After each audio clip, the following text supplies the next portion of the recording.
What are these? These go out to, these are the CTF stuff. They need to go out. CTF what? Out on the round table. I got that. I'm just trying to clean up the environment because we're getting ready. And then bread. I have a pen. Bread. Yeah, I know. Can you throw those away? Thanks, John. Okay, I'm just missing Latin America, and I need to go over. Do you have? I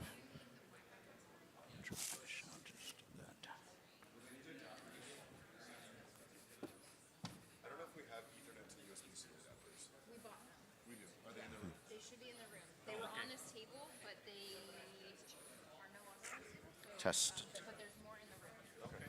Are they Okay. You've. adapters or just the adapters? Time check. We already got the cables. And if you need Hey. more cables, let us know. Okay.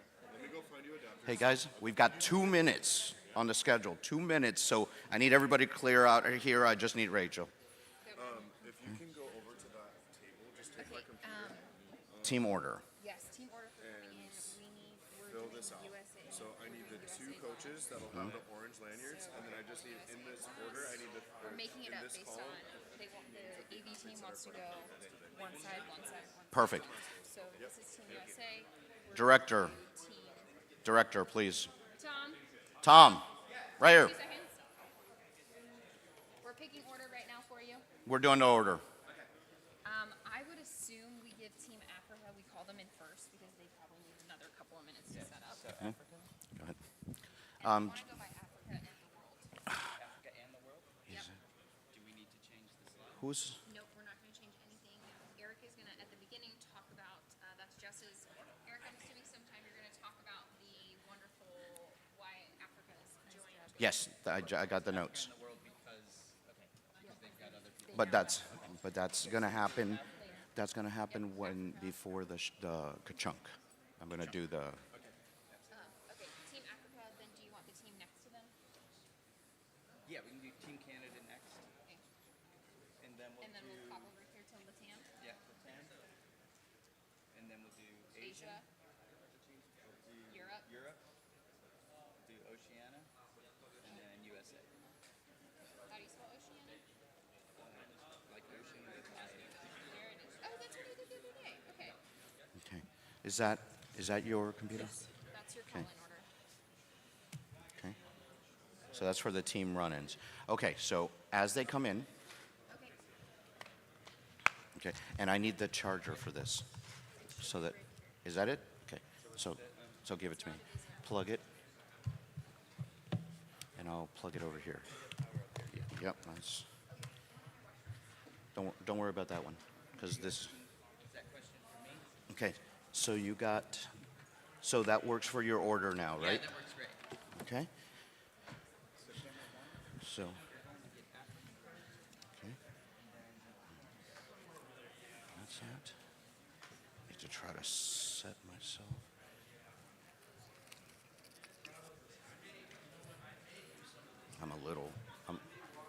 Whose are all these things?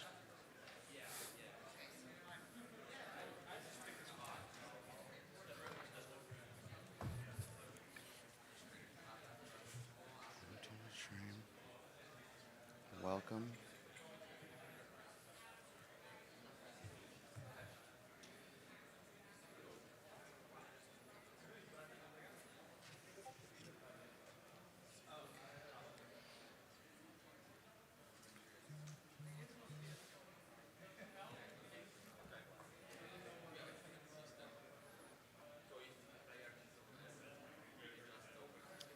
Okay, let me run this real quick, okay?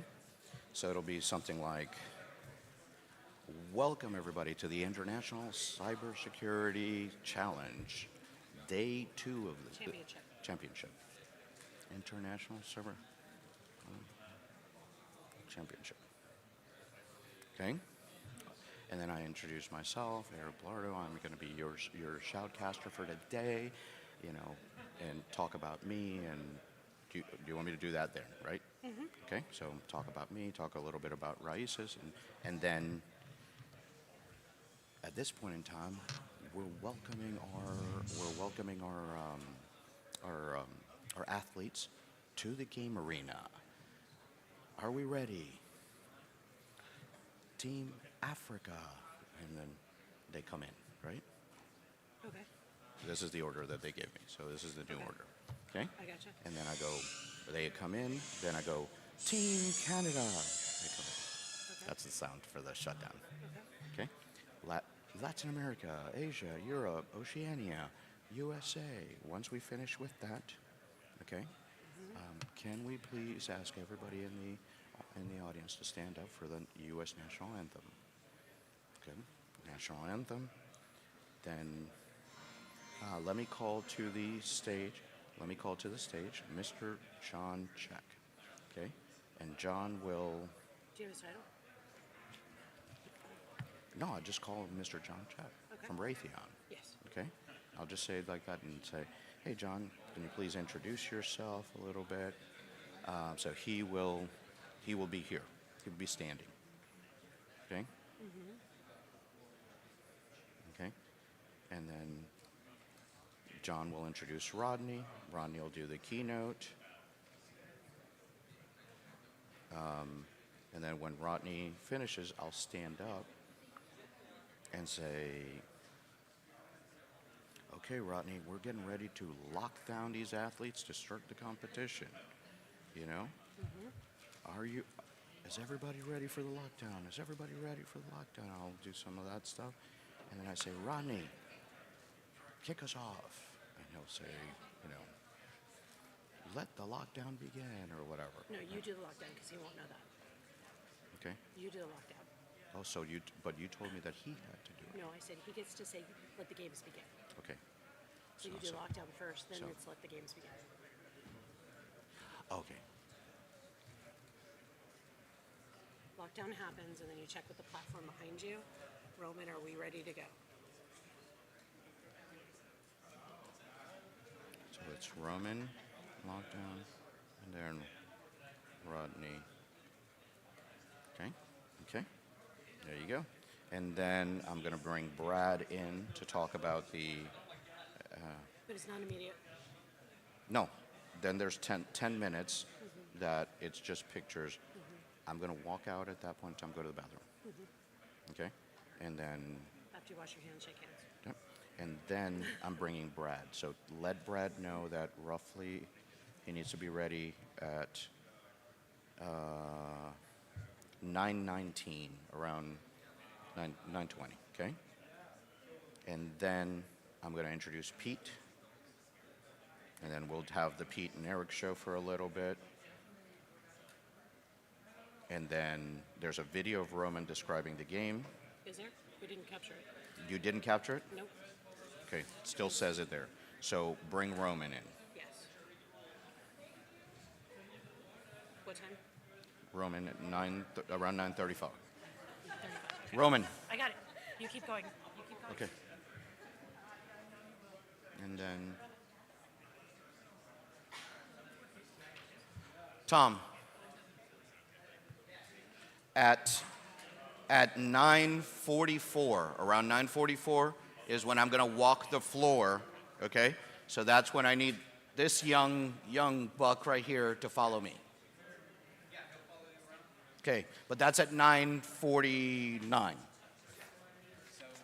That's kind of the new one. The only thing you need to know is that I have a battery coming in for that camera. We have one battery, so it has about an hour's worth of time on it. So if we can, he'll follow you around a little bit. He'll have to plug in at some point. And then Gwen is not going to, that 9:49, that's gone.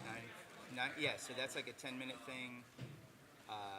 So that goes to like 10 o'clock, right? Yeah. All right. And then what's last year's ICC video? Hey, what did we say about the ICC video? We don't have it. Okay, so just, Okay. So that's good because that'll give him some time. You do a recap of where you're at, and you'll be up here for that, right? yes, Okay, perfect. So he can plug in at that point. yes. And the other part is when there's going to be a couple times that I'm going to kind of do one of these numbers to you. And then, just go ahead and put the other cameras and stuff, so that we have like 5-minute breaks that, you know. Yeah, give me. Well, we're kind of. We'll probably switch up on the fly. This is what's going out to stream. Okay. So anytime you see this, That's this the is- monitor. Okay. This is what's out there. So Okay. if you see cameras come on and stuff while you're sitting up here, Can we finish this thought? Hey, I need all of this cleared because we're like almost to go on stream. I know, I'm trying to fix the stream right now. Give me 2 seconds. Okay. Whose water is this? It's Brad's. Okay. And then this is, whose coffee is this? Oh, that's my coffee. This is yours. Hmm?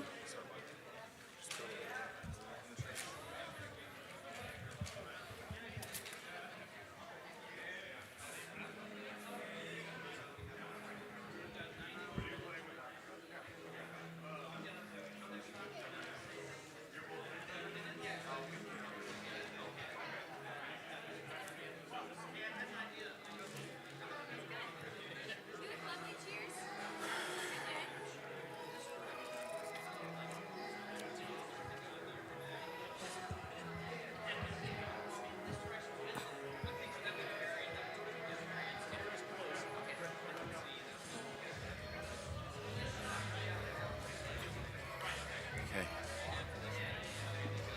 Rodney. Good morning. Good morning. John. Okay, so here's how we're going to run this part, okay?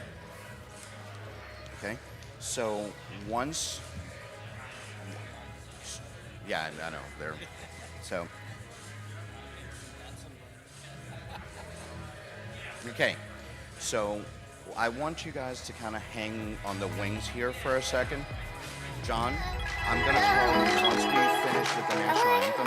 I'm going to say, welcome to the stage, John, Chad, and Rachel. And you'll come up to the podium and introduce, and we'll banter a little bit. John, how's it going? What do you think? Stuff like that. Why don't you introduce, I'd like you to introduce our keynote speaker, and then I'll shut up, and then it'll go to you, right? So you introduce this character. I love him to death, but and tomorrow I'm going to be in blue sparkles. So then you introduce him, right? He does his 25-minute spiel, right? Then you're going to hang out there. I'm going to thank you for your words of wisdom and stuff like that. Okay? Then we're getting ready to do this, right? You come back on stage with me, okay? Come back on stage with me, and so just come back, and then I'll go, all right, Roman, are you ready? Crew, are we ready? And I'm gonna say, Rodney, let us, I'm gonna say, I'm gonna say, are you guys ready? And right, I'm gonna go, lock down, and we have a light show that's going to happen to a lockdown. And once the lockdown comes back, I'm going to say, kick us off, Rodney. And then you go, let the games begin. And at that point in time, everybody claps, and then you guys can exit. Okay? So kind of like that. So we'll play it. I'm very good at thinking on my feet. So if we don't do it right, Back up here. Yeah. Also, one of the things that we're going to do is, yesterday the European team said they were going to contribute to cards to I'm going to say I'm going to contribute rock, paper, scissors, get Rodney to come over here, and we'll do rock, paper, scissors. He's going to win, and then I'll be almost done with that point. Okay, so that's between you when you, as part of your introduction, you do have fun with it. Here's Jessica's nerves. I'm the let's just have fun with it, okay? So we'll roll with it. If you guys throw something out, I'm good, okay? Call the audible, okay? I'll. Just going to do the Chevy Chase dive roll, like around the stage, maybe if it's all exit, whatever. Well, as long as you don't, as long as you don't get, okay? All right. So we're good, all right? So just hang out, right over here. Can y'all hear me? And then I am gonna call you in to, so around this 9, okay? Hey guys, pronounce 7 it? minute Int warning. 80, right? 7 minute Int warning. 80. Okay. So now I'm going to call Teams are coming in 7 minutes. My co-host, Int 80 for the day, and then you can come on, and then I'll introduce you, and that'll be after the walkthrough. So you'll see I'm going to do a walkthrough. While I'm doing the walkthrough at around 9:44 or around there, where I'm like showing the area, you come and sit down. Okay. And then I'll come by, and then we'll kick to this table. Okay? What And are we doing for mics? Are we just using the handset? and then you're Okay, using Watch that. Dogs, do you guys know where you're going to be? Okay. There's You Mike. don't know? Okay, so you come with me over here. What? What are you doing? What are you changing? What are you Nothing. changing? I'm Watch Dogs. I'm Okay. doing the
All right, everybody. Welcome to the International Cybersecurity Championship of 2023. My name is Eric Bilardo. I am the Executive Director and founder of IC3. We're the Hispanic Association in Cybersecurity. And today I'll be serving as your streamcaster. So let's get ready to start this show. I would like to bring in the teams that are competing for the International Cybersecurity Challenge of the World. Let's welcome Team Africa and the World. Woo! Bring them.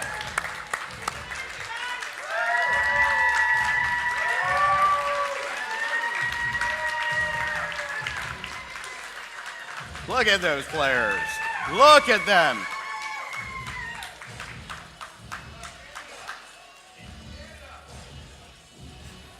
Now, coming to you live, Team Canada!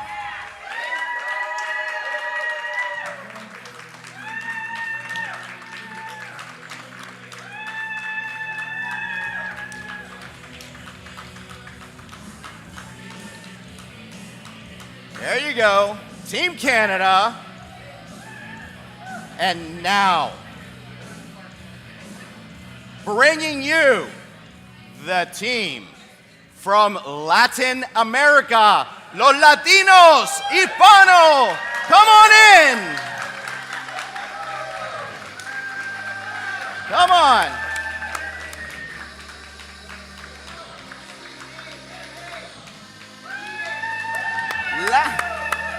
Come on, Latinos, make some noise.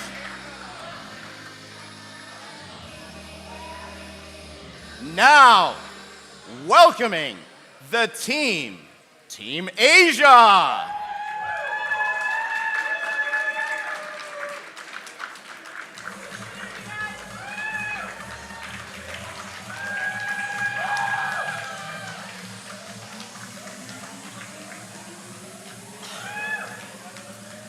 Come on.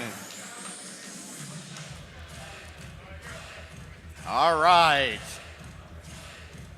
Now, welcoming last year's International Cybersecurity Challenge winners, Team Europe.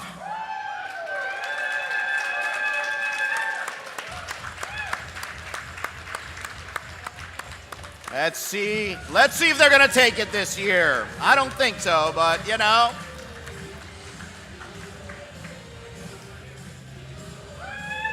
All right, come on.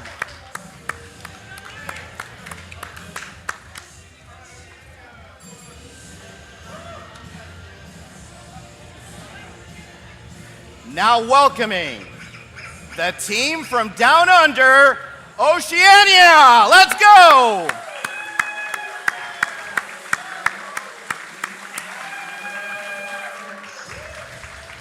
Come on, let's make some noise for them.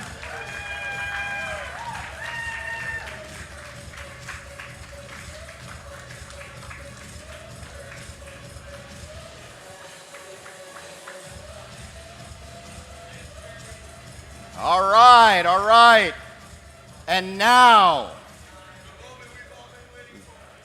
the moment we've all been waiting for. The home team, Team USA, come on in.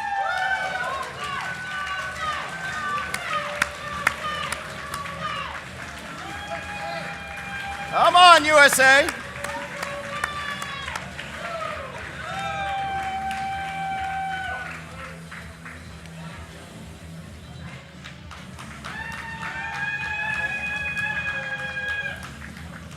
Team USA.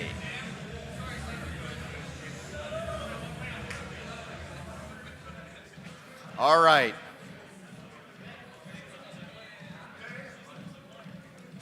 As the teams get settled in, I would like to ask everybody to please stand up. Please stand up for the national anthem.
All right, everybody, have a seat.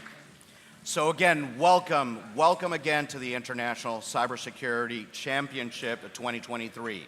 We have assembled 7 teams representing over 80 countries in the world, competing live here at the Hilton La Jolla Torrey Pines. And with that, we're pleased to bring in Mr. John Check from Raytheon to kick off our keynote speech for today. John? Snuck up on you on this side. Hey, there you go, John. So, okay. So, John, tell me about you. Tell me what you do. So I lead Raytheon's Cyber Protection Solutions team. So we defend U.S. government, commercial, and international customers. Wonderful, wonderful. And who do you have the pleasure of introducing here today? Rodney Peterson, my good friend. Okay. All right. So- Take it away. Like I mentioned, we also at Raytheon, we're really proud to be a founding sponsor of the U.S. Cyber Team. I want to thank Jess Gulick and her team really for helping put this on. It's a huge event. I love the energy. Couldn't be more excited to be here. I met Rodney Peterson, I'd say 5 years ago. We were at a conference, and we were on the same panel around workforce development and cybersecurity. So I'm up there thinking I'm doing a great job thinking up all these great new ideas, and little did I know his ground that Rodney had already tread, but he was very generous and very, he's an educator at heart, and he was really helping me learn my way, helping me think that what can I do to really help drive the cybersecurity journey for people. So I really appreciate that about Rodney. He's been in his current role at the National Initiative for Cybersecurity Education for almost 9 years, and I really admire the work he does there. That's a thing, I don't know if Rodney knows this, we share 2 things in common. One is neither of us has a cyber or comp sci degree, and we both have a passion for really building that next generation workforce that's going to help protect our family, friends, and way of life.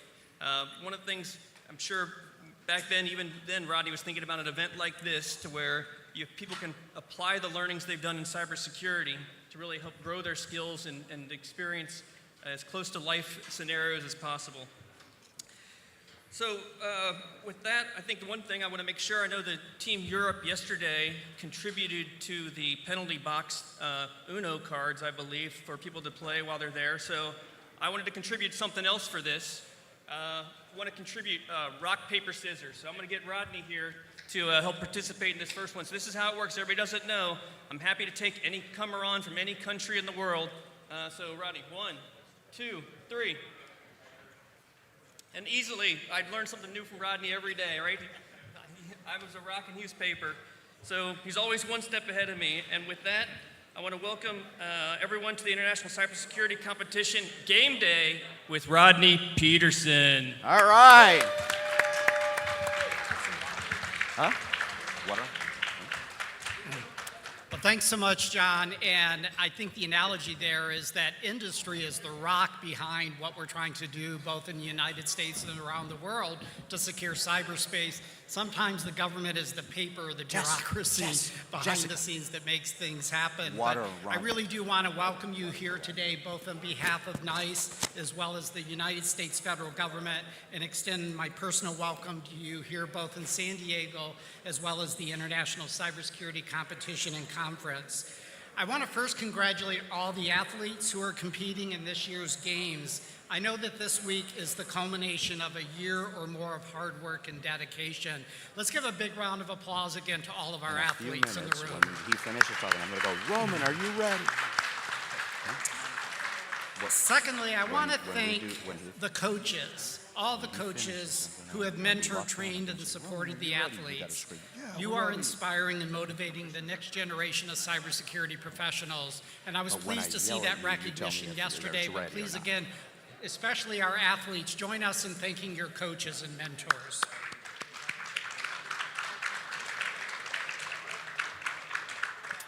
And finally, I also want to recognize and thank all the financial and in-kind sponsors who have made this conference and the competition possible. While NICE and the National Institute of Standards and Technology, or NIST, are proud to be founding partners of the U.S. Cyber Games, we know that our grant award is just a small portion of what it takes to prepare athletes for this event and throughout the year. I also want to thank John, who was just up here, John Check from Raytheon, especially in light of yesterday's conference comments about some of the challenges and the need for more financial support in your countries and for your teams and your competitions. Raytheon is one of the founding partners of the U.S. Cybergames Season 2, along with the Cybersecurity and Infrastructure Security Agency, or CISA, and it really shows how both government and industry and academia can work together to support the games. And I know there are other sponsors in the rooms today, and I want to acknowledge you. Again, to our athletes in the room or anybody else who might be watching online, you're participating in cybersecurity competitions because you already have a taste of what it takes to work in cybersecurity. And your brothers, sisters, cousins, friends, classmates are probably unaware of the variety of careers and opportunities that cybersecurity has to offer. So I challenge you today to continue to serve as ambassadors to help convince new generations of young people to discover and explore a career in cybersecurity. Now, cybersecurity careers are not just available or possible for the youth or young adults. We need to ensure that everyone with aptitude, attitude, ability, or interest in cybersecurity are presented with the opportunities to reskill or upskill into the profession. Whether it is participating in a training boot camp, returning to college or university, or participating in a registered apprenticeship program, there are a variety of different learning pathways for working adults to enter the rewarding field of cybersecurity as well. Again, I expect that many of you who are competing and participating in this competition have acquired and are building technical skills that will lead to a career in the protection and defense of organizations. Roles such as cybersecurity analysts, threat and vulnerability analysts, penetration testers, incident responders, and others are critically important to enterprises. This is what the NIST cybersecurity framework refers to as detect and protect. But in the world of workforce, this is what we also think is cyberspace defense. That is why in the United States, we are growing a number of centers of academic excellence in cyberspace defense. And as exciting as this category of work can be, I often refer to this as the more reactive side of cybersecurity, where we're constantly working to address risk and technology that result from vulnerabilities in products or services.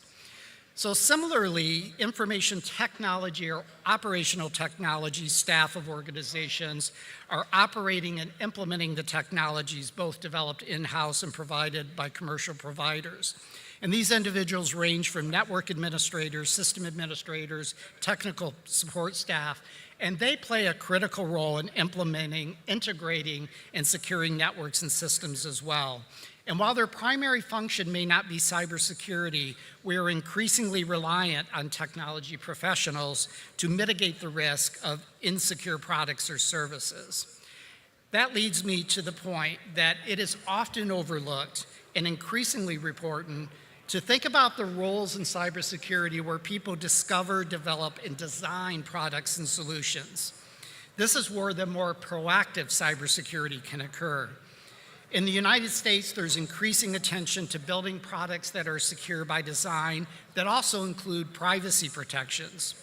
While secure product development is not novel or new, in fact, security professionals have been calling for that for years, there's increasing pressure from consumers of commercial products, as well as organizations like the United States federal government, to create incentives, as well as to enact legislation to make sure that security is built in before products go to the market.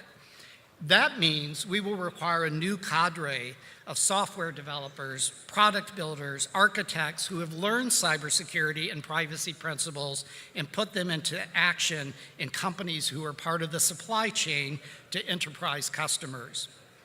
We can expect that supply chain cybersecurity will require professionals in both the supplier side as the consumer side to meet this growing process need.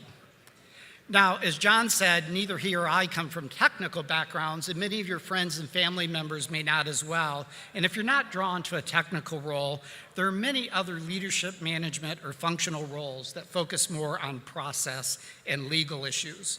Ultimately, the cybersecurity of enterprises is reliant on effective risk management, and there are a range of roles in the fields of governance, risk, and compliance to be filled. Ultimately, C-level executives and boards of directors are responsible for governance of the enterprise, which includes the assignment of roles and responsibilities and the provisioning of resources. There are also roles for legal advisors, policy developers, compliance officers, auditors, risk managers, and many others. Similarly, we need professionals whose focus is on the development of people.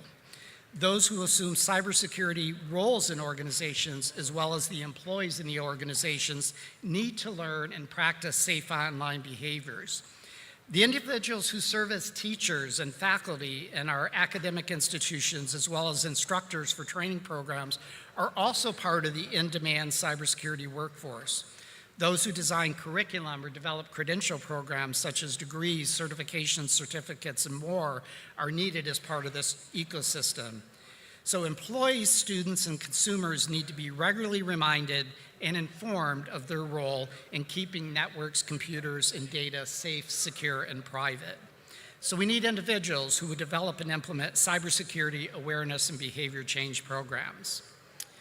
And then finally, in the context of all the roles in cybersecurity that exist, we do not live in a perfect world where all products are secure by design and technologies are implemented in a way that maximizes security and minimizes risk. In fact, our greatest vulnerability in cyberspace are people, or the humans, whether it be threats that come from bad actors and nation states, or social engineering of employees or consumers that lead to data compromise, loss, fraud, identity theft, or business disruption. That is why we need individuals who, as the NIST cybersecurity framework talk about respond and recover, who work in law enforcement, who can help organizations. And those responsibilities range from the incident response to conducting digital forensic, cybercrime investigation, and prosecution. For individuals with curiosity and skills in problem solving, this may be a very attractive and rewarding set of roles to pursue. I'd be remiss if I didn't mention there are other roles that are typically not performed by private sector organizations or companies, but are reserved to governments. These offensive cybersecurity roles are appropriately restricted by law and can include functions such as intelligence as well as cyberspace operations. So each of the categories of work in cybersecurity that I just described are contained in the NICE Workforce Framework for Cybersecurity, or NICE framework. In case you're not familiar with the NICE framework, it provides a common taxonomy for describing cybersecurity work. It is used by employers to assess their workforce as well as develop their workforce with the necessary knowledge and skills. It's also used by education and training providers, including those who run competitions, to make sure that learners like yourself get the knowledge and skills and the competencies that they need. And for many of you who are either students or maybe seeking a job or maybe employed already, it can be used to help advance your career, both identifying the right path as well as developing your skills over time. So I want to close with just a few reflections from what I heard yesterday. First, you are all amazing. You are all absolutely amazing. And the fact that you're at the championship and rose to the top of the talent in your country and a region is an indication of your skills and determination. Second, a nod to our Team Europe here. I loved your motto, let's amaze our brains. There have been a lot of comparisons of cybersecurity to team sports, and all the analogies are well placed. However, a soccer player or a marathon runner is preparing their body for physical fitness and endurance. And while there will be a need for endurance the next 2 days, you have been exercising and training your brains for the mental fitness that is necessary to win the International Cybersecurity Championship. And finally, while you represent 7 teams from multiple countries and continents, we are one community, the cybersecurity community. And as Jessica Gulick mentioned yesterday, today and tomorrow you're competitors, but on Friday and beyond, you're colleagues working towards a common goal, and that is our common mission to defend cyberspace. And although we may speak different languages, use different currencies, and come from different cultural backgrounds, we do share one thing in common, and that is our need to raise up the next generation of individuals and professionals who will secure cyberspace and build a more secure technology to make cyberspace safer for all. So I want to thank you for your participation, your hard work, wish you good luck in the competition, and most importantly, wish you the best luck in your careers in cybersecurity. Thank you.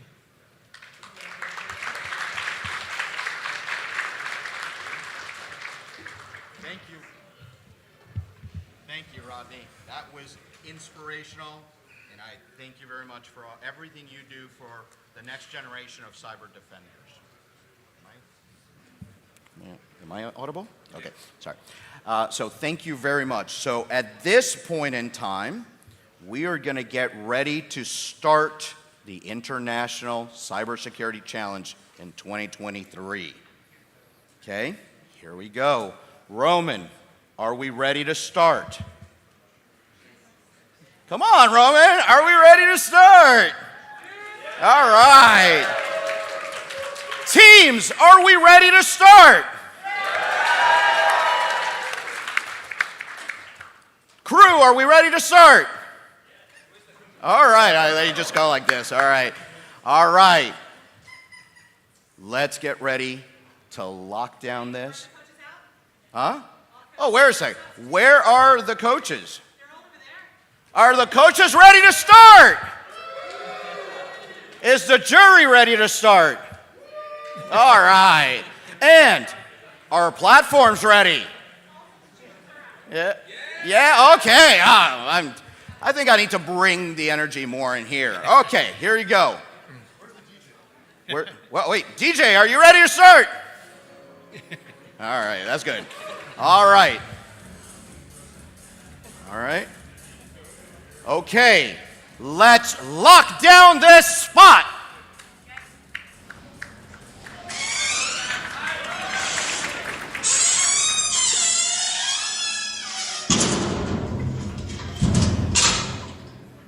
All right, competitors, one last deep breath, everyone, to relax. Secondly, have fun. Let the games begin.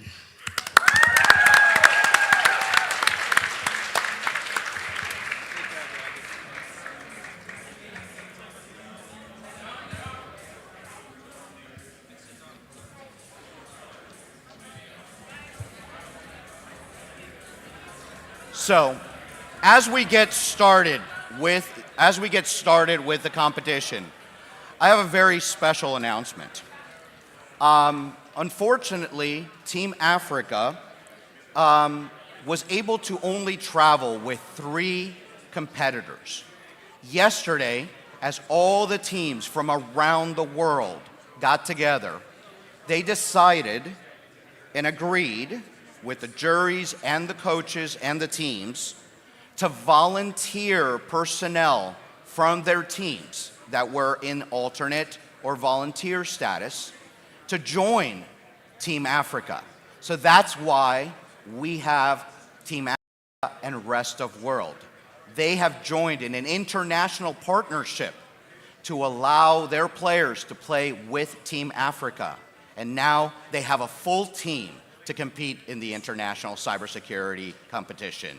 So that was a wonderful piece. And that's one of the things that brings this community together, the cybersecurity community coming together to solve problems all around the world. Okay? That was an international collaboration. Wonderful. So at this point in time, we're going to take a 10-minute break, let you see everything that's going on here, and we'll be right back with you.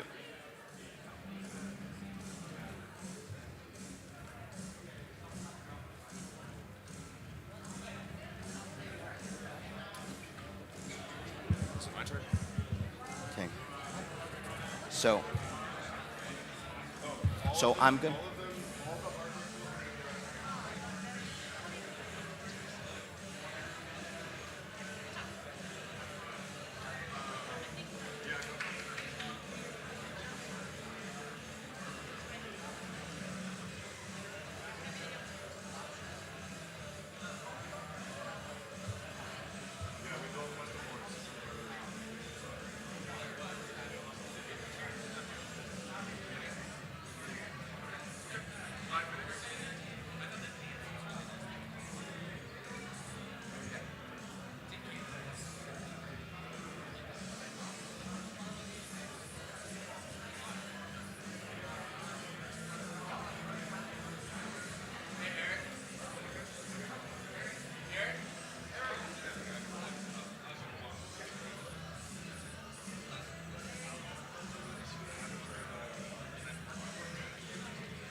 at this point. I just have these going through to the stream and not to the house. And they're locked on, so they'll be on, and I have them. It's muted now.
All right.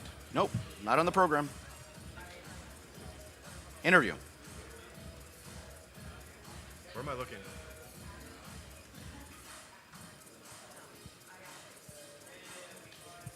This is live.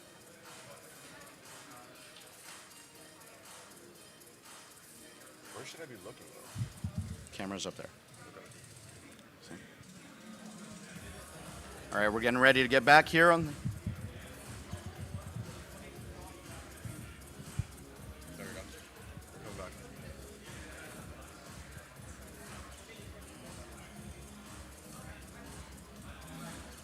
And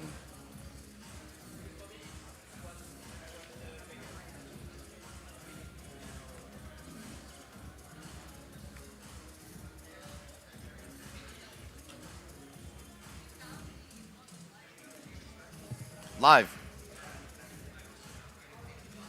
Huh?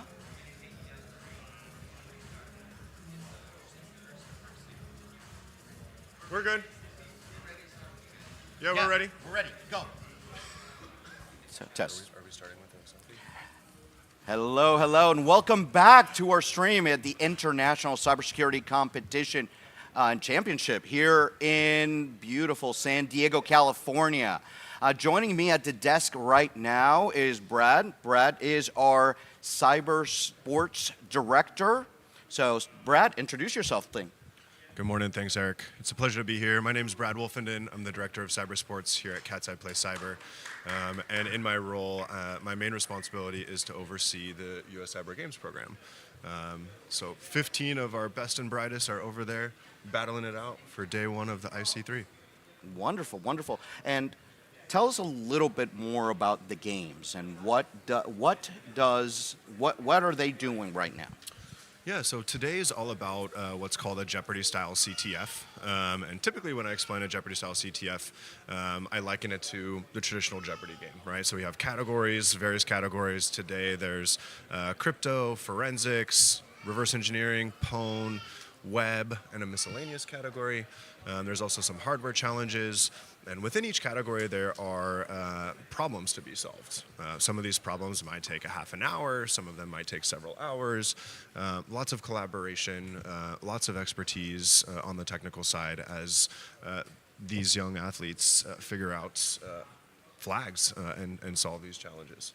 So tell us about the Team USA. What's the makeup of the team? Where are they from? You know, kind of in general, where in the United States are they from? It's a great question. So all of our athletes are 15 to 25 years old. In order to be eligible to compete on behalf of Team USA here at the IC3, they have to fit that age range, 15 to 25 years old. They also have to be U.S. citizens or naturalized citizens. And the athletes are pretty well spread out. I will say there's a couple of students, young athletes that are students at Dakota State University, several from up and down the East Coast, Mid-Atlantic region, but the representation is strong from across those 50 states. Wonderful, wonderful. So give us a preview of, today is the CTF Jeopardy style. What's going to happen tomorrow? So tomorrow is a completely different format of competition, and tomorrow's competition is oftentimes called attack defense or red versus blue or a live fire exercise, and essentially in that scenario, teams will have a set of infrastructure that they're responsible for defending. As well as simultaneously, they will be attacking a carbon copy of that infrastructure that is being run and managed by opposing teams. So they're looking for vulnerabilities in their own systems, patching those. They're also launching attacks using custom tools, et cetera, to bring down the network services on that network, et cetera, for the other teams. Wonderful. And tell us about the awards. What is it that they get for winning this? Well, hopefully quite a bit of pride. Oh, yes. So this is the second ever international games. Last year, Team USA traveled to Athens, Greece. Team Europe played host to the first ever ICC, the International Cybersecurity Challenge. And Team USA took third place last year. Team Europe took first. Team Asia was in second place. So we're excited to see the leaderboard on Friday. In terms of what they all get, aside from the national pride, quite a bit of recognition. There's trophies, there's medals, there's all kinds of other fun stuff. And my favorite part of this whole thing is just seeing the community that gets built. Yes. All of the networking that happens between the countries, amongst the athletes, with the coaches, all of our sponsors, our partners, the platforms, etc. Everyone's here with the same kind of mission, right? It's a workforce development initiative at the end of the day. It was incredibly exciting to see all the athletes from all over the world outside here, this room, and they were all collaborating yesterday and talking, and there were people from different parts of the world collaborating with the same language of cybersecurity. The same language of cybersecurity. Well, Brad, thank you very much. We'll be seeing you and we'll be interviewing you periodically during the day. So thank you for joining us at the desk here. Thanks for having me, Eric. It's a pleasure. Go Team USA. Go Team USA. Thank you. All right, folks. So now I would like to bring to the desk Mr. Pete Hay, who is working with me behind the scenes, working with all the folks out there in the platforms. Mr. Pete coming down from the platform space, and he's going to talk to us a little more about the rules of the game. What is it that we're doing here? So welcome, Pete. Here's your microphone. Thank you very much. Good to see you. Tell us about you first. Oh, well. Who are you? Well, I'm a full-time nerd. There you go. So, aren't we all? In addition to getting paid to do this, which is really lucky, because like a lot of the people here, I was looking for a way to be a nerd and not get in trouble. Yep. And, a piece of advice that was given to me as a young man by a grandfather of mine was, it doesn't matter how pretty you are, you're too pretty for prison. And so CTFs were a great place for me to spend my weekends. So, yeah. So I grew up as a computer nerd, joined the Navy, and so naturally went into nuclear chemistry and took a very traditional career path into cyber when I was given no choice about where I was going next school, and it was perfect for me. And that brings up a point that we always talk to other people that want to join the field of cybersecurity. There is no one right way to get into cyber. No, absolutely. If you look at the people that are out there and all our peers, some people started as teachers, some people started as IT help desk, some people start as a nuclear, sub guy, subsurface people, and those bubbleheads, right? Bubbleheads, something like that. Yeah, we'll go by that. Okay, and bringing people from different areas into the field of cyber. So there's no one right way. One of the best analysts I ever worked with had her degree in forestry, and so you can see that natural career progression. I don't know. But what I've always said is analysis is analysis. And if you understand the rules of a system and how it functions, and you can put together the pieces, parts of it from what you know, you can make reasonable assumptions about what's left. It's like a Sudoku. It's just more complicated. Yeah, correct. So let's talk about the rules of this competition. Yeah. So we have, our teams are looking at, we really want to think about the strategy that the teams are employing. So we have a number of different categories for them to compete in, like binary exploitation. So let's define these categories. Sure. So binary exploitation, what does that mean for our viewers that don't understand the terminology? There is a binary, an executable binary, that is going to do a thing. And what we want to do is make it do something else, or make it do something unexpected, or to take over control of it. That's the most normal meaning when we talk about binary exploitation. Now, when we talk about challenges relating to binary exploitation, it may be access some encrypted memory that binary has that you're not supposed to have access to. It might be have that binary spawn a process to do a thing. It may be borrowing permissions from it or what have you. Yep. And then the next category we would talk about would be reverse engineering. Interestingly, these two categories are very closely related. It's actually part of my background as well. So reverse engineering is, again, looking at binaries, both dynamically and statically analyzing them to gather information about them. What does it do? How does it do it? What does it have access to? What are those privileges? One of the things that I find really interesting about this competition is with those two categories related to each other, they're heavily related to each other, which means that we're now dealing with what most of these competitions are, which is a manpower tasking and planning challenge for the leadership of the teams, which is, well, we've got this overlapping skill set for binary exploitation and reverse engineering. How are we going to task our team with going out and addressing these challenges and make sure that we're getting as many points as we possibly can, as efficiently as we can, considering we have a skill set that overlaps in multiple categories. Another category is forensics. Oh, and that is how I started my career in Is it? cyber. Yeah, I was a forensics investigator.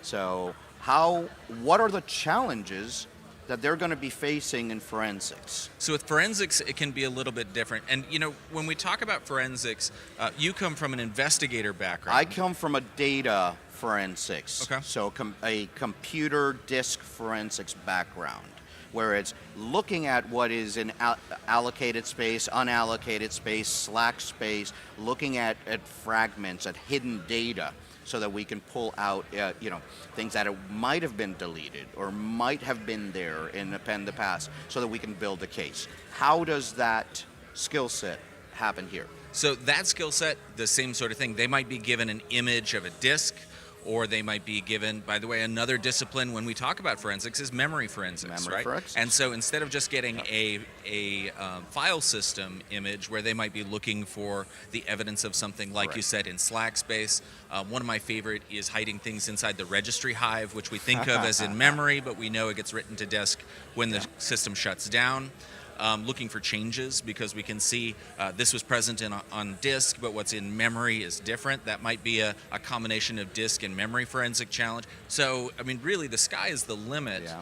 But again, when we start talking memory forensics, you're talking about very similar skill sets to what you'd be looking at in binary exploitation and even in reverse. in dynamic reverse engineering. Yeah, exactly.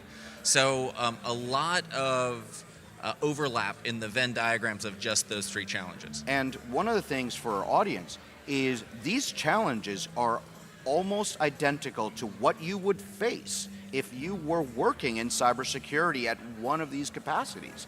So you are doing the exact same things that you would be doing as a professional out in the field. No, you're exactly right. And that's really what drew me to CTFs. Well, I say that. It wasn't exclusively that. It was, I had a bunch of really fun friends to hang out with. There and you it gave go. us something to do on the weekends as well. But The nerds are a fun bunch, you yeah, know? You'll be shocked. My social calendar wasn't so full of those days. Yeah. But it was a great opportunity to not just do something fun. As great a time as it might be to sit down and play some Halo with the boys, even more fun was to sit down and do some reverse engineering with those same boys, yes. and learn and develop and grow my skills, and maybe someday sit next to you during a live stream of a competition. Me? Yeah. No. I'm glad to be sitting here next to you. So what else? So as they find these challenges and they get the points, what happens then? They are building up their points from different things. How is the team assembled, if you will?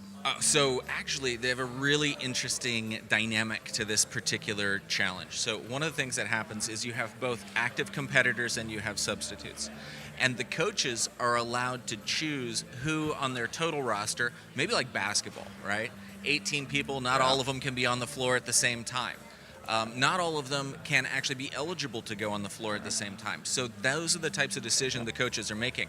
And what they're doing is they're looking at those challenges categories, because they don't know what the individual challenges will be, but they know the categories with enough advanced time.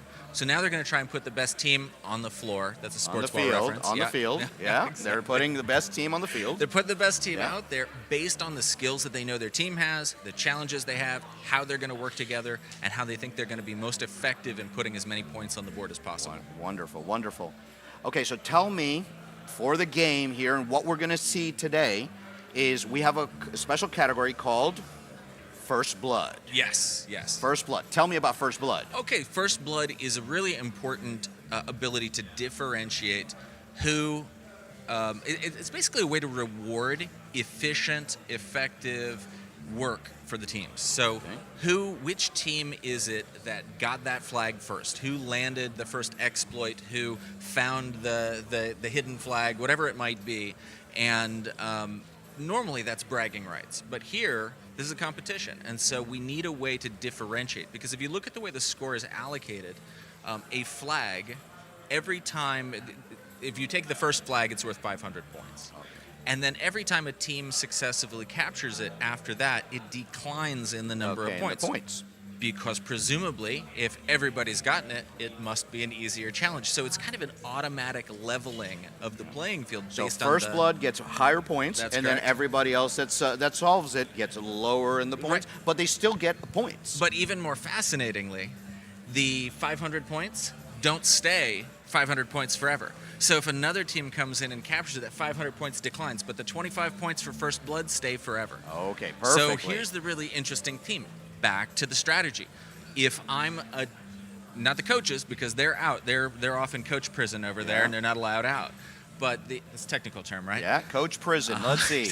Let's see if we have them. No, we don't have them on stream right now. But the team leads are now looking at the individual scores in the categories, saying, "Wait, this one hasn't had a First Blood. It's worth 500 points right now, and plus that additional 25. So maybe I'm going to allocate some resources off of what they're working on onto something new for that chance to score First Blood." So here's what we're going to do now. Okay. Okay? Here's what we're going to do now, and I'm hoping that my team is ready over here.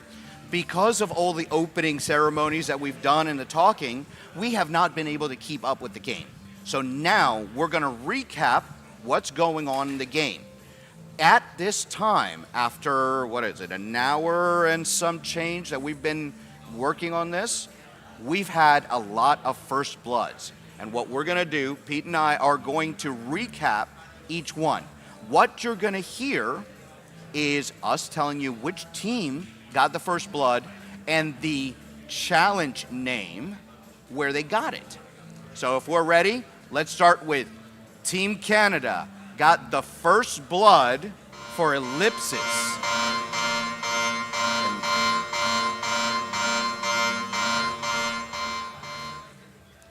So that challenge is actually in the cryptography challenge category, and that's a category we haven't even spoken about yet. So do you want to talk about it now? Let's talk about that category. Okay, so cryptography is largely when you're going to be dealing with encryption.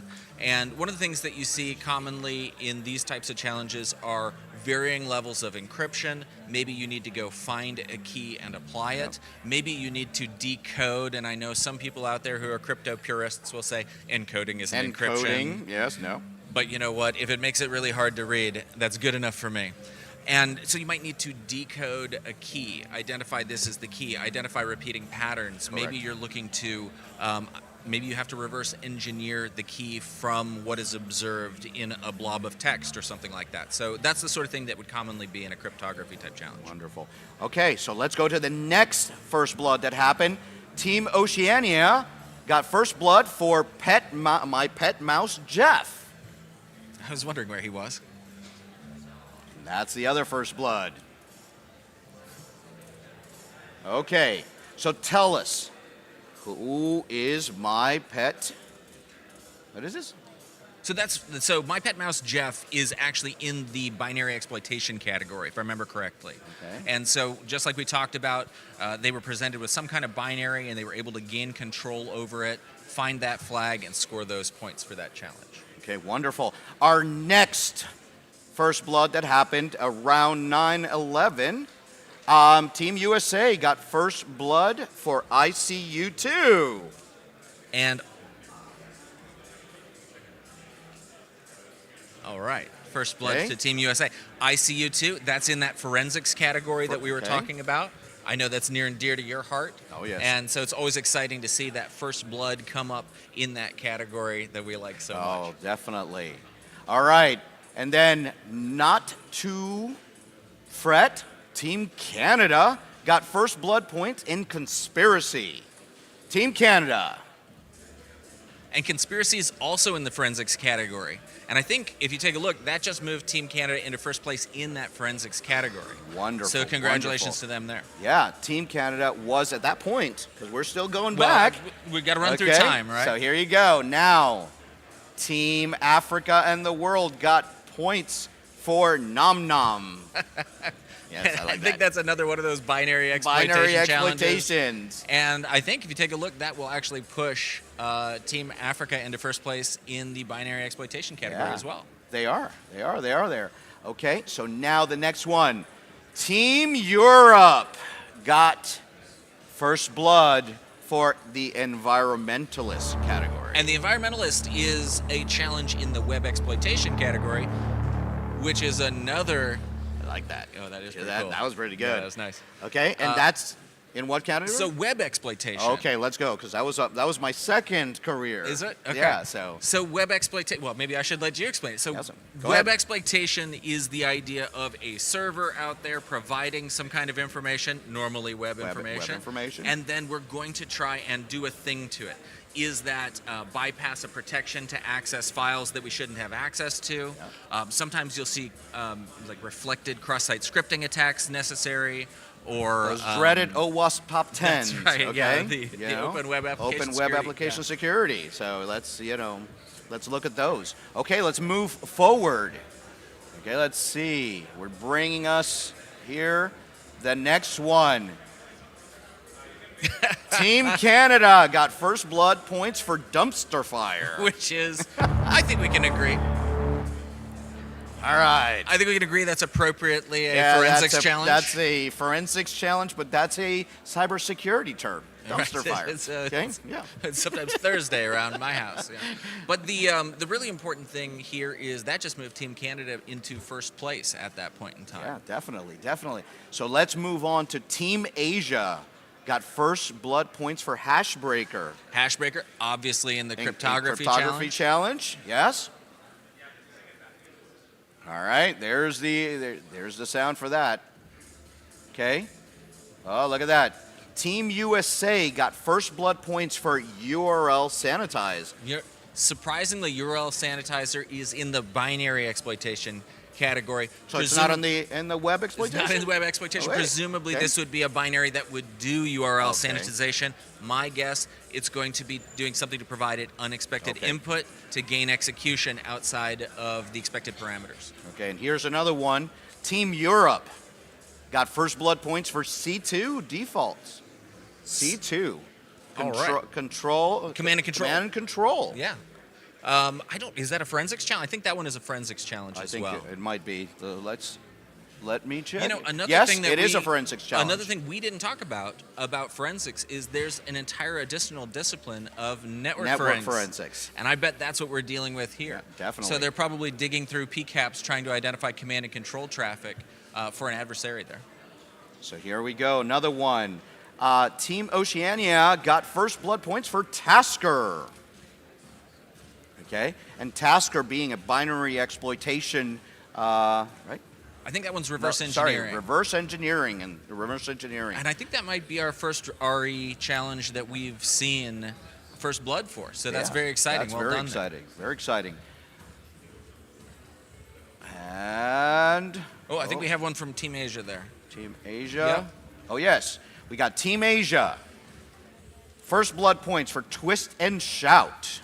And Twist and Shout is a binary exploitation challenge. Cryptography. Oh, excuse me, I misread. Cryptography. It's down here. Okay. Cryptography challenge. You're absolutely right. So a lot of things are happening right now. We're just catching you up. So just all these first bloods have happened. Team Oceania just got first blood points for Circuit Cop. Let's put them there.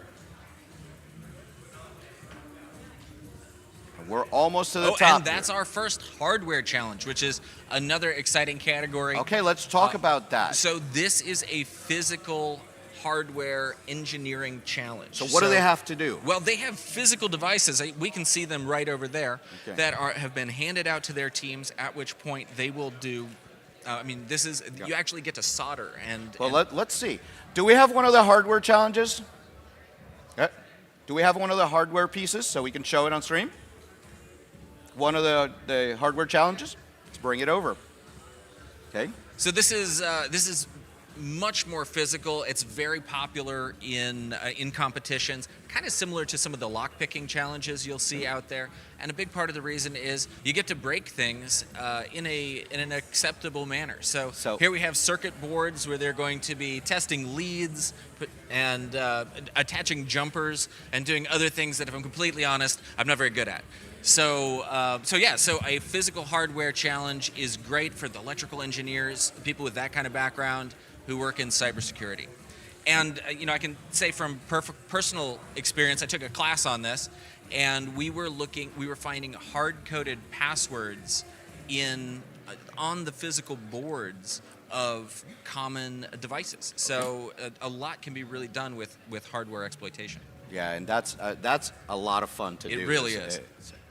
Okay, so now we have Team Oceania again for Octopus Trampoline Party. And that one is a cryptography challenge. As I think we all suspected. Yeah. Okay.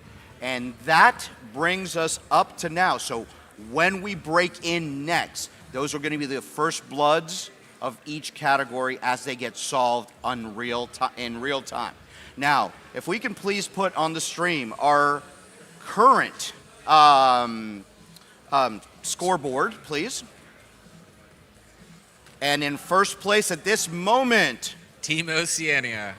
On second place, Team Europe. Third place, Team Asia. Fourth place, Team USA.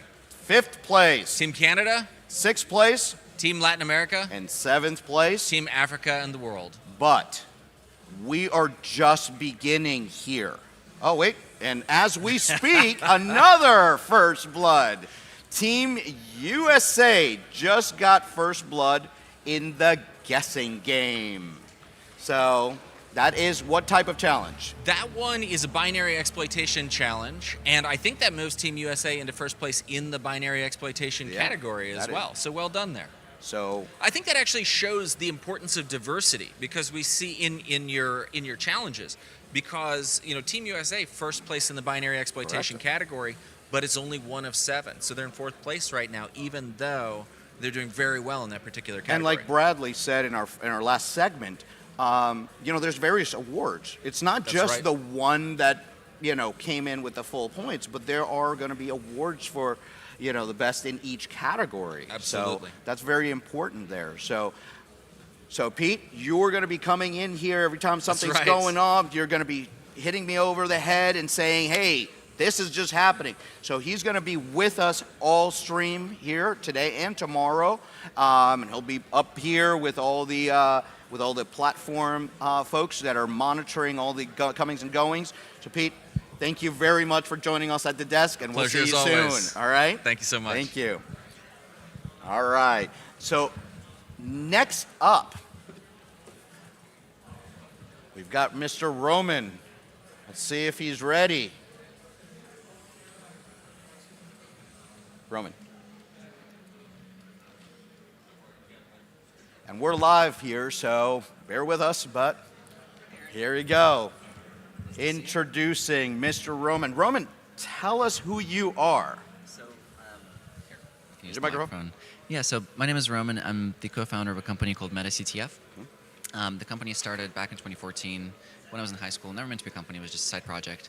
And we started running CTF competitions for our friends, at our high school, then at university, at a conference. And since then, it kind of has grown into a business. And so we've organized over 200 CTFs, and this is, just the next CTF we're organizing. We're really excited. I mean, I think this is the toughest CTF that we had to organize, just because of the difficulty of the content. But we're really excited. Yeah, and truth be told, I have used MetaCTF not only as a participant, but we've organized together some CTFs for IC3 and different other organizations. Tell me, what makes your platform such a I call it a leader in the industry? Okay.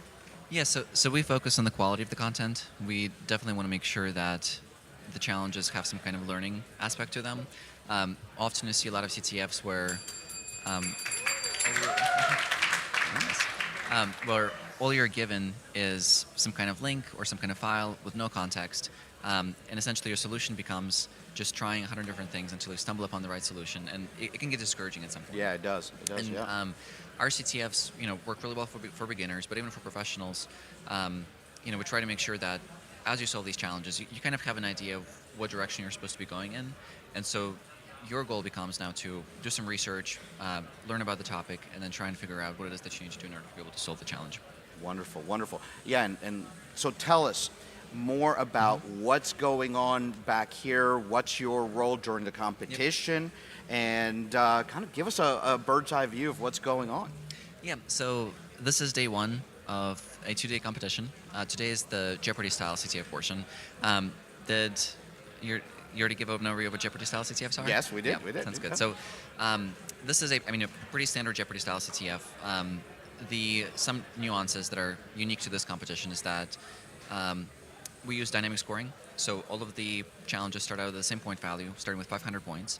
And depending on how many teams solve each challenge, they get the point value decreases. We're starting out with 35 challenges in 6 different categories, plus a hardware category. The categories are web exploitation, binary exploitation, cryptography, forensics, reverse engineering, miscellaneous, and hardware. Because you are here on stage, help me understand, and Team Europe just got first blood for Serial Uploader. Yep. Okay? I love the sound effects. I love the sound, yes. You have to be here to get the full effect. So tell us a little bit about that challenge, Serial Uploader. It's a web exploitation one. Yeah, so, I don't remember from the top of my head, but it looks like a web exploitation challenge. And, okay, I think, well, I don't want to reveal the solution, but I think they have to upload a file, and, as the challenge says. So it's a web page that has a file upload, and they have to exploit that by putting something in there. Yes, so the idea behind these challenges is that they simulate some kind of, well, especially the web challenges, is that they simulate some kind of real website, or they have some kind of real functionality, something that you would find, elsewhere, in the wild, on the web. And the idea is that, these vulnerabilities are common, and we're trying to make sure that people are aware of them. And so the vulnerability in this challenge is relatively well known. That happens every time you go to a website and you have that upload a picture or upload a check or upload anything like that in any page. That can be exploited to malicious purposes. So this challenge is using that to gain access or something. And there are some peculiarities about the language that this challenge is written in. Because depending on the language, depending on the tool, a programmer might be very familiar with Python, but for example, when they start writing in Go, they might not realize that the same thing that they've done in Python now creates vulnerable code. And so this is the kind of idea, because the code might look secure. You might not be able to find any issues, but if you know the nuances of a specific language, you might be able to identify the vulnerabilities. Wonderful, wonderful. Well, thank you very much for joining us here on the stage, and you will be running the competition, the CTF competition. For any of you that are interested in Meta CTF, website is metactf.com. So thank you very much, Roman, and go get them, all right? Thank you. And that, right now, we are going to go on a small break. We're going to let the teams go ahead and continue to work. We're going to leave you with the scoreboard right now, and we'll be right back on the stream.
All right, folks, we are back on stream here and in the International Cybersecurity Competition, coming to you live from San Diego. Oh, let me try again. I'm good? I'm good. All right, so let me do that again. That's what happens when we're going live here. Okay, this is Eric Bellardo coming to you live from San Diego at the International Cybersecurity Competition. We are here in the coaches area. This is where we keep all our coaches penned in. Okay, so here is, let's introduce our coaches here. This is Team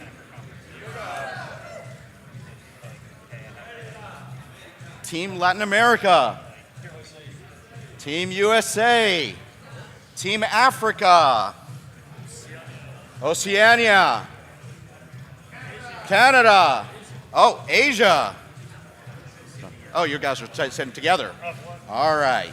So I am going to pick on one of the team captains here. Hi. Over here. Okay. So introduce yourself.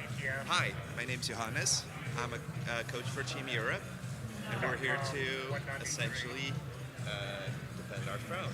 Defend the throne. Yeah. So tell us about the journey of bringing the team here from the different parts, and tell us where in Europe are the team members from. So we're actually scattered across all of Europe. We're from 14 countries, and what we did was we gave our best efforts to build a strong, coherent team. We had a lot of trainings, we had a lot of boot camps, and our goal was to have the best cohesion in our team. Wonderful. Because we saw this is the most valuable. Yeah. All right. All right. Sounds wonderful. So thank you very much. How's the competition going so far? Honestly, we're really happy with the competition. The organizers are great, and we're really looking forward to seeing the progress as it develops. We're really happy for Team Europe, and we're really proud of them as well. Well, we're really happy to have you guys here, and there's a lot of people gunning for you guys. They have to dethrone the Team Europe, right? Is that correct? Other coaches, other teams? Yeah, we're trying to dethrone. Yeah, okay, great. Yeah, come at us. All right, We'll sounds take good. Thank you. So now let's go and check out Team Canada and what are they doing over here? Okay. Team Canada. Let's see. Here you go. So tell us a little bit about the journey. Tell us about the journey of Team Canada coming here. Where's the team, and how do you feel about the competition right now? Feeling awesome. We just got started. Got off to a great start. Slipped a bit. We'll be coming back soon. Don't worry about that. Journey's been, we start right across the country, get people from every region, and then go to the regionals and the nationals, and then practice, and then coming to here. So it's a journey, but everybody's having fun. All right. You having fun already? I'm having fun. All right. That's what Is matters. the team having fun? We are not allowed to talk to the team, Oh, Eric. that's We don't know. right. We don't know. Because that's why we keep them back here. So thank you very much, Team Canada. Now let's come over here to Team USA. Okay. And here is our coach. So Ken, tell us about you. Tell us about how the competition is going. Competition is going great. You can tell with the major shifts on the scoreboard, there's definitely some strategy in play here. I suspect some teams are also holding flags, but it's interesting to see how each team is taking a different approach. So tell us about the journey of the team. The building of the team and where we are right now with the team and the program here in the U.S. Yeah, good. So, we have a pretty formalized program because of season 1. We ironed out a bunch of kinks. Season 2, we improved. Season 3 is going to even be better. But we started with an open last year, over 700 participants. We narrowed that down to a combine. And then from the combine, we invite them through a draft. And that whole process, there's interviews, there's technical challenges, there's assignments they have to do, there's training with industry where we bring in experts to train with them. Like I said, we do the draft. Then we have multiple scrimmages. We have great sponsors like MasterCard and Raytheon and CISA and NICE where they help us throughout the season. So very, very, very good very good pipeline we have, and then we also have a development pipeline that will feed our next season as well. So, yeah, long journey, lots of long hours, and stoked to be here. Wonderful, wonderful. Yeah. So let's go Team USA. All right. So here is our Team Africa. Team Africa. And as we know, because of some challenges that we had with the team and the sponsorships, and this is why it's important for companies that are out there to support our cyber athletes.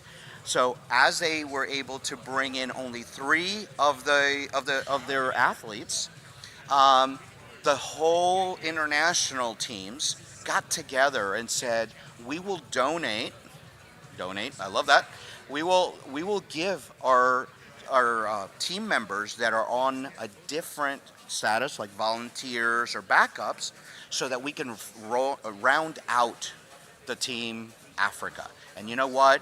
It worked. It was international cooperation at its tops.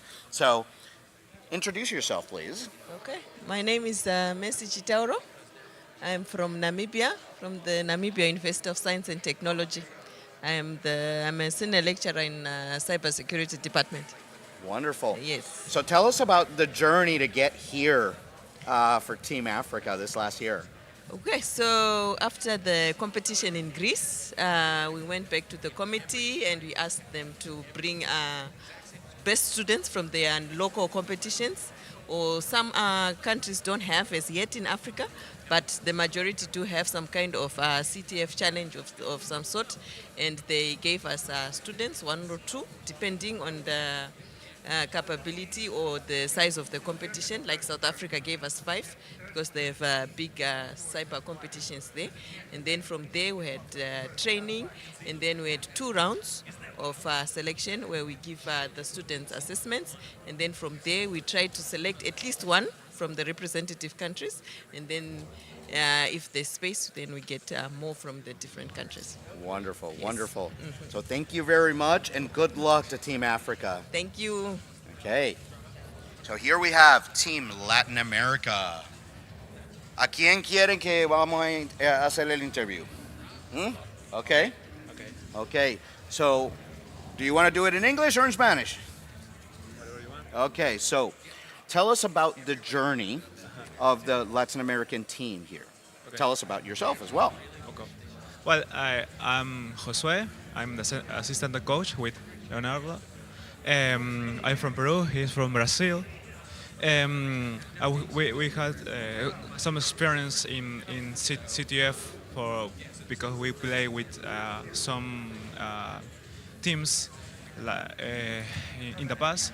I'm really we are excited helping with the guys in our team in this competition.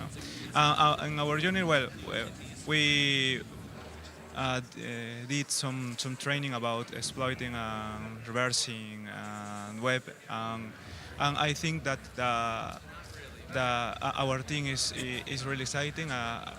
They want to make a good performance in this competition. Yep.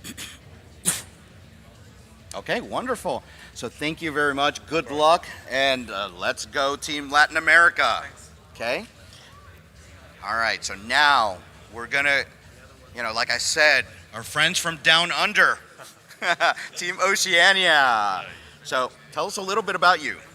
Hi, I'm Professor Ryan Cole from the University of Queensland, Australia. Oh, wonderful, wonderful. So tell us about the journey of building this team. So we ran a qualification round. We advertised to 17 nations across the Pacific, and about more than 100 applied for the qualifications. They were put through 2 rounds of qualifications, and there's like the points and also how they score in each category actually allows us to pick the best team on a meritocratic basis. So which countries are represented in Team Oceania? So in the end, we have about 11 from Australia and 6 from New Zealand. Yeah, and then unfortunately, one of the Australians can't make it for our competition, so we're now down to 10 Aussies and 6 Kiwis. The team from down under, as I said. Yes, that's right. But and how's the competition so far for you guys?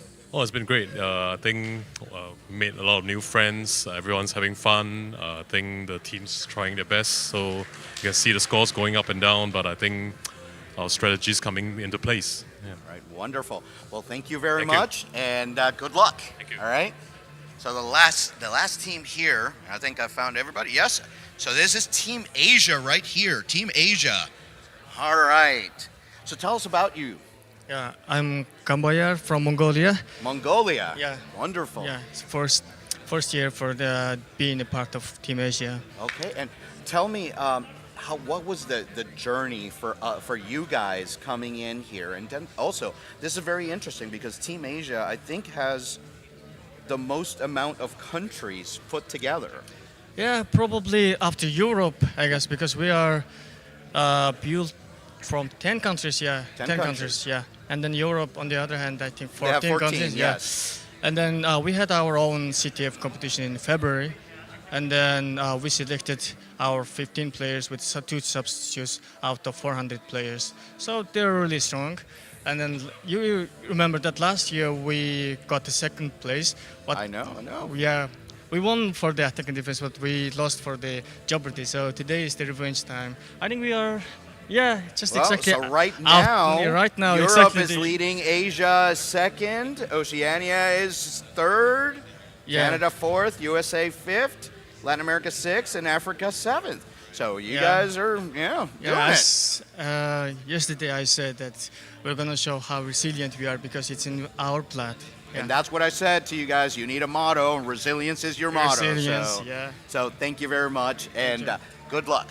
All right, take it. So now I'm going to take you down so you can see the current space here. And what you're seeing here is all the different teams and all the things that they're doing. These are the student athletes that are working through all of this and working very hard on all these challenges. And they will be here for 9 hours straight, competing and working through all these challenges. Okay? And then here, as you guys have seen, these are all the folks running the competition. The Meta CTF team and the Cyber Challenge team for tomorrow will be here. So as we walk this way, we're going to come to our jury pool, the people that run the competition. So, all right, here we go. And this is our jury pool. Let me get one of the jury members to talk to us. All right. Michael, can you please introduce yourself? Hi. This way? All right. Hi, I'm Michael Harpin. I'm the U.S. representative on the jury. Okay, and how is the jury composed for the International Cyber Championship? We have one representative of the jury from each of the teams. So one from each region, Team Canada, Team Europe, et cetera, et cetera. We all deliberate on any issue that's brought to us by any of the teams or the organizers of the event. Wonderful. Now, how long have you been with the team with the International Cyber Competition? So I've been on the advisory board for the U.S. Cyber team, not since the beginning, but pretty close. Yeah. And so I've seen the hard work that's gone into it from Katzcy and PlayCyber and all the great work that they've done and all the work they put in on putting on this event. Yes. So I went to the first ICC last year in Athens, hosted by Anissa, which was super exciting. Just even better than we could have imagined, honestly. The camaraderie, the ability for these individuals on the teams to meet different players from around the world face to face was super exciting. Just a lot of energy taken out of that, and then to see it ramp up into what we are doing this year. Again, the energy and the momentum coming from what we did last year and this year, really carrying on, and can't wait to see how that progresses. Yeah. Well, thank you very much for being here. Thank you very much for being part of this jury, because together with all the juries. So I'm going to go. Where are you from? Africa, Japan. So that's some of our jury members. We're missing 2 members. We're right? missing our Canadian representative and so- Team Oceania. But these are the people that are making the rulings to make everything, to make this game as fair as possible for everywhere around the world. And they don't do anything without them all being in unison. That's international cooperation at its best. We will be right back with you. We'll meet you back at the broadcast desk. Thank you.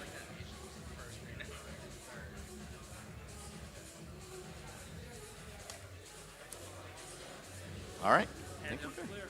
Thanks, Mike. Appreciate it. Yeah, of course. Trying to fill the dead time.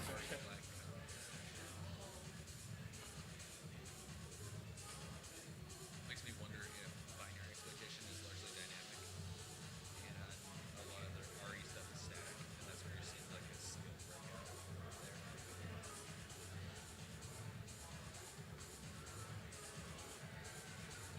The thing that, yeah, those or if it's like easy and you grab hard,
We just want to say it right.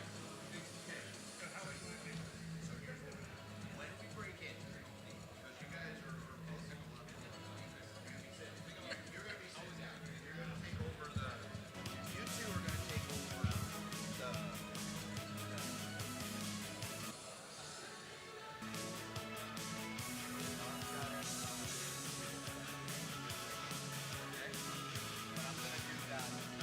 Okay, so I'm going to, number one, introduce you guys as the streamers that are going to take over the desk. Okay? So Pete's going to be knocking on the back side of your head. And remember, we can break in, break out, and board. What we're going to do first is I'm going to introduce you. This is Nick. Nick, introduce yourself. Int, introduce yourself.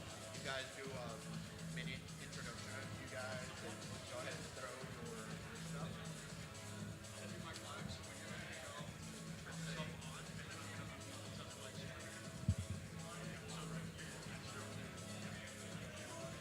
So I'll go give you a.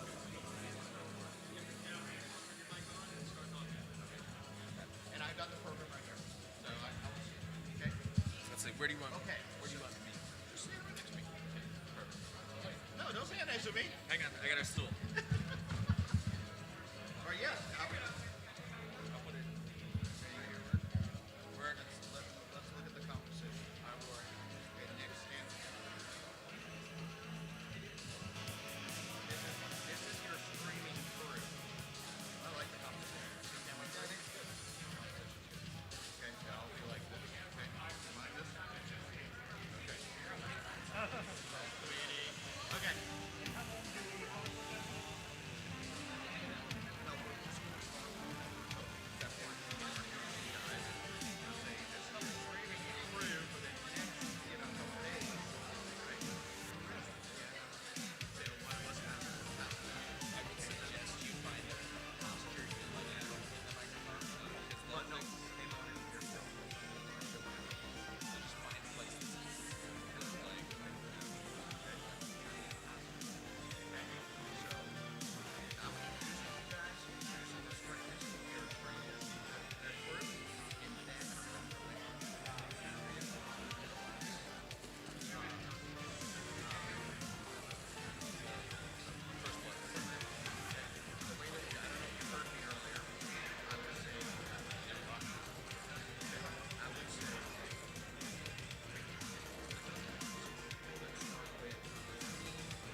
Okay, guys, are we ready?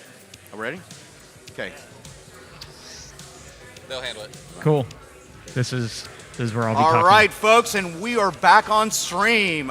Thank you for being here with us at the Torrey Pines Hilton for the International Cybersecurity Champion 2023. I'm Eric Bellardo, your MC for the event, and here with us is our streaming crew. So let me introduce you to these new faces. Let's start with Int. Int, tell us about you. My name is Int80. I'm the rapper in a group called Dual Core. I hack computers and make rap music about it. All right, welcome. And Nick? Hey everyone, I'm IPSEC, also known as Nick, or I guess I'm actually also known as IPSEC, but I do a lot of Hack the Box videos, just general CTF stuff, and yeah, if you don't know me, just check out like ipsec.rocks. All right, and what do you do for a living? What's your other than streaming? I make challenges over at Hack the Box and just do consulting as well. Wonderful. All right. And tell us a little bit more about Dual Core. We are an international hip-hop duo. We love technology and hacking, and we combined our passions, and we get to share them with the rest of the world. All right. And I think you are going to be singing tomorrow for us, right? Rapping, there is a distinction. Singing requires talent. Rapping does not. I can't do either, so that's okay. But give me a good karaoke machine, and I'm good. I'm there. All right. So as we're talking here, the competition continues. We're going to do a quick wrap up of all the first bloods that have happened. So I'm going to let these guys take over those operations, and I'll be right back with you. Go ahead, guys. Actually, just really quick, for folks who are just joining the stream, we want to introduce Pete as well. Sure, yeah, I'm Pete Hay, and if you've been here for a little while, you've had the joy of seeing me and Eric talk, but yeah, I've got a background like these guys working in cybersecurity, and I've had the joy of participating. This is now my second year at IC3. Yeah. That's awesome. Welcome back. Yeah. Welcome. And fine. You guys know me. I'm Eric Bellardo. I've been in the field of cybersecurity for 33 years, so I'm the gray hair of the bunch. So, all right. So let's get back to the competition. Let's go with our first bloods that have happened. We had a first blood around 9:54. Team Oceana got it on Sailing Smoothly Requires Finesse, and that was a web exploitation challenge. Let's talk about web exploitation. Well, so much has changed over the web. I remember being astounded by request forgery, like client-side request forgery. Now you've got server-side request forgery and deserialization bugs, and so we don't know what the challenges are, so we can't speak specifically to the details of smooth sailing, but it is fascinating how development of web technologies has also progressed the techniques used in exploitation. And I think the really interesting thing about these web exploitation challenges is you're now reaching outside, with binary exploitation and reverse engineering, it's on your machine. You have a binary, you're exploiting it. You have a binary, you're analyzing it.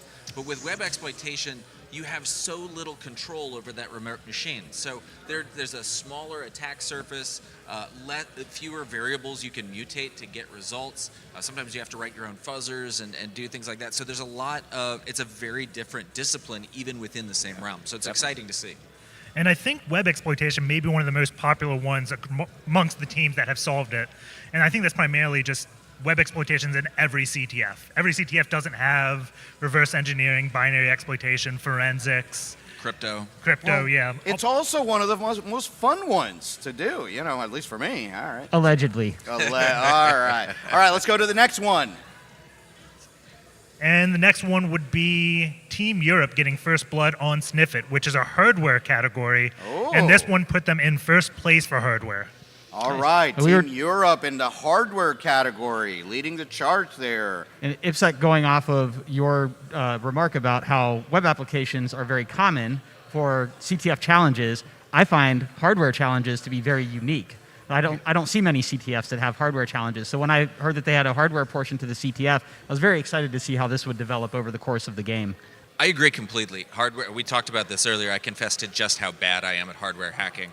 But I think you're exactly right. It's one of those things. And we talked about how the coaches have the ability to select who from their total roster is going to be in this competition right now. And it's not everyone. They keep reserves back. And so I imagine as they looked at those skill sets, they wanted to make sure they had the right people in place to do that hardware hacking as they came into the competition. Well, I think the way around that is to just be really good at everything, like IPSEC. I am actually not good at hardware, but it's funny. When I was looking at the web exploitation, which I think is one of my more favorite ones, I have no idea what the challenge is when it's Sailing Smoothly Requires Finesse. Like, that name didn't mean anything to me. I have no idea that could be anything in web exploitation. But the hardware was Sniff It. So, I'm imagining they're just sniffing some bus. And I'm curious if they have actual hardware components that they're doing this with. Is it all virtual? How is that all set up on the back end? So we do actually have real hardware components. And if we ask, I think we can bring them back up on the stage so you can take a look. But yeah, they have real hardware. The guys are sitting right over there, handing them out to the teams. And then the teams are doing actual physical access to the devices. That's pretty cool. That is pretty cool. Let's see what else we've got for First Blood. Sorry, go ahead. Yeah, for the hardware challenges, are these devices custom made specifically for IC3? They really are, yeah. We'll see. We'll get somebody to bring them over in just a minute, but Very we'll take cool. a look at those. Yeah. And then after that one, Team Canada got first blood for tic-tac-toe, which is a reverse engineering challenge. Ooh. I like it. So reversing, old passion of mine. I started out interested in reversing because I wanted to crack software, and I thought it was fascinating that you could literally just go in and change a program that somebody else made and have it behave differently. Yeah, and it's been interesting because we haven't seen as many challenges captured in the reverse engineering category as we've seen in binary exploitation. And Eric and I were talking about how there's a significant overlap in the skills necessary to do that. But I'm wondering if we're seeing more static analysis being necessary for that RE side, whereas it's more dynamic analysis and the binary exploitation. Yeah, I imagine reverse engineering would be like trying to beat some type of bot that plays tic-tac-toe, and you have to either manipulate your bot so you do multiple plays at once because you can't beat AI in tic-tac-toe, or you like change their thing. So the bot thinks to put it in the top right, but you put it in the middle, and then you score.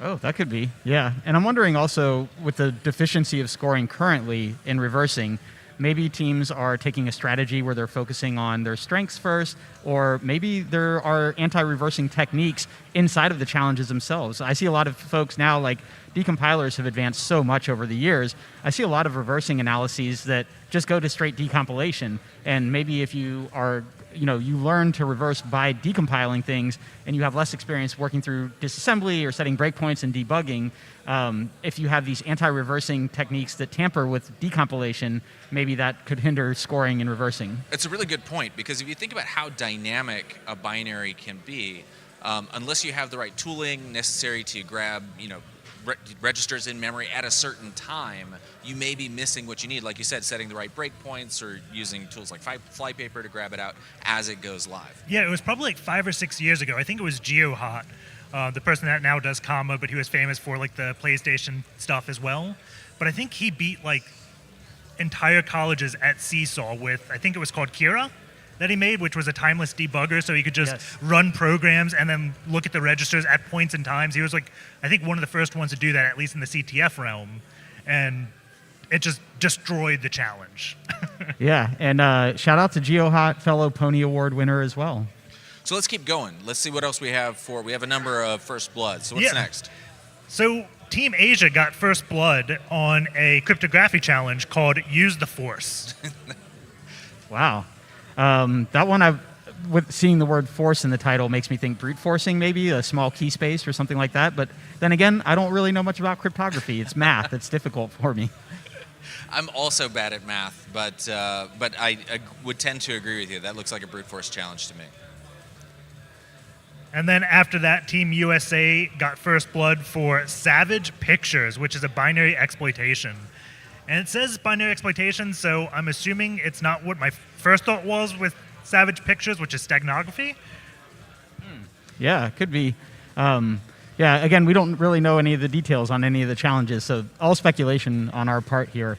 But I really enjoy binary exploitation. I think it's fun to start with this kind of black box, if you will, dig through it, figure out where the gaps are, and then how to exploit those gaps. I think binary exploitation is always fascinating. I've heard it for like the last decade that people say binary exploitation is going to be gone because of all these defensive measures that get put in, like patch guard and all those things, and then people just find ways around them. Well, they keep letting people do things, and I think that's probably where the breakdown is. Yeah, I mean, if you're FreeBSD, they say why bother putting ASLR in anyway. So. All right, we're going to take a quick break right now, and we will be back in about 10 minutes. Okay. All right, come back to the stream in 10 minutes. Set your timers. I'm going to interview somebody over there, and then once I finish with that, we'll go back to this, and then we'll come back to you guys. Cool. All right.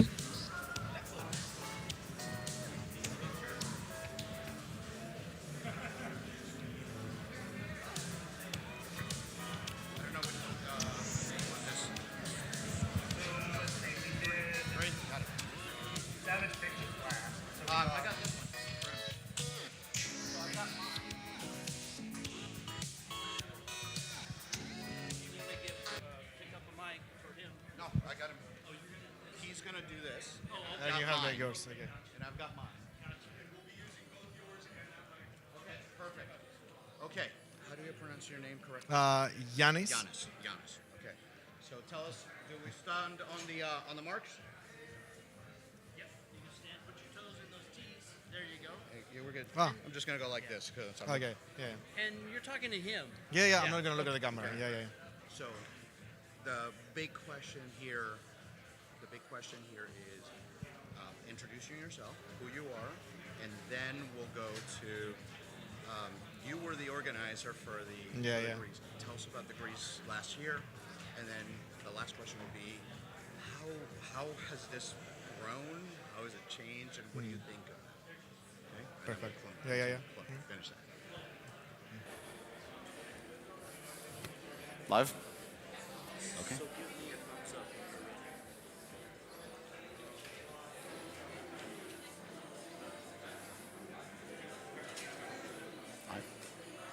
All right, and welcome back to the International Cybersecurity Championship here in San Diego, California.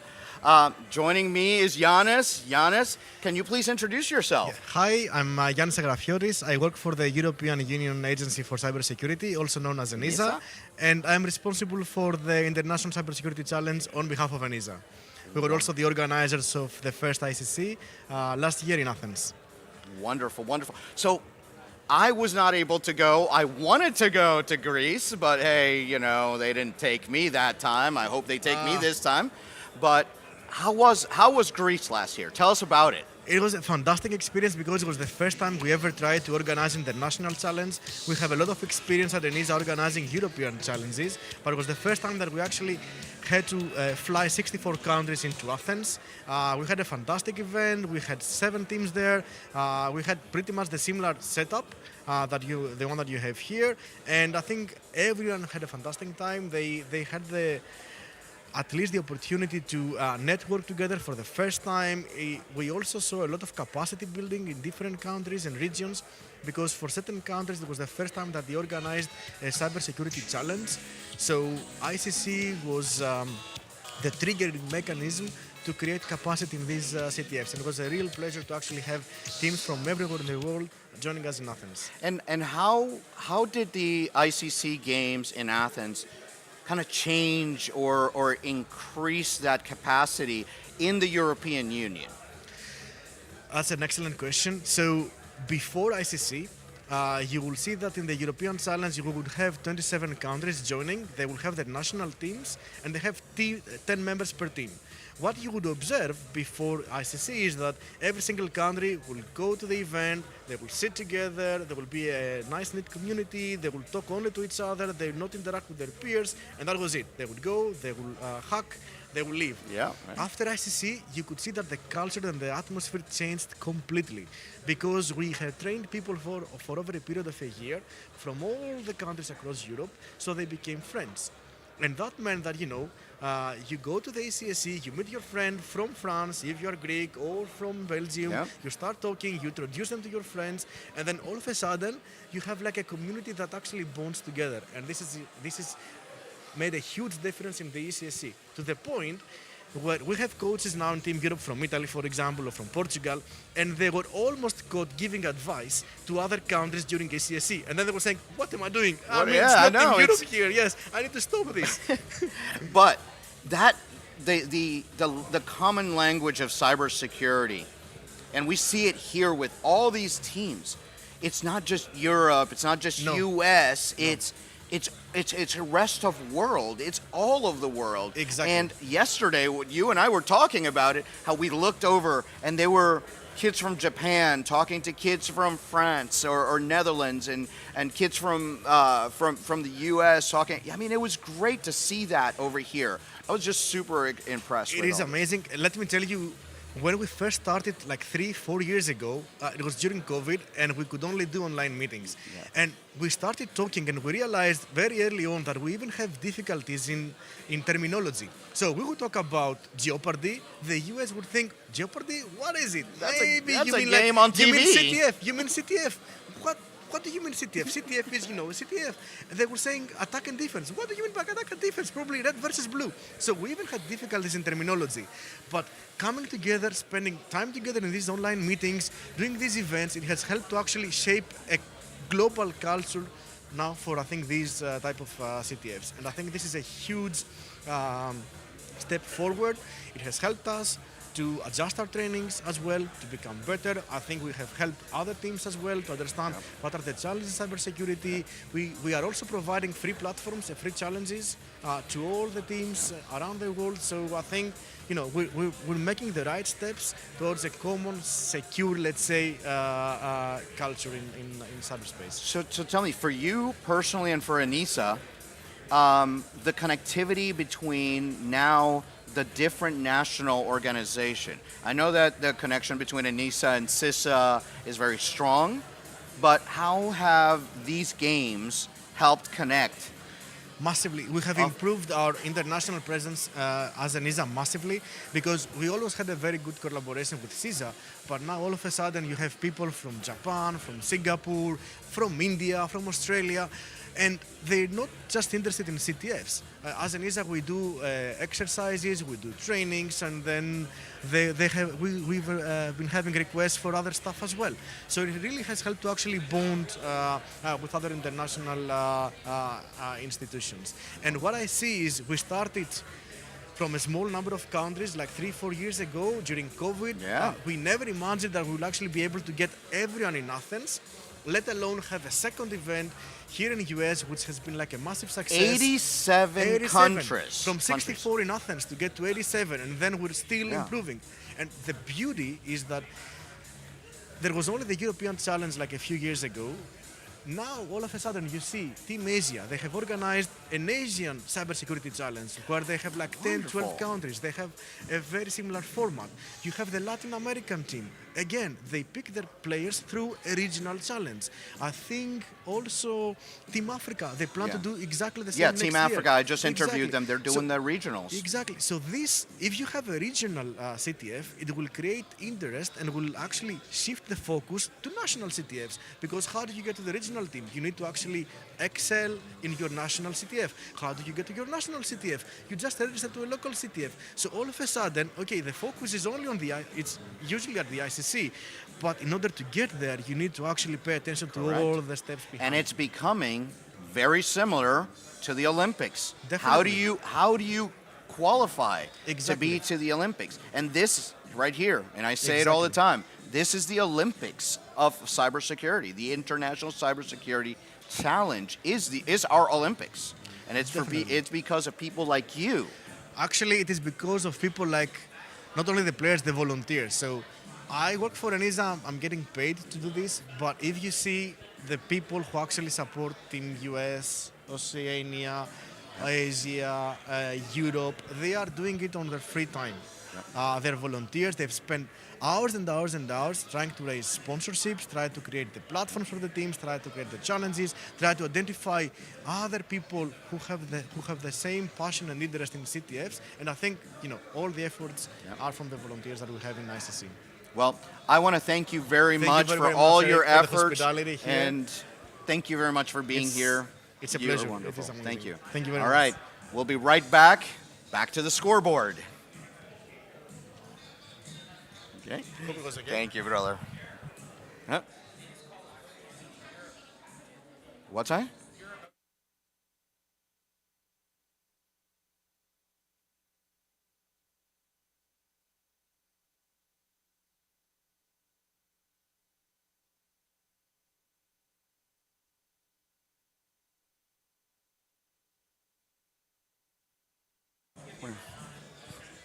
Where? There's a...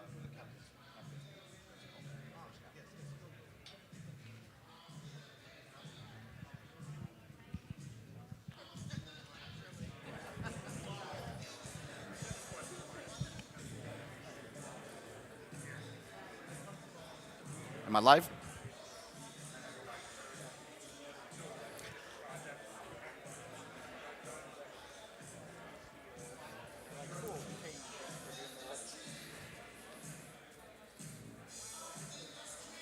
All right, everybody. We are back on the stream here. One of the things that we wanted to tell you is, as part of the cyber games and what we do, what the rules are, there is a each team has 2 coaches meetings where the team can request the ability to speak to their coaches during the competition. That has to be monitored. See behind me on that camera, it is being monitored by a watchdog or a referee that's making sure that, you know, the coaches are giving that coaching advice for them.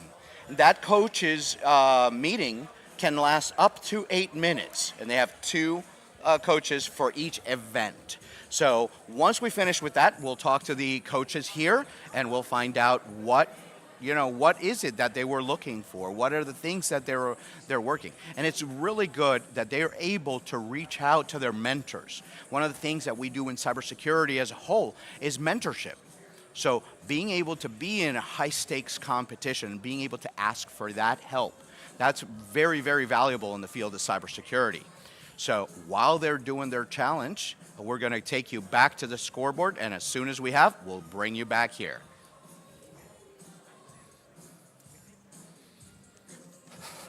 That's one of the things you're going to do.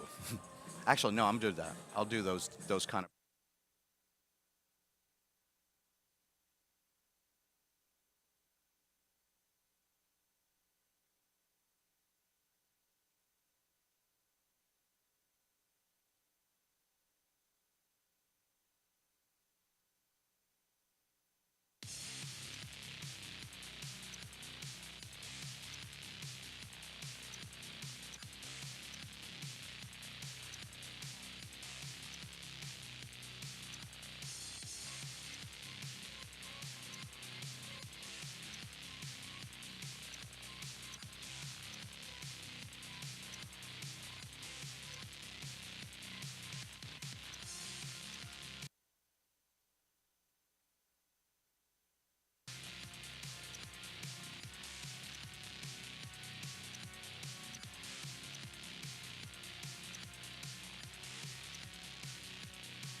Hmm?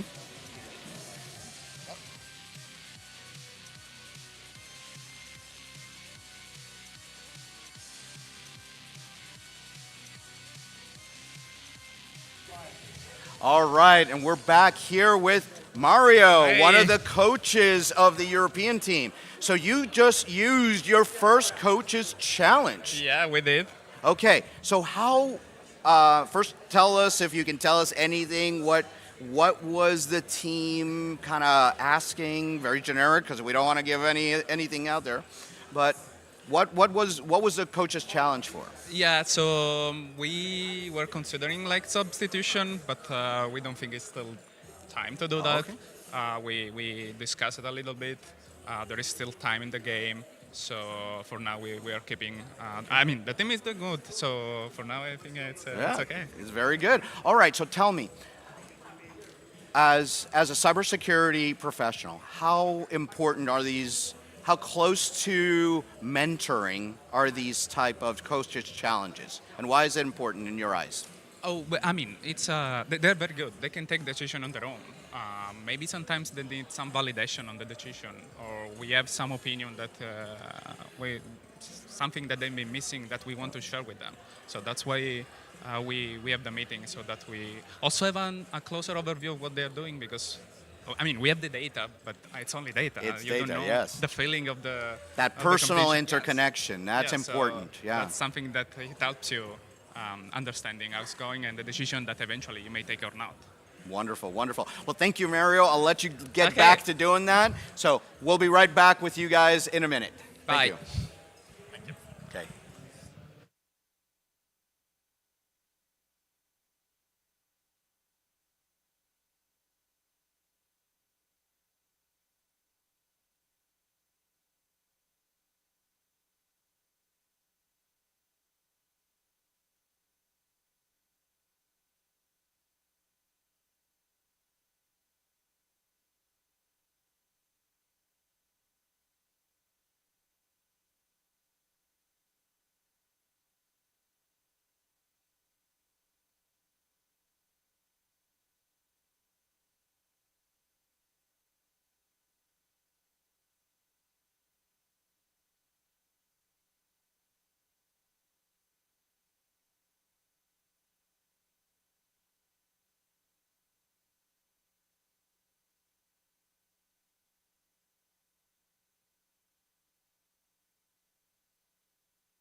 And we're back with our next guest, IPSEC.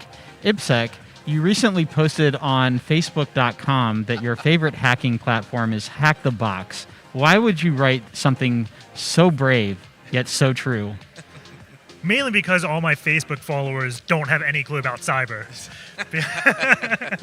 My cyber personality is just Twitter and LinkedIn. And if I posted on Twitter, then it would start a flame war. But if I do it on Facebook with just my real life friends that I know in person, they would just think I'm a nerd.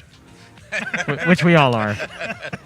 All right, so since our last update, we've had some more first blood, so should we catch up with those? Let's do. Yeah. Team Oceania got first blood for Blue Lock, which is a hardware challenge. Oh, nice. And we actually have the hardware challenge. We do. We don't know if this is Blue Lock, but it's kind of what it looks like. You probably can't see it that well on stream, but I see a USB-C and then just random chips. There's 2 buttons on it. Yeah, they're zooming in for us right here. So I think the really important thing is that this is designed to be, like all things here, a valuable learning experience as well as a challenge. So what the hardware team was telling me is that these are indicative of the types of devices and components that one would find in a larger piece of hardware. And the idea being that, in software you might find a bug that is accidentally leaking information, or an assumption was made by a programmer. In hardware, the assumption might be, yes, this is wrapped in plastic and no one is crazy enough to saw it open and attach leads to components, and then they'll have access to a bus or memory leaking or what have you. So I think it's a really interesting learning experience about the world of cyber and how it is that those vulnerabilities creep into the world we live in.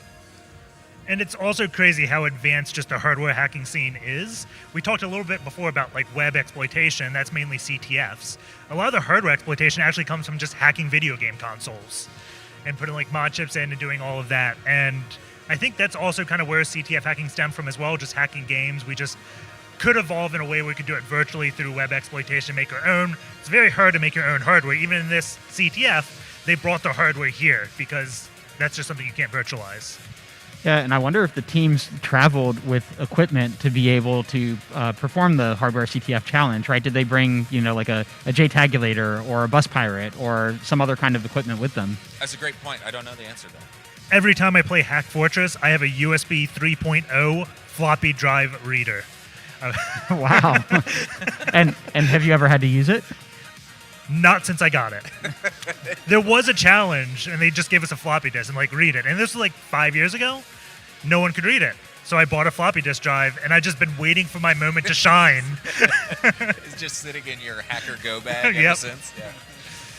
And then after that first blood, we have Team USA getting it on Make It Yourself, which is a reverse engineering challenge. Ooh, nice. We're starting to see some heating up of that reverse engineering category. That's good to see. I wonder if it's just like a lot of obscure make files in Make It Yourself.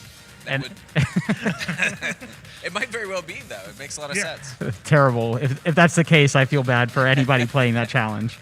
Team Europe got first blood for Web's Amazing Firewall, which is a web exploitation challenge. Something tells me there may be mod security or something in that. Yeah, I mean, the first letter of each word comes out to WAF, right? So yeah, probably some kind of WAF bypass challenge, speculating. Have you all seen any cool WAF bypasses recently? Well, there's the Big Five, wasn't it? Not too long ago. It was a while back, but I thought that was just like a bug in their software. I was thinking things more like Cloudflare and that kind of stuff for WAF bypass.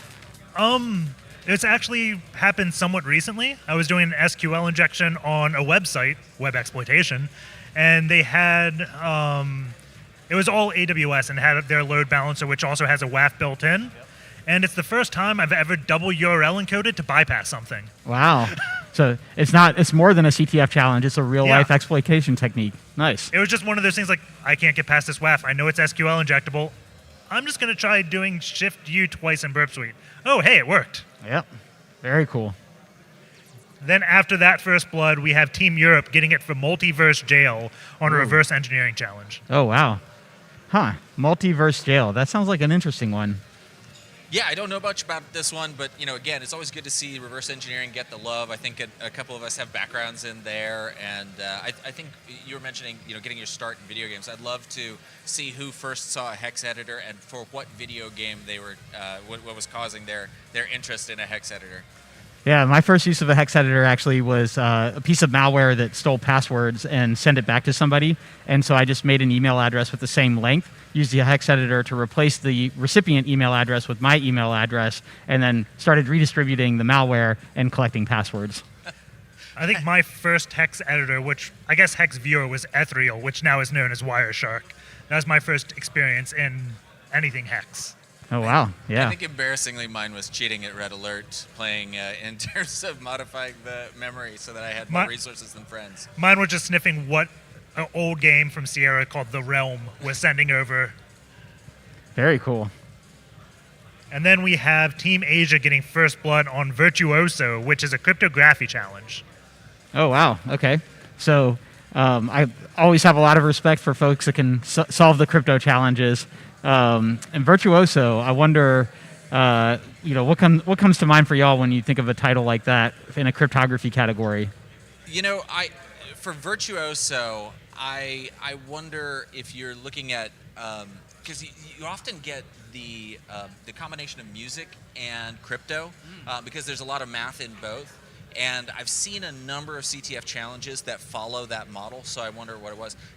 Actually, one of the interesting things that the Meta CTF guys were showing me is they actually have CyberChef baked right into the platform. Whoa. So you were asking about tools that they bring along, and I thought it was really neat that the CTF was bringing along something so ubiquitous as CyberChef to make it available right there. So as you're doing those encoding and crypto challenges, you've got the ability to bake in the transforms you need. Once CyberChef came out, my Python skills went way down. I think that's pretty much universal. Yeah. There's a meme about the IC3 event, and there's a bingo card, and one of the squares on the bingo card is CyberChef magic solves the challenge. The next first blood was Team Oceania getting MQT Chone, which was a hardware challenge. Oh, nice. Yeah, MQTT, obviously used in automation for hardware stuff. Yep.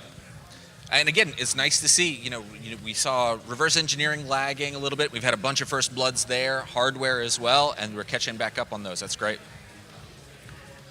After that, Team Europe got first blood in in-store music, which is a miscellaneous challenge. Oh, cool. Yeah. What's it called? Catch all. It's anything could be in miscellaneous. I feel like those are the challenges when I used to make CTS. Those are the challenges where maybe there's multiple disciplines involved, and so it doesn't strictly fall into one particular category like web app. Maybe you get a shell through a web app, but then also you have to local privesc, and so it'd be binary exploitation plus web app. So I put that in a miscellaneous category. I really like those ones that are client server, so you have to binary exploit the client binary, and then you're doing some kind of injection to the server as well. I think those are great. I also think there's a strong tradition in CTFs that you have nerd lore fall under those miscellaneous challenges, and I personally love them, even though I know some people think that they're soft questions, but I think they're a lot of fun. And then Team Asia getting first blood for gene editing, which was another binary exploitation challenge. Wow. Binary exploitation. Cool. Yeah. I wonder what... I would love to get a survey from the players as to their preferred reverse engineering tool, their preferred disassembler. Is Ghidra number one? Is IDA number one? Is Binja number one? Or something else? I know that Radare is another suite of reversing tools. So a lot of options out there these days. It's an excellent point. I think I worked with the gene editing back in the day. No? Their name was Gene and their last name was editing? Gene editing, yeah. And that wraps it up for the first bloods. Over on the scoreboard, we have Team Oceania winning right now in first place. Woo! With 5,230 points, 5230. And if we just take a look, they have, now remember, the first bloods are going to give you 25 additional points. And they have accumulated 175 points and we already covered that I'm bad at math, but I think that's 7. Yes. I think that's 7 first bloods. And and remember that as the scores climb, as the number of scorers in each challenge climb, the value of each point declines. So for capturing a flag, the value of the flag declines as more and more teams capture them. So those first blood points are going to matter a great deal. Do you want to break down a little bit what it looks like for this first place team, what their scores look like in the different categories? Yeah, so with Team Oceania, they have, on cryptography, they've solved 6 out of 7 challenges, and they have 3 unique solvers for that. So I imagine once they get that last one, they may going into another category like, let's go reverse engineering, where they only have 1 out of 7. With binary exploitation, they've solved 2 out of 7. Web exploitation, 3 out of 7. Forensics, 3 out of 5. They haven't touched the miscellaneous category yet, and they've solved half of the hardware challenges, which means they have 4. You know, this is a really excellent time to mention something that just happened. You mentioned cryptography and how they're nearly done with that. Team Asia actually did something for the first time that we just saw. They took a timeout, which allowed their coach to come in and talk to the team. And coming out of that conversation, they decided to substitute one of their bench players into the game. And I think, if I were looking at my team and I had people on my team that are, these are my crypto kings, I don't know, the players, yeah. Yeah, absolutely. Crypto champs. Yeah, and so you might very well say, okay, well now maybe I want to rotate in someone who has more generalized skill to address those miscellaneous challenges. Or how would you approach it, especially with some of the unique scoring and what we have going on, how would you approach strategizing that way? I would probably, if I was in this, be focusing on reverse engineering. Just from eyeballing it, it looks like that's one of the least touched categories. And how the scoring works is everyone gets the same number of points for the flags. The flag points decrement the more times people solve them, but it decrements for everyone. So if I solve the flag, I got 500 points, and then Intadi solves it, then I lost 100 points because now that flag's worth less. So at the end of the day, the first blood is what really matters. And if reverse engineering, if only 2 out of 7 of those have been solved, you may want to bring in your sub who may be really good at it and try to get those first bloods. Because at the end of the day, that's going to be the difference maker. It has a very significant impact on what your overall ability to score points. By the way, I didn't mention this earlier, but if every team were to capture every single flag for a particular challenge, the final value would be 100 points. So it essentially decrements from 500 to 100 based on the number of teams who have that particular flag. It gives a really nice wrinkle to what your strategy looks like. What about you? Would you, if you're looking at this, we see that miscellaneous is pretty wide open, crypto's starting to close up. What would you be doing to restructure your team? I'm very chaotic, and so I would just let them run free. Do what feels right. Fair enough. All right, let's go back to who are we going to take a look at? Who's in second place now? Team Europe, currently in second with 4,777 points. And where are they sitting? Let's see. Now, this is really interesting. They're first place in the category of binary exploitation. They're third in binary, third in reverse engineering. Do you scroll up a little?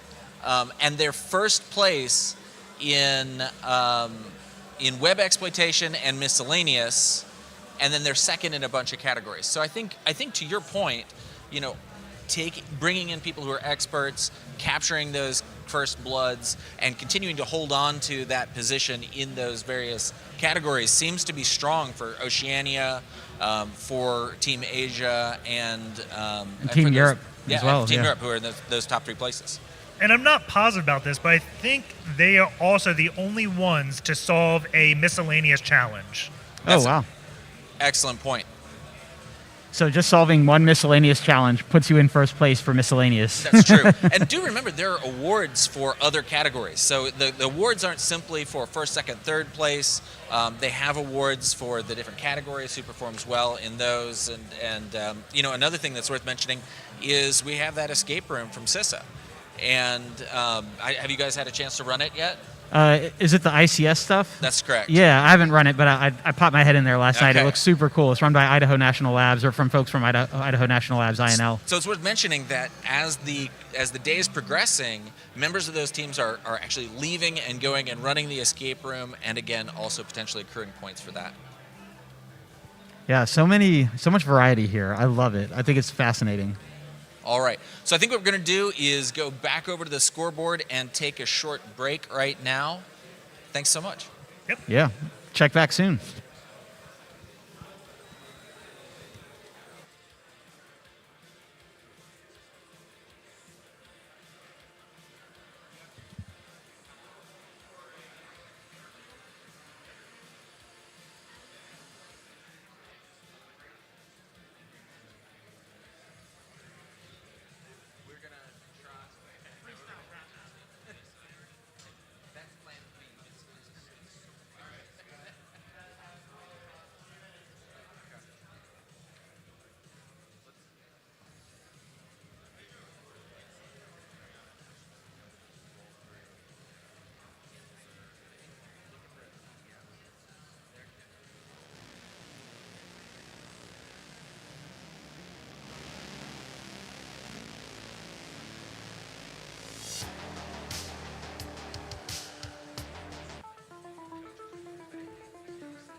All right, and welcome back to the International Cybersecurity Competition and Championship here in San Diego.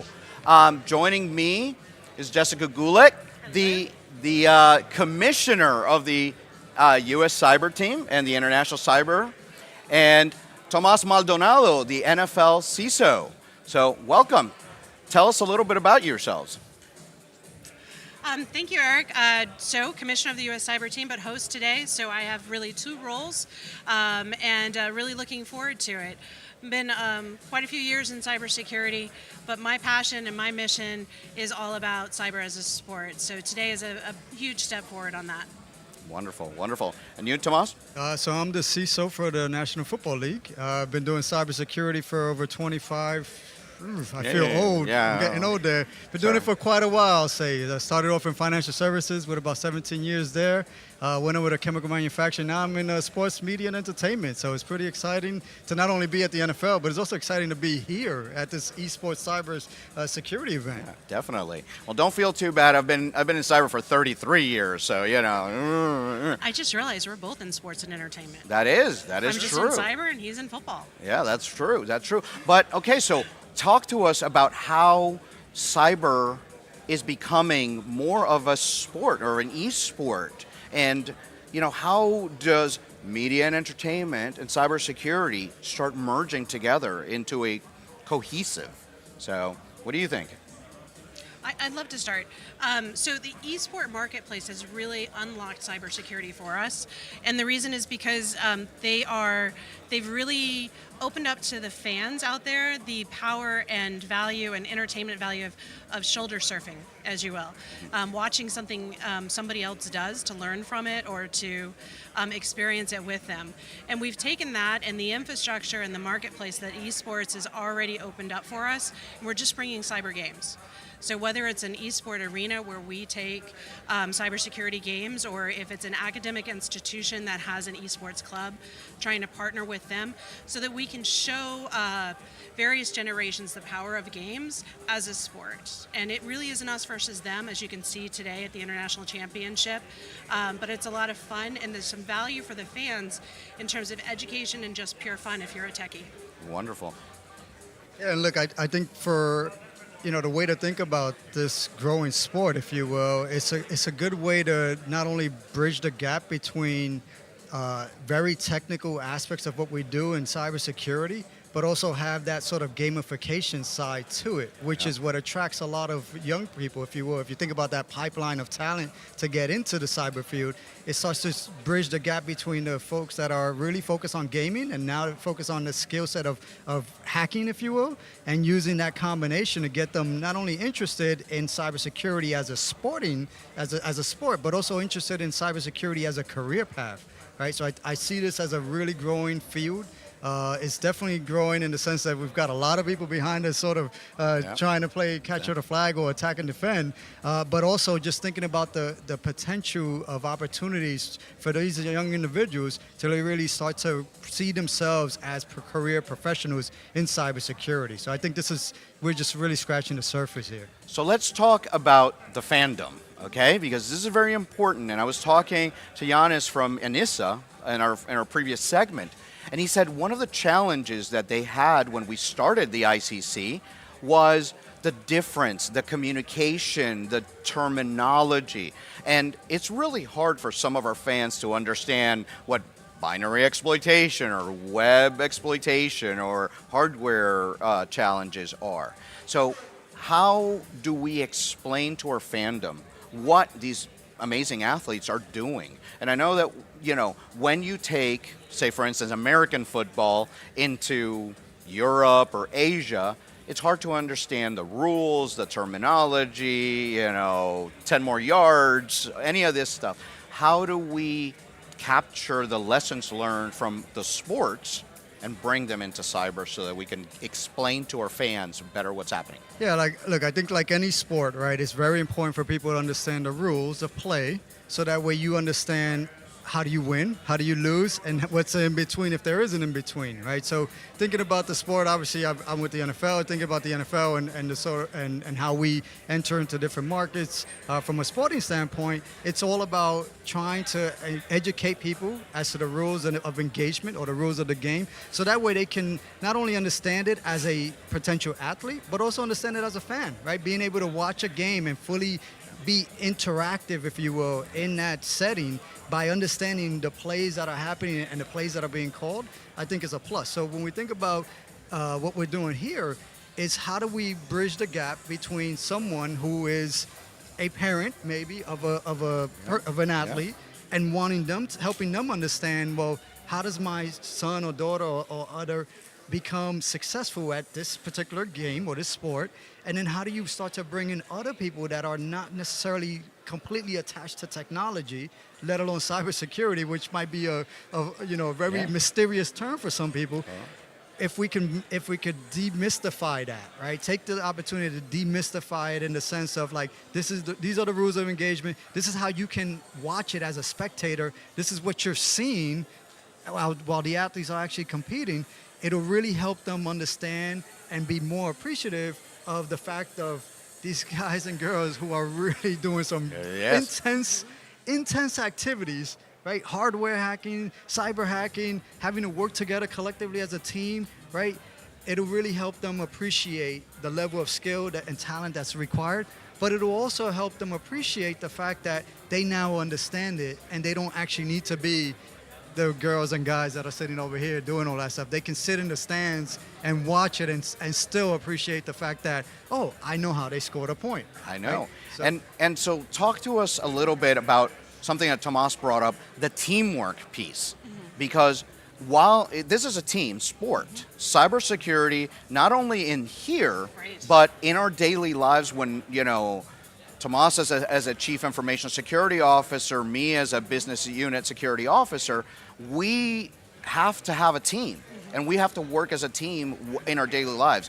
But how does that translate to the games? Tell us a little more. It's really important. Back in the days when I was managing cybersecurity teams myself, it was brought to my attention by some pen testers that were working for us. They're like, hey, Jess, come watch us do it. And over the 24-hour period where they were pen testing an organization, I was able to see that they were taking a best athlete approach, right? And so what they would literally do is they set up their computers, and then they're like, okay, who can do this one activity best? And then they got up off their seat and they changed. And the reason is because you only get one opportunity to really hack into a computer before it resets. And so they want to take advantage of the holes that are left in the network settings, and they don't want to have to reset it. And so it was then I was like, wow, this is like a heist. It's kind of, and when you look at a really high-performing team, and you did a wonderful panel today on the conference about high-performing teams, they have different skill sets. And we actually did a market study before all of this, and we were interviewing a whole bunch of players that had played some of the best cyber games out there, Cyber Patriot in high school, the CCDC, NCL, the National Cyber League, Packet Wars, and PICO, CTF. And we asked them, we said, how do you form teams, And they're like, it depends on the competition, but I've got to have somebody, and they would talk about a skill set like crypto and forensics, somebody deep in there. But then they also need people that can help out, kind of like a runner, if you will, somebody who can fit in with a few different things, or take it from somebody to take instructions and follow through, or a leader who can really organize the team. And they have to constantly communicate, just like in volleyball, right? And similar to in football. I mean, you've got your specialty players on the field. And that's one of the things that we see when we see in this area here. You've got your specialty players. You got your offense. You've got your defense. You've got your special teams here. Talk to us about how that kind of meshes with the cybersecurity world. Well, it's also, taking it a step further, right? Our adversaries, if we really think about it from a business standpoint, our adversaries are not focused on like, hey, you can do just X.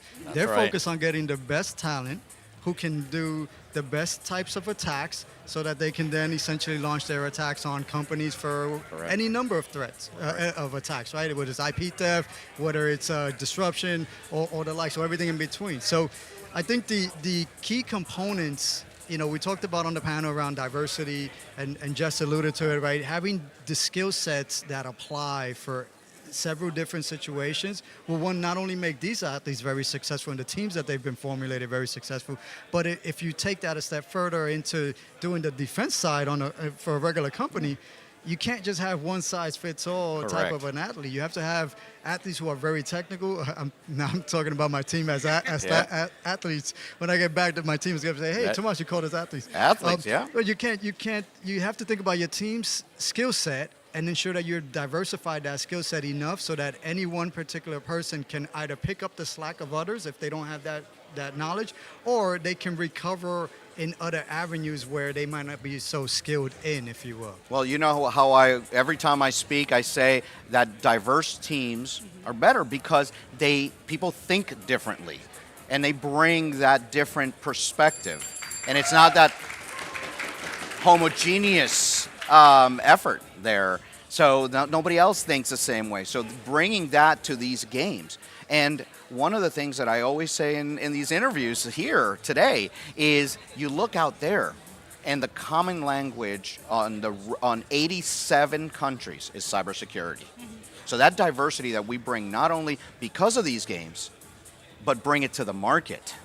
So these people are going to become the cyber defenders of the future. They are. Okay? Final words? Wow, just pulled it right there. Yeah. No, I just want to thank our sponsors and volunteers. We have, if you're seeing in the background, quite a few volunteers walking around as watchdogs and helping run this event. Yep. And one last thing, just want to do a call out to behind us. We have a broadcast desk, and the streamers are watching. That's how we're really trying to articulate to the audience. Bring folks like Eric and Tomas and to 80 and IPSEC and have them talk about what they're seeing in the room and what the challenges are, I think is an important part of our sport in terms of bringing in the fandom. And so definitely. big appreciation for everybody who helped make this happen. Thank you. Tomas? Look, we're developing the next people that are going to take my job, which I'm completely looking forward to. I'm looking forward to it. Yeah. So I am absolutely not worried about that at all. I think there's a really good opportunity here, and we're just really scratching the surface, and I'm really happy to be a part of this, working with Jessica and obviously working with you all, to really make sure that people can gravitate more towards this particular industry, which quite honestly, when I first started hacking, I thought of it as a sport, right, as well. Yeah.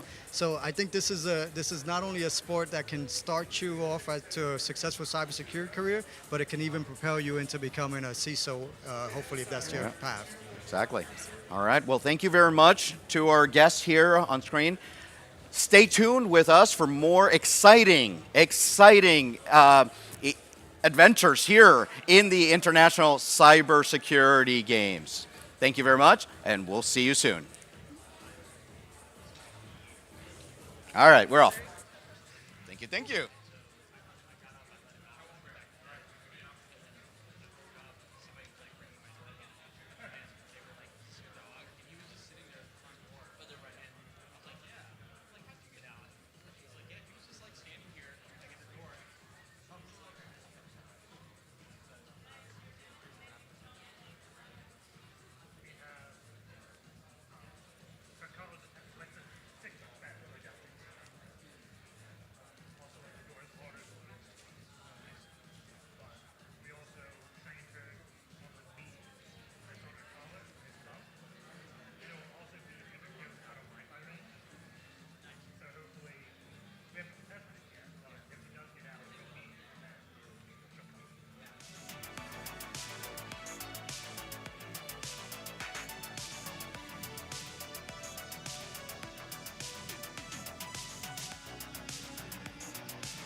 Check.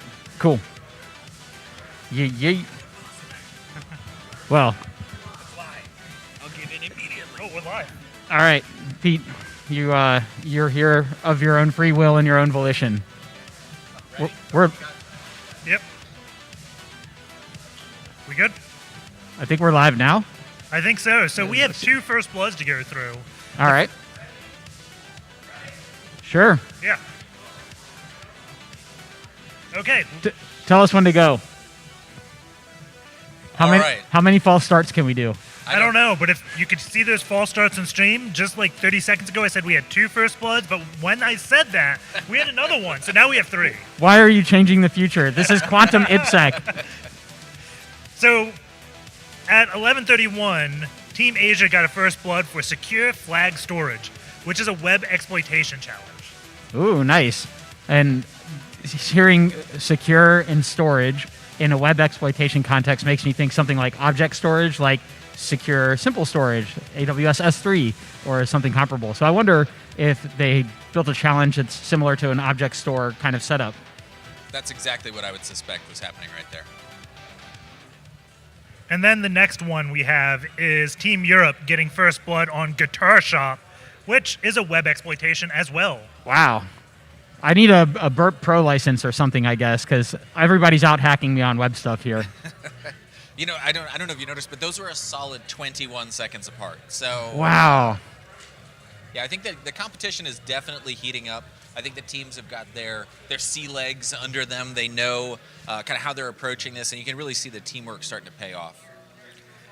I'm curious what Guitar Shop is. I'm guessing maybe like an Instacart challenge, some online shop to buy guitars, but it could be completely different.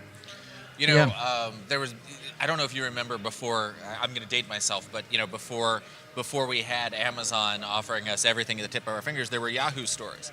And you remember those content type hidden fields that would have the value. So you'd actually be submitting a bid based on the price. They were designed to auto accept, but it was hidden inside the HTML. And if you had early version predecessors to Burp Suite, you could modify what you were submitting, and they would accept this bid for a lower price that you might have put in there. I've heard that was a very bad thing to do. Oh, wow. That's some like old view source hacks right exactly, there. Yeah. I will say, when I think about guitars have strings, right? Mm-hmm. And strings are sequences of characters, so maybe there's some kind of string manipulation vulnerability or injection or something like that. Format strings, maybe? I don't know. There's a lot to work with in there. Yeah. Too many layers. And then at 11:54, so this is about 20 minutes after that first blood, Team USA did Tiptoe Through the Traces, which is reverse engineering. Awesome. Yeah. And so tracing being as you monitor the execution flow of a program. And so I wonder if maybe you start with a file that's like a trace output, or maybe you need to be able to trace through a binary in order to find this flag. What would you think maybe? That's what it sounds like to me. Like we were talking about, what are the states of memory, of registers at given times, and trying to find, those crucial components for what you need for whatever the challenge might be. It is interesting. While we were talking, because that put Team USA in first place for the reverse engineering category, but 3 minutes later, Team Canada also solved that and then reclaimed their first place spot. Oh, wow. So the scoring strategy strikes again. Yeah. That makes me wonder, was someone sitting on a flag? Because that's so soon after one team scores. Were they actually sitting on a first blood, or is it just 2 players working at the same time and just getting it? Yeah, I would think it's counterproductive to sit on a first blood, because you're going to guarantee that extra 25 points on the first blood. It does raise the question of strategy, though. I agree with you that the first bloods, I can't think of a strategic reason to sit on a first blood, but I can think that maybe once you had, if you were especially like that, you were very close, maybe you would sit on that flag, hold it back, and you would leave other teams uncertain of what their actual position is. Let's take a look at whoever our leader on the leaderboard is and dive in a little bit into what their score breakdown looks like, because I think there's some interesting aspects to the scoring of the game. For instance, when you get a first blood, we know you're getting the 500 points. We know you're getting the 25 points. But when I say we know you're getting the 500 points, they don't stay, do they? Right. It can then become 350 or lower. Right. So every time a different team scores on that flag, you're going to see a decrease. But when you score on a flag that's already been captured, you're not just scoring your 350 or even 150 points. You're scoring your points, but you're also decreasing the scores across the board. So conceivably, you could knock down another team by 600 points. So, excuse me, collectively, the other teams by 600 points collectively by landing a score. So let's take a look at the breakout on this a little bit. Yeah. So on Team Europe, the first place person on their team has submitted a total of 6 flags, and they currently have 1,248 points for their team. Wow. But here's the really interesting aspect of that. They have 3 flags in one category, but only 400 points. So it might seem like, oh, well, that wasn't so productive. But the reality is, when we think about 3 flags, 6 opposing teams, potentially up to 100 points each, they could have knocked down their opposition by 1,800 points on those 3 questions. So I think it's a really interesting scoring strategy. Now, I've just gotten the high sign, so we're going to go back to the scoreboard and take a look, and we'll come back and break out these teams a little bit more for you in just a minute. Cheers. All right. Are we all having fun out there? We'll be back in 1 hour. So stay tuned for more exciting adventures here at the International Cybersecurity Championship. See you soon. See you. Hack the planet.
I'll go talk to him.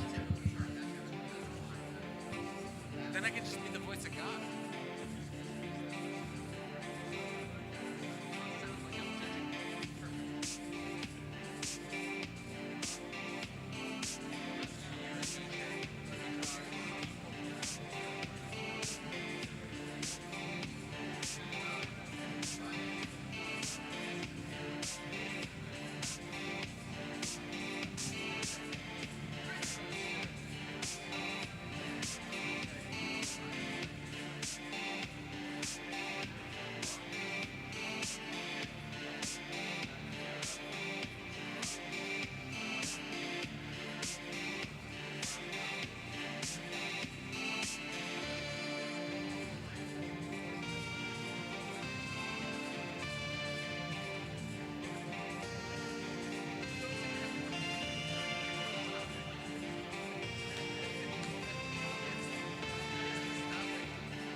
There's more to travel than just getting there.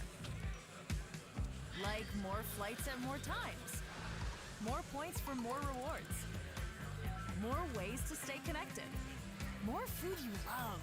Careful, it's hot. More live TV, more fun for the kids. More tissues, please. You know, for the rom-coms. More destinations, from A to B all the way to Z. Night-night. No matter why you're flying, there's more to travel. I need more.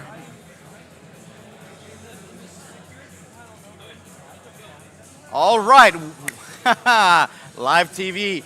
Welcome back to the International Cybersecurity Championship 2023 here in San Diego. The athletes have been hard at work since 9 o'clock this morning. They're going to be continuing working until 6 o'clock today, 9 hours of competition. They are working right now. I am going to throw this back to the broadcast booth so they can give you a recap of everything that's been going on the last hour. So let's take it back to the broadcast booth. Thanks, Eric. Good to be back. IPSEC, how are you doing? I'm doing good, and we have quite a bit of activity on the scoreboard now over lunch. What? It looks like hackers may not eat. Oh no, the rumors are confirmed.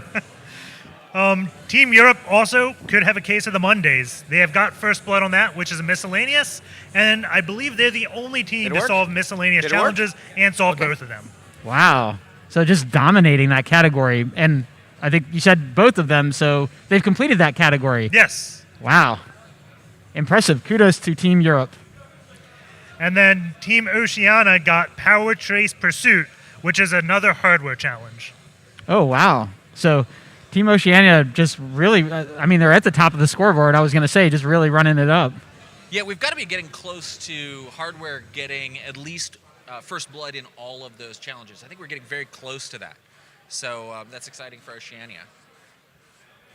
I believe they just have one left. It could have changed since I last looked. And after that, they have first blood on Tetrid Universe, which is a hardware challenge.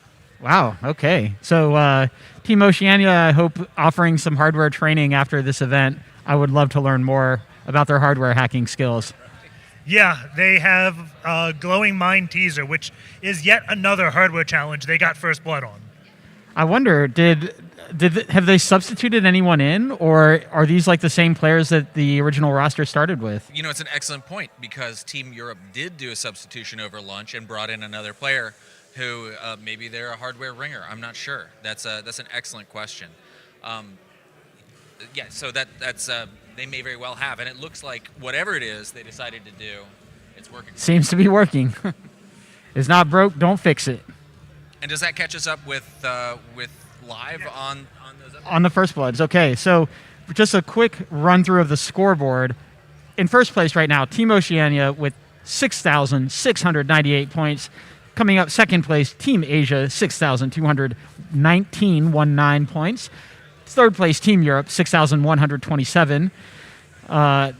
Team Canada in fourth place, 3,405. In fifth place, Team USA, 2,173.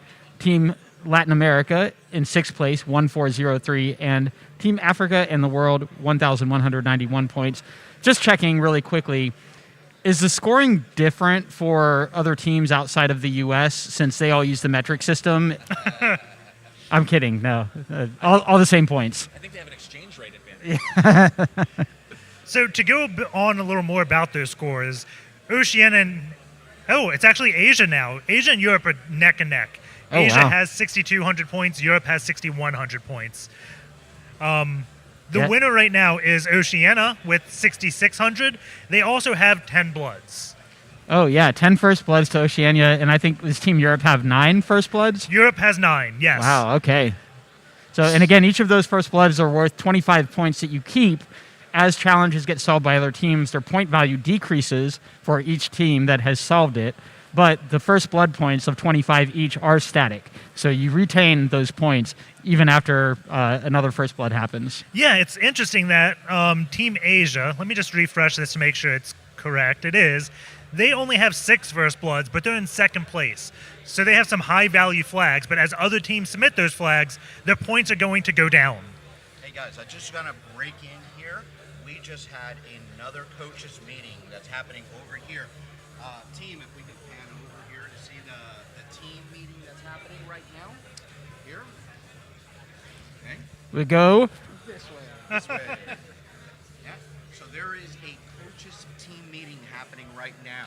This is the time when the team, and this is the Latin American team, talking to their coaches about some strategy. And we're gonna talk to the coaches after this to find out what's happening and what's going on with them. But I just wanted everybody to know that is their first team meeting of the day. So with that, let's come back to the broadcast booth and give you guys an update. When they finish, I will break back in. Okay? Thank you. Thanks for the update, Eric. Which team was that? Team Latin America, currently having the coaches meeting. Eric mentioned discussing strategy, free, unsolicited strategy advice to all teams. I would recommend getting all the flags. And hacking all the things. And hacking all the things, yes, of course. All right, so let's dig into the teams and their compositions from points. Where are like the teams specializing? Where are they showing their strengths? So Oceania has 6 out of 7 crypto flags, so they're just missing 1. Oh, wow. With Forensics, they have 4 out of 5. Again, just missing 1. Wow, okay. When we go over to Europe, as we mentioned before, they have 2 out of 2 on miscellaneous. So I actually spoke with the people running the exercise, and they're showing that there are several, that while they are still unsolved, only about 10 or so unsolved challenges remain. So we're getting closer and closer. As you were panning through, I noticed that cryptography was 6 out of 7 for a number of the teams. So it looks like there's one harder crypto challenge that's eluding them. We also saw the same thing with binary exploitation and forensics. Now, forensics only has 5, so 4 out of 5, which is worth mentioning that we have a total of 35 CTF flags and then 8 hardware challenges for 43 total challenges. So, oh, wow. if we take a quick pan through, do you want to pan through the teams and give us kind of their overall count of flags against the 43? I don't have all the teams up right now, but Asia is at 25 out of 43. Oceania, 26 out of 43. Europe, 25 out of 43. USA has 11. And let's see, which teams did we not get? Latin America has 10 flags out of 43. And Africa has 9 flags out of 43. So kind of a spread there for sure, but honestly, like not that big of a range. And there's still some space to go. So there's still some runway with a few hours remaining in the day. And we're going to pan it back over to our main man, Eric, live on the scene at the sparkly suit. All right. So we have the coaches from the Latin American team. They just finished their coaches challenge communication with them. So can you tell us a little more about, how does these coaches meetings work for you guys and for the team? Tell us a little bit about it. Well, first, our first question was how they feeling, if they need something. Of course, we had a bit a strategy about the CTF. So that meeting. That was in that purpose, to talk about that and to start with that strategy. Okay, and it's so good that you guys are taking care of your players, of your athletes, making sure that they're ready, that they have everything that they need, and supporting them. How intense or how hard it is for them right now that they've been on these challenges now for 4 or 5 hours, okay? What do you have to do to keep your athletes going? We are very tired and talking with her about substitute change any player or we strategic, but is a hard competition. In we think a lot of things to do, but with codes don't.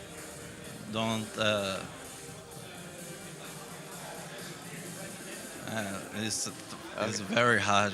No problem, no problem. Thank you, coaches. I'll let you be with that. So that was the Latin American team coaches. We'll take it back to the broadcast booth right now. Thank you. All right, and we are back after an interview with Team Latin America. I forget how many countries are represented in Team Latin America, but it's a good bulk. I was impressed, and shout out to Brazilian folks. Just special place in my heart. So there are 3 challenges that have been completely solved. Whoa. So URL sanitizer, binary exploitation, has been solved by every team. Wow, okay. It's funny, with that title, I would have thought that would be like a web challenge. It's a good point. And so let's remember, what does that do to the points of this? That's going to drive the total points for any flag for that web exploitation challenge down to 100 points. And we actually saw that on the scoreboard not a while ago. Right before we came back on the air, we were talking about the fact that we'd seen Team Oceania cross that 7,000 point threshold. But if we look now, they're down to 6,639 points. They're not losing points. They haven't done anything wrong. They're not taking hits. But what's happening is those points are being distributed out as more and more of those challenges are completed by multiple teams. By the way, it's worth mentioning, I don't know if you're aware, but do you know that teams can actually spend points on things during this competition? I did not know that. What are some things you could get for spending points? Well, we've heard Eric talk about the number of coach interventions that you get. You get 2 per day, and we've now seen multiple teams use that. Other teams have used that to do substitutions. Well, if you run out of your coach meetings, you can spend points on that. I believe the number's 25. But I wouldn't quote me on that because we already covered I'm bad at math. So you can spend points to take an additional timeout, to get some coach input, to do some strategizing, I think is the technical term. Yes. And then from there, you could make the decision to do a substitution. And I can't recall if you can spend points to do a substitution, but it seems like the sort of thing one might be interested in doing. It doesn't sound like a lot, 25 points, but that is the number of points a first blood is. So if it comes down to 2 teams completely solving it, then 25 points is going to mean a world of a difference. Yeah, and I wonder, are there opportunities to spend points on other things later? Like, could I spend points to get points from another team? No, just kidding. I'd like to just spend points and blank out everyone's monitor or change the keyboard style to Dvorak. Yeah, make everybody Dvorak settings. So actually, we experimented with some of those things last year, where we had we did what we called Wheel of Misfortune, and you could spend points to force another team to go spin the wheel, and it might cause them to force a substitute, or to have my personal favorite was wear mittens for a certain period of time while typing. And if you think that you're good typing with 2 fingers, try doing it with mittens. So yeah, there are opportunities to do that in these competitions, but we wanted to keep this one a little more serious. I hope the team brought a mouse with mittens, because that won't work in the touchpad. But it was a left-handed configuration on the mouse, and they were only right-handed. So yeah, you mentioned that URL sanitizer was one of the challenges that had been completed by all teams. Are there any other challenges that all teams have completed? Well, it's a little bit of a conspiracy about that, but there is a conspiracy challenge in forensics that has been solved by every team. Oh, nice. I think it would be fascinating. We have an open question right now as to whether we can discuss the details of these completely solved challenges, but if we can, it'd be fascinating to get some more technical detail around the background of the challenge and the path to solution, or a potential path to solution. And the last one that has been completely solved is ICU2, which is a forensic challenge. Oh, nice. Okay. Cool. Is there an ICU3? You know, it actually makes me think about, I know it's forensic, but it makes me think of ICQ, which was common in chat years ago. Yeah. So I do wonder, Yeah. but it makes me wonder if maybe this is a network forensics challenge. So I think these are things that we'd like to learn more about and get into a little bit more of the detail on. Yeah, I can't wait until we have the debrief and learn that we have just been wildly inaccurate in our speculation of all challenges.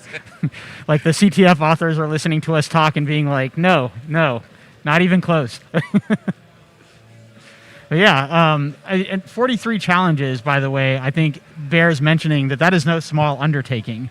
Across a number of categories, you've got to build challenges in a way that they have a logical work through, right? They can't just be a guessing game. There has to be some path, and you have to be creative and inventive, at least in some bulk of the challenges, right? If you're making all base 64 decode challenges, everybody will solve them all. If you're making things that nobody's ever seen before, nobody will solve them. So finding a balance in challenge authoring is a very unique art in itself. I'm glad you bring that up, because there is a real art to building challenges. And there's another thing. This is designed to be a teaching experience, a growing experience.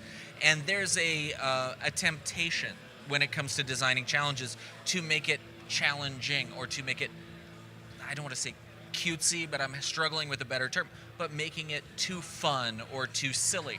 And we do want this to be an experience for these participants to build their skill set that they can bring into the workforce and they can develop for what they're going to do tomorrow.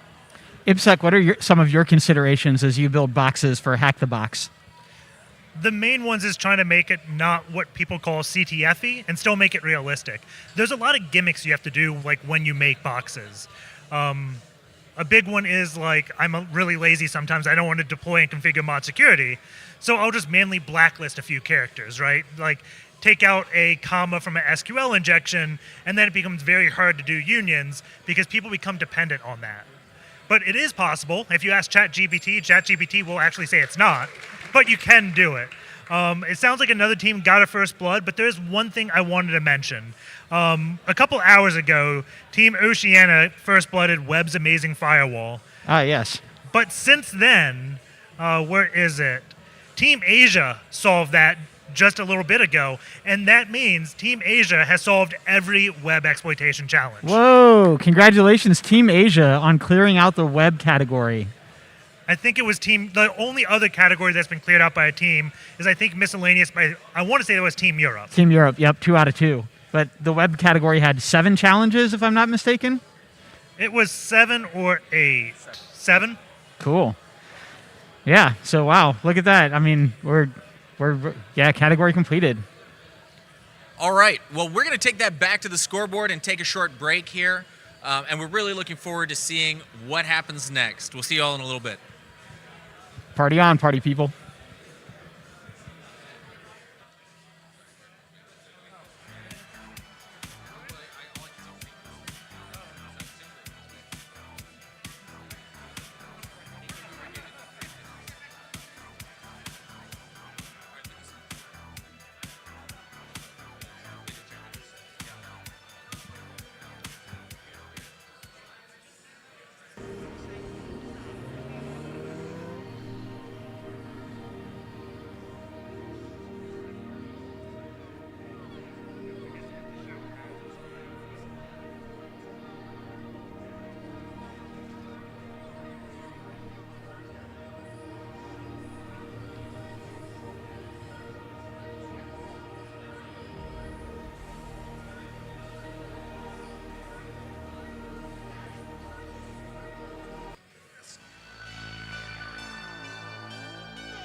All right, and welcome back to the International Cybersecurity Challenge.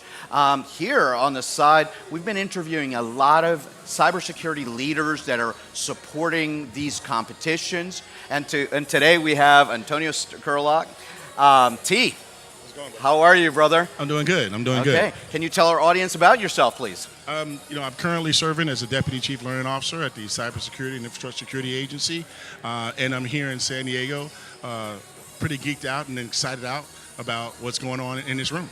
All right. So what do you think? What's your first impressions of what's been going on in the last 2 days here? Well, actually, watching the players interface and engage with one another, just seeing how gamification and how Katzcy and PlayCyber and others have come together to make this normal, to make this something that we can understand and we can engage in and conversate about, and actually get folks truly excited about it. Yeah, I'm very excited. I'm especially excited about that diversity in this room. Of all the teams on all the different countries, we have 87 countries participating here today.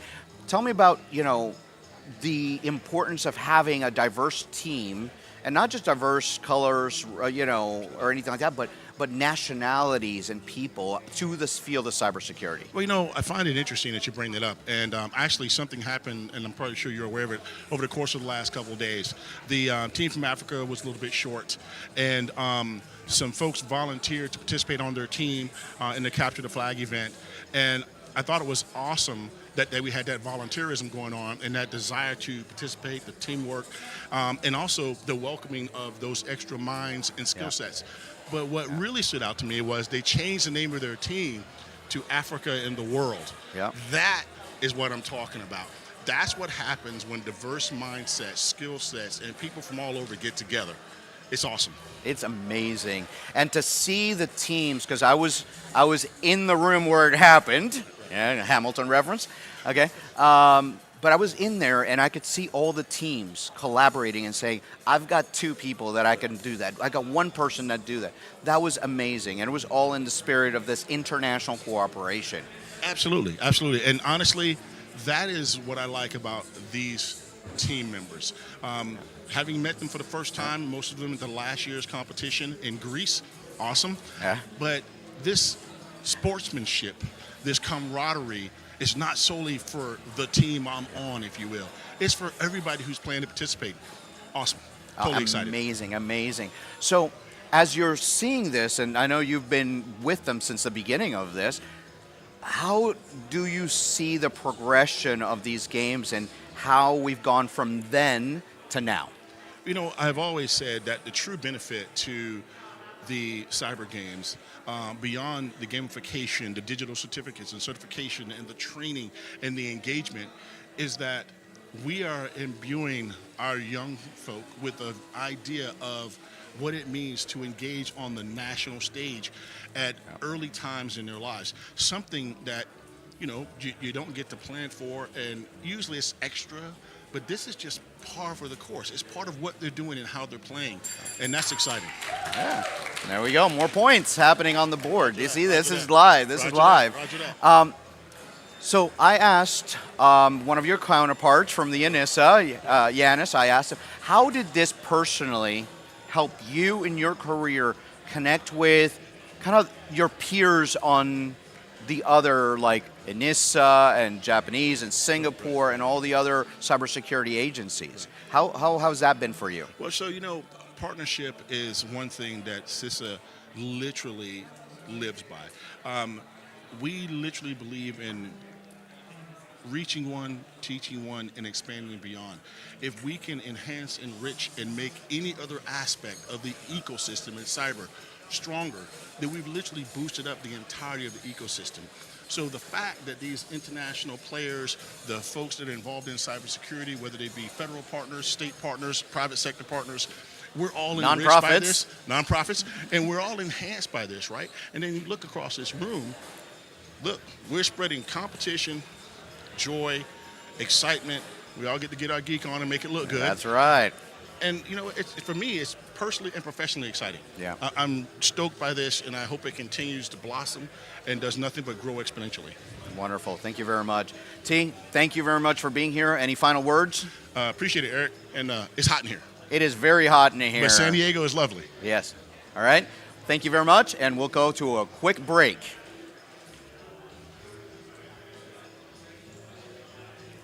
All right. All right, man. That was awesome. That was good.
Can't see the table anyways. Here we go.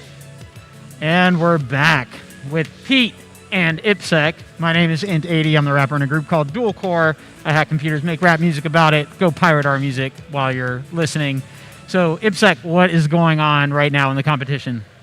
So we have Team Europe getting first blood on Vault, which is a reverse engineering challenge. Woo! And how many RE challenges has Team Europe solved at this point? Team Europe has solved a total of 3 reverse engineering challenges. All right. So there's a total of 7, right? So they're about halfway. Yep. And if you remember the scoreboard, Oceania used to have 6,700 points. With that first blood and I guess another flag, Oceania now only has 6,200 points, or 6,300 if you round up. But Europe has taken the lead, and they're at 6,700. Wow. Both Europe and Oceania have 10 bloods, and Europe has 28 flags. Oceania still has 26 flags. Wow. So really close game, and we're really seeing that scoring mechanic of the point distribution coming into play more and more. Yeah, it's crazy that they have the same number of first bloods, too. Yeah, just the 2 flags different. Yeah, I think that's what's making the real difference. And, obviously with having fewer total flags, Oceania being in first place, they must be holding some flags that are as yet untouched by the other teams, or relatively so. So I think it does show you the interesting mechanics, like you mentioned, and how impactful, being in sole possession of a flag can be to your overall score. I mean, really think about the delta. If we think about the 3 challenges we mentioned earlier, conspiracy and some of the others, those are only now worth 100 points towards your total, plus a potential first blood. So a total point increase for your team of maybe 125, whereas something you hold solely is 525 points. It's a huge delta as we hear more celebration More bells. from Team Europe behind us. Yeah, and I think you're spot on there, where we're going to see some really drastic changes in the scoreboard as flags continue to be solved and those point values become more and more evenly distributed. Yeah, I think it was really interesting. During the last talk, we said that Asia completed the web exploitation track. They said they completed all 7, but they only got first blood on 1 of those out of the 7. Europe has completed 6 out of 7. Maybe they just got the last one, but they have 4 first bloods in the web category. Oh, wow. So yeah, an extra 100 points there, even as the challenges come down to be 100 points if everybody solves them. Were any of the web challenges all the way solved? I remember we talked about conspiracy was a forensics one, URL sanitizer was a binary exploitation, but I can't remember the third one. There were no web. I think it was forensics. Okay, cool. Europe just got first blood as we were talking on Bobby Bake Time. Whoa, congratulations. Another reverse engineering challenge. Woo! All right. So, man, they're really stepping on the gas. This is awesome to see. The scoreboard just shifted as I went to go give an update. So we've noticed that it seems like we're getting more and more into the reverse engineering category now. So we've noticed that Team USA has taken a coach's timeout. They're gathering together to discuss strategy and what's going to happen next. Since it's after lunch, we're pretty sure they're not discussing that. That's important. That's already been handled. But no, it's you're seeing the importance of sitting down, deciding what the strategy is, how you're going to approach these different challenges, especially now that we have a lot fewer first bloods. I mean, if you think about it, there were only 10 completely unsolved challenges last time we spoke, and since then we've had what, 3, 4? 3. Yeah, several first bloods. So there may only be another 150 points or so out there in first blood score. So it could be really crucial. Yeah, great highlight. That runway, shortening rapidly as more and more of these challenges are solved for the first time. And so I wish we could jump into the coaches' meetings and get a feel for what's being discussed. Is it strategy? Or are they we need more memes in the Discord? What's going on in there? I don't know. We may be doing that just now. Let's pan over to Eric is live. It looks like, or coming live. And we go this way. Yeah, you're good. And this way. There we go. There it is.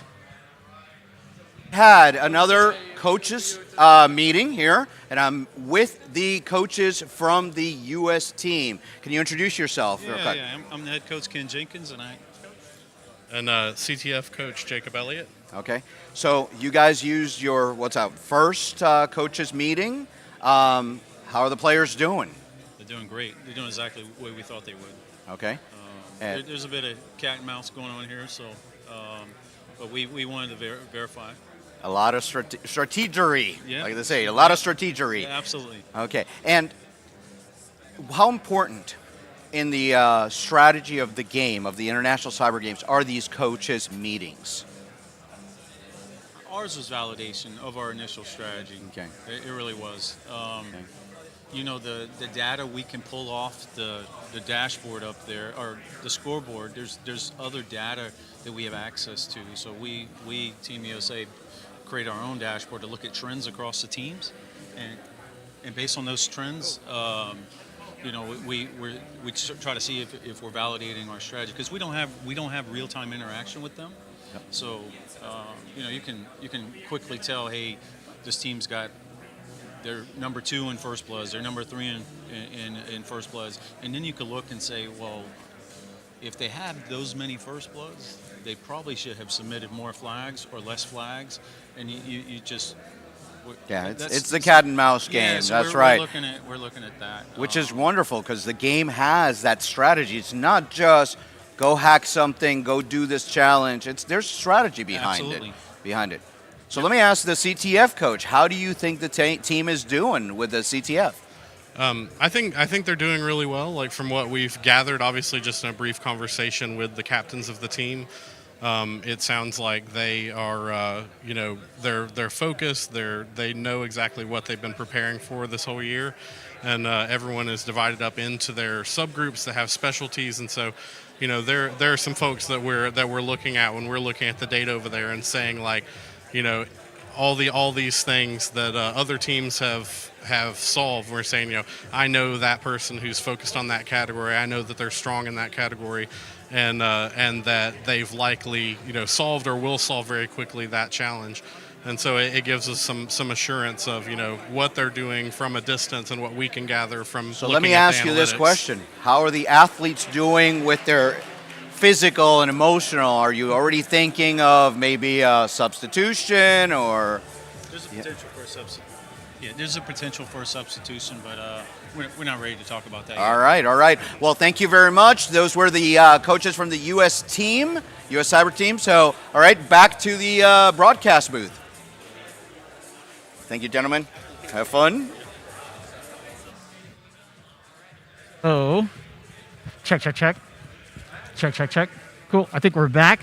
And we were talking about some of the challenges that have been solved already by all teams. But I did notice a couple of updates in the live feed.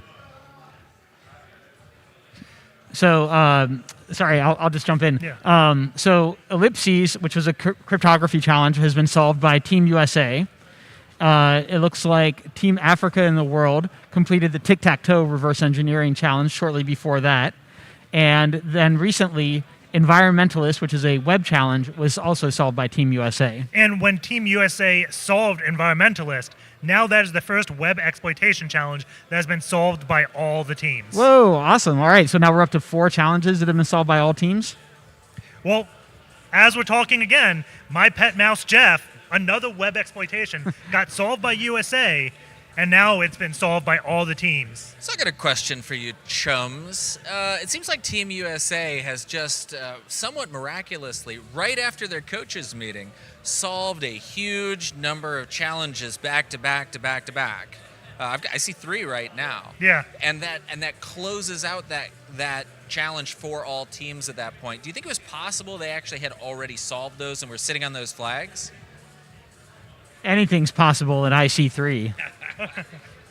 But yeah, that is, it's a strategy in CTF, right, of sitting on your flags, not necessarily submitting the answers at a particular time, fuzzing the scoreboard out a little bit through your timing of your submissions. I certainly have fond memories of playing in a CTF against another team. We sat on flags. We just kind of stayed close on the scoreboard. And with about 30 minutes left, we dumped all of our remaining flags, and our score went up so far that the other team just quit playing. And so I totally get that as a tactic. Yeah, and during the break, we did get some information about URL Sanitize, which was solved by all the players. It was a binary exploitation challenge, and was actually relatively complex. And, well, it's probably not complex to today's standard. It was a binary exploitation. It was a buffer overflow, but it wasn't just a overwrite EAP or RIP for like a regular one that I'm used to, right? It had a ROP gadget involved. There was a lot of just bad characters involved that you couldn't use in this exploit. And I remember, I think 5 years ago, anything ROP was considered really tough. Yeah, the tooling that's available now for finding ROP gadgets and being able to construct a chain, I won't say it makes it easy, but it makes it easier than having to handcraft artisanal ROP gadgets on your own and chains on your own. I notice we're being very blasé about throwing around this ROP term, but why don't you explain a little bit about return-oriented programming and what the intent is and how it's effective when it comes to stack buffer overflows? Sure. IPSEC, do you want to take a stab at it? Yeah, so generally when I mentioned first, I just overwrote EIP. Back in the old days, or if you're FreeBSD now, you didn't have ASLR, which is address-based layout randomization. So you knew exactly where everything was going to be in the memory. And you don't have that. With ASLR now, it becomes much tougher to do that. However, a ROP gadget is using a memory space within the program, and you can generally leak a single address in that program and rebuild this chain. It doesn't, think of it like you're stacking pizza boxes or something, and you remove one pizza box, then you know where the other boxes are if you just remembered where they are, right? You have, I can't do this in my head right now, but you just leak one gadget, you can rebuild all the other gadgets. Yeah, and I think the really key thing is, normally when you call, you push a variable that then goes into EIP and that's execution. But with return, you're actually returning not to where you were previously, but returning into the next call. So you're almost calling by return. And I think that's what's so difficult. It's just a different way of thinking about the stack when you're doing return-oriented programming. Yeah, the way that I think about ROP is you have your pages in memory, and some of them cannot execute the bytes that are already in the page, right? And so what you're doing is you're taking other bytes that are in memory and pages that could be executed, and you're using those to form your code that you want to run. And part of that payload can be to change the permissions on the memory page, so now you can execute the bytes that you want to execute. But yeah, that's a very, random explanation of ROP for those that are on the stream. We apologize. Go look at like IPSEC videos or write-ups by like 0xDF. Is that how you pronounce their handle? I forget. Yes. Okay. Unlike ROP, there's plenty of resources available to understand ROP in a much better way than what we have just done for the last 3 minutes. The key thing with ROP is you're reusing code that's in the program itself, and you're not just writing your own shell code. Yep. Or in other objects that are linked in libraries or whatever. Yep. So so let's see. Since our wandering tales about ROP, we've had also gene editing, a binary exploitation challenge solved by Team Oceania, and that put Team Oceania first in the binary exploitation category.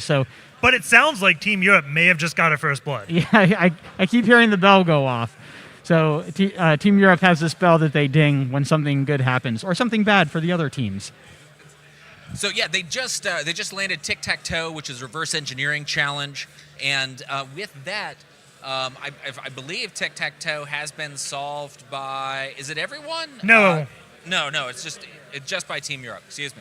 But that does put Team Europe into first place with a score of 7,299 points, with Oceania behind and Asia right behind them. The last time I saw a 7,200 point, though, that was Team Oceania with it, and then they dropped down to 6,200 points, so it's still anyone's game. Yeah, Team Oceania in second right now, 6,557, followed by Team Asia, third place, 5,711 points. Team Canada, fourth, 3,813. Team USA, fifth, 2,331. In sixth place, Team Africa in the world, 1,574. And in seventh place, Team Latin America, 1,297. So yeah, I was curious, Pete, do you have like a fond memory that, like, when you think back about your CTF experiences, what's like an anecdote or something that first comes to mind for you when you think about all the times you played CTF? I can remember the first time I scored points. And when you're starting out on this, it was a long time ago, 2010. And I remember I was sitting in the basement of a friend's house. The stereotype was true in that case. I'm certain there was a hoodie. I don't think there were any sunglasses. But we were sitting there. I was still relatively new to reverse engineering, and it was a crypto challenge. And I remember I've been looking at walls of text, just trying to figure out anything, and I wasn't feeling useful. I wasn't feeling helpful. Everybody was being, in my opinion, from my perspective, way kinder and way more encouraging than I definitely deserved, as my friends are scoring points left and right. And then for some reason, what I was looking at just clicked into place, and I could see text. And I know that's funny, but it was actually a text munging challenge. And what I realized was they were using extended character sets to represent letters. And I still remember it ended up being a quote from Samuel L. Jackson's character in Pulp Fiction, where he reads the Bible verse, and it was the Bible verse, and the answer was not what he read, but the passage. So you had to look that up too, unless you knew it off the top of your head. And so we submitted it, we scored points, it was a first blood, and I'm fairly certain I ran into the backyard and I might have ripped my shirt off as I did it. But it was, it's a wonderful, I can still remember how that basement smelled, surprisingly pleasant. And it's just a really fond memory for me. That's awesome. One that came to mind for me was actually from a challenge that I made, not from playing, but I made a challenge that was like, it started out with just a QR code. And when you scan the QR code, it goes to a URL. And at that URL, there's another QR code.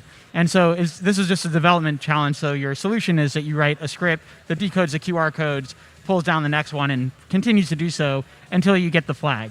And I have a photo of a friend of mine playing the challenge, and he has 2 phones and like 3 computer monitors, and on each screen is a QR code because he was just manually going through the QR codes, scanning them, and traversing the chain instead of just taking the 6 minutes to write 10 lines of Python code for the solve. How about you, IPSEC? Any favorite CTF memories?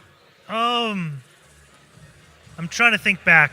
My very first like security hacking memory wasn't actually a CTF. It was video game hacking, like building map hacks for another game. It was Diablo that I got like an open source map hack for, and I learned programming from that.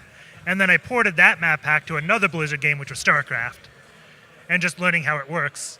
But my fondest one is probably something more simple is, I think it was back in 2005, I got an Apple TV. And I took the hard drive out, put an SSH client on, and enabled SSH so I could jailbreak the device and then put anything I wanted on it. And that was one of my more favorite memories, I would say. Wow. So, wait, you said an Apple TV in 2005? Yeah. Was that a thing then? I didn't remember Apple TV that far back. I think it was 2005 they released. Okay, cool. Wow, I feel old now. Like, I got an Apple TV a few years ago, and that was my first one. And I was like, oh, this is a cool new device, and apparently it's not that new. I think if you Google, like, IPSEC PC World, you'll find an article from it. Nice. That's awesome. You know, we were talking about earlier, your story with the QR codes makes me think about, the challenges that the Meta CTF team went through to design these. Like the difficulty of doing that, because when you come up with a challenge, you have I know how they'll go about doing this. And if there's one thing I know about people, is that they will not. They will find something else. And it's really fascinating because we were looking at the breakdown of conspiracy, and it's another challenge that everyone's accomplished, and it's a PowerShell deobfuscation challenge, right? You get the binary, you deobfuscate it, you figure out what it does, and then you connect back to it, and you get a flag out of it. Well, you could also just realize that it created a reverse shell and figure out how to talk to it. That's another approach, right? You don't necessarily have to treat it like a true binary reverse engineering or maybe a forensics challenge to convert that. You could treat it almost like a web exploitation challenge, fuzz that binary and get that flag as well. And I think that's one of the things that indicates a really successfully designed challenge is does it have a clear path to the finish line, and is it flexible enough that when somebody does something really, really off the wall, it doesn't just fall over and give up the answer? Certainly one of my favorite aspects of building CTFs was that when you saw the write-ups from people, you'd find somebody solved your challenge that you may have had 2 different approaches to solve, and they solved it in like 16 different ways. And you're like, oh my goodness, I didn't know about that tool. Oh, I didn't know you could do that. That's so cool. Yeah, it's always funny when you see unintended solutions come down for like root privasks, because a lot of times it's really tough to get a program to execute code and much easier to get to read a file. So most of the time when like a root privask comes, you have to do all this type of fancy stuff to evade it and get code execution. But if you just gave it the flag, it would error out and print to the screen. Nice. So are we wrapping up? Is that the symbol? All right. So stay tuned. We're going to have, I think, some more interviews coming up and some more commercials, and then, of course, more of this. And we'll have updates for you when we return. Peace.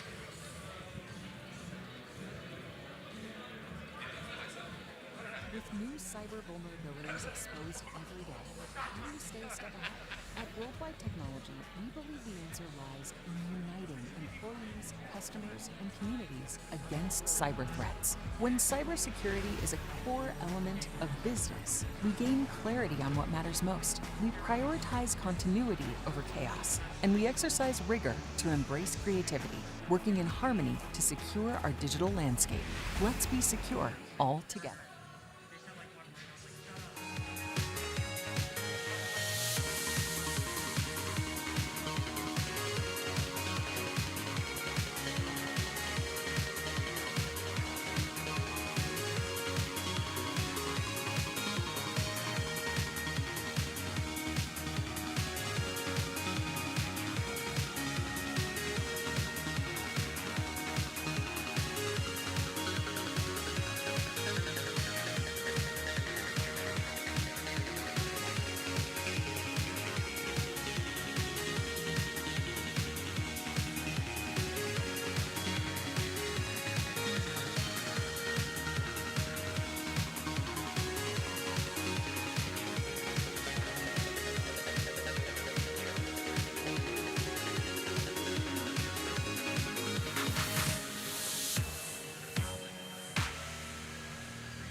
All right, and we are back.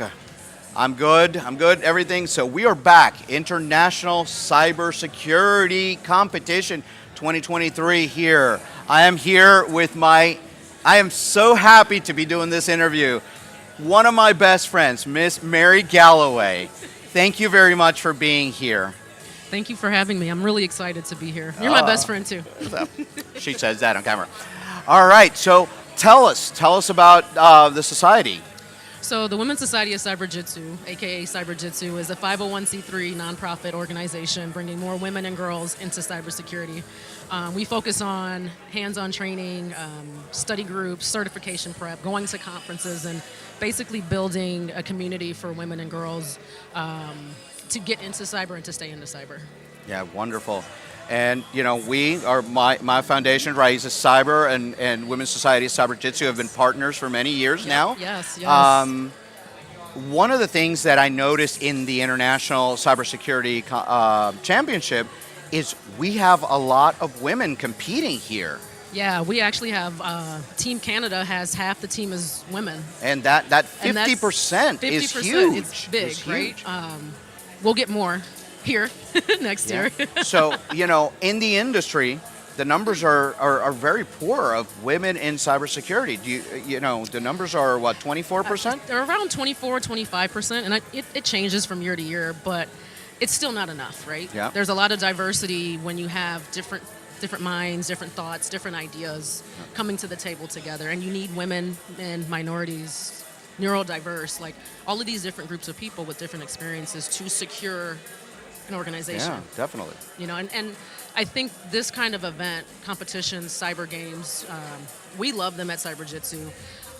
But seeing how this came together and seeing how the teams have been working together, especially Africa, heartwarming. It's this is what we have to do. We have to work together. We have to bring different people together to solve the problem we're trying to solve. That's right.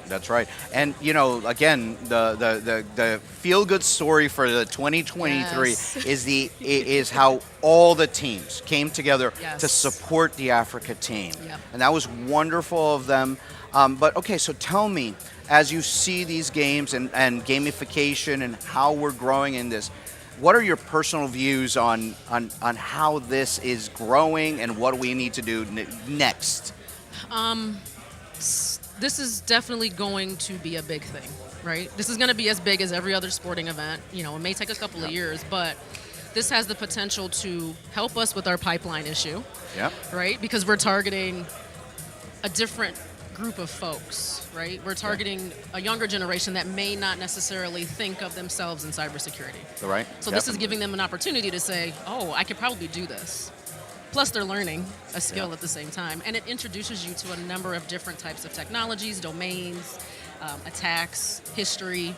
So it's not just about cyber, it's giving you that whole story. And talk to us about the teamwork within the groups that are doing. So what I've seen, because I was a referee this morning, I see little pockets of folks working together like, hey, I think this is how this works. Let me help you, or let me show you how to do it this way. And it's really interesting to see them working together, especially from other countries, right? They talk in their language, they have their styles, their ways, but it shows that you get more done when you collaborate, when you work as a team. Yeah. And you can't do it by yourself. Yeah. And then one of the big things that I've been saying all day is there's 87 different countries represented in these games. Yes. 87 different countries. Half the world essentially is Half here. the world. Tell us about how you feel about that.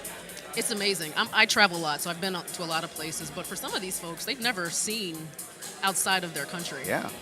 Or outside of the States. And so that, to me, because I like to see other cultures and travel, I think that's an amazing experience because they're not only learning more about their team, they're able to learn about the other people and the other teams, make connections, potentially get employment someplace else if they're ready to move. That's right. But you're making lifelong friendships and connections through these kind of events. Okay, so for our audience, tell everybody how they can reach Women's Society of Cyberjitsu. So if you want to reach me, you can reach me on LinkedIn. My name is Mary with an I, or the Mary Galloway. Cyberjitsu is also on LinkedIn. It's Cyberjitsu, JUTSU. And our website is womenscyberjitsu.org. We're looking for volunteers, sponsors, partners, all of the work so that we can do this good work that we're trying to do and work with Raices and PlayCyber and all these different groups here today. Well, thank you very much for being here. The Mary Galloway, thank you for sponsoring this conference, and great success with everything with Women's Society of Cyber Jitsu. Thank you. All right. We're going to take a small break right now, and then we'll be back with the broadcast booth. Stay tuned.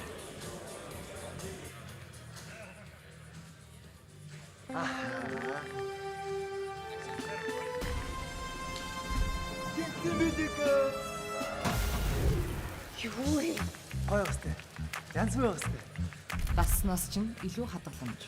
Bank.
Got it.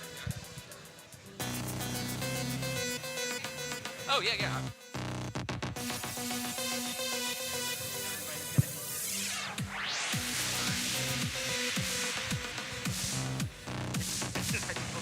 Is that live? Leave it on the house. They're taking it off.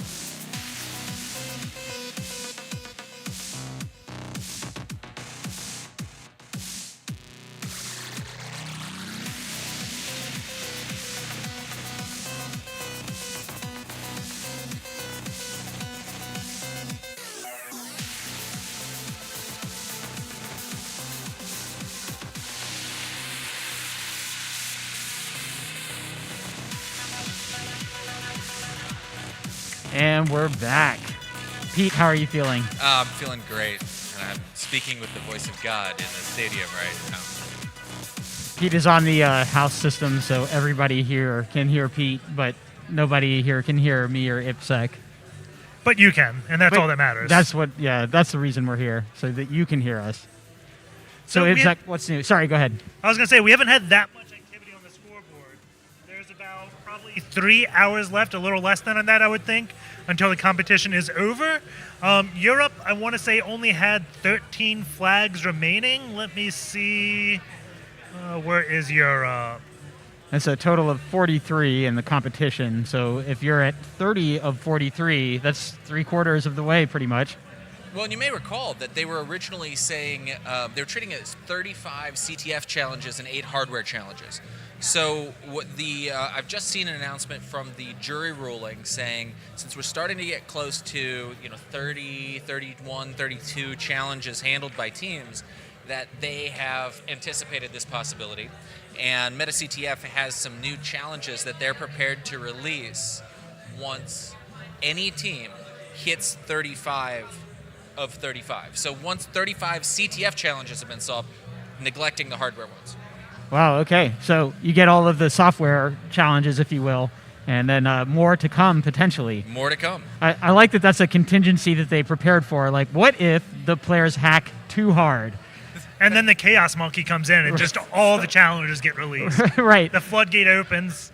And that creates a really interesting dynamic because those challenges may not be as hard as the last challenges. So all the teams will probably pounce on those to try to get those first blood points. Well, we say hard, right? But we were just talking about the fact that Ellipsis, which is the first challenge that had a first blood on it, and we're talking minutes into the game, had a first blood on it, and then all teams only just about 10 or 15 minutes ago solved it. So it took 5 hours of competition for that first challenge that some people might think of as easier or easy, but 5 hours later, every team has that challenge. So it's so relative based on how you approach it. Easy is definitely subjective, and we say Europe's close to the end, but hardware challenges they're lacking on. They've only got 3 out of 8 of those. I think other teams have done more of the hardware. One team I want to say was at 6 out of 8, and that's a very tough skill to pick up on a competition day. So if they're just lacking it right now,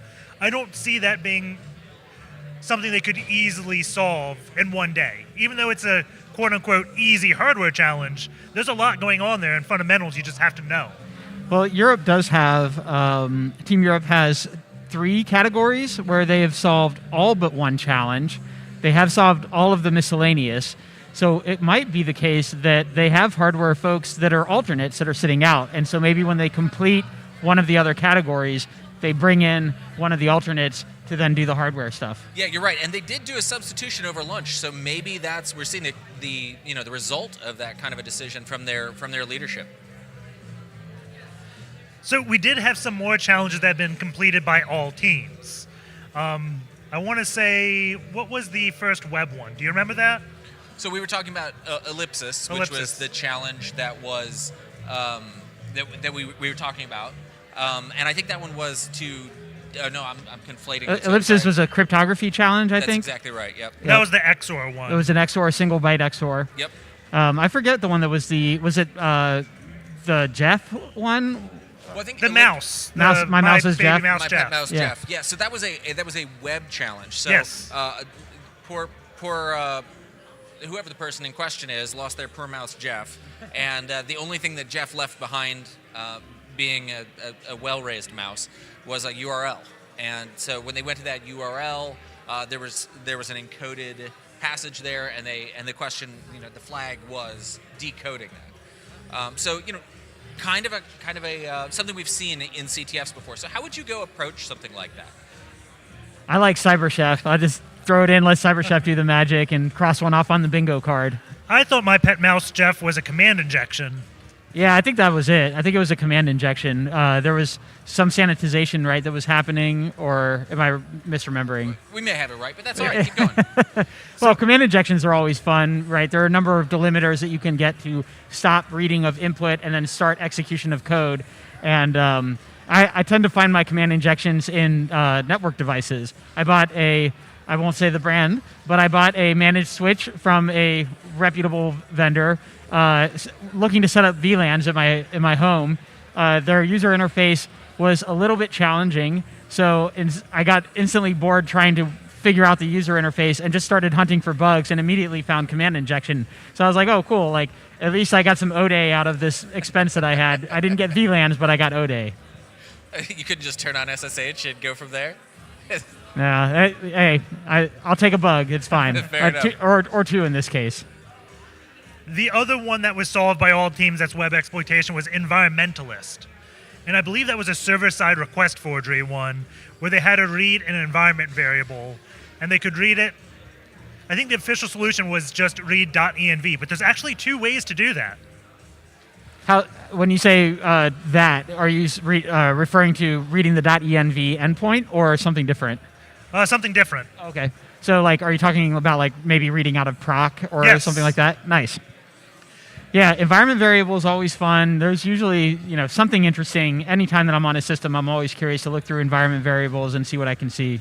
And with, like, the cloud, it's become so much more important because that's how they handle a lot of just authentication in general. And a lot of times you'll catch an environment variable on a web server that goes to more things than just that web server. Yeah, I've lost track of how many times I've been on some system, check the environment variables, and I find like AWS access key, AWS secret key, AWS session token, right? And I can pull all of those, and then now I have that level of API access into the control plane. Well, I think the thing that's really remarkable about it is, it's actually part of one of the presentations yesterday, is how we view cloud as more secure, but there are components that are more global, and so when you do have access to that more global component, it may not be more secure at that point. So it's almost like your security posture has shifted as you've not so much changed, not stronger, not weaker, but just different. And I think different can be challenging, especially in the early days. Well, and what you mentioned about that global access, that paradigm you mentioned earlier with the hardware stuff, right? There's stuff that's in there that you just think people aren't going to go take apart this device to find, and so they don't it's not adequately protected. But the same thing, global access, right? Well, and you see the same thing in software, right? The assumption is this is how I intend for it to be used, so this is how I will write it, and why would anyone do anything else? And the answer is because not everyone's trying to use your software for legitimate purposes. And you may think of a variable as one thing, but the customer thinks of it differently, and let's face it, no one reads the manual. Right. Why do you need a manual when you have source code? Yeah. Especially when the creds are hard-coded into the source code. They say, there's an old saying that user's a four-letter word because all the good ones were already taken. And while we were talking, Europe did solve another hardware challenge. Woo! They did not get the blood on it, but they have solved MQT Tron. MQTT, hardware automation, right? All right, so I think we're going to take it back to the scoreboard for a short break, and we will be back in just a moment. We look forward to hearing more from you and from this competition very shortly. Get flags.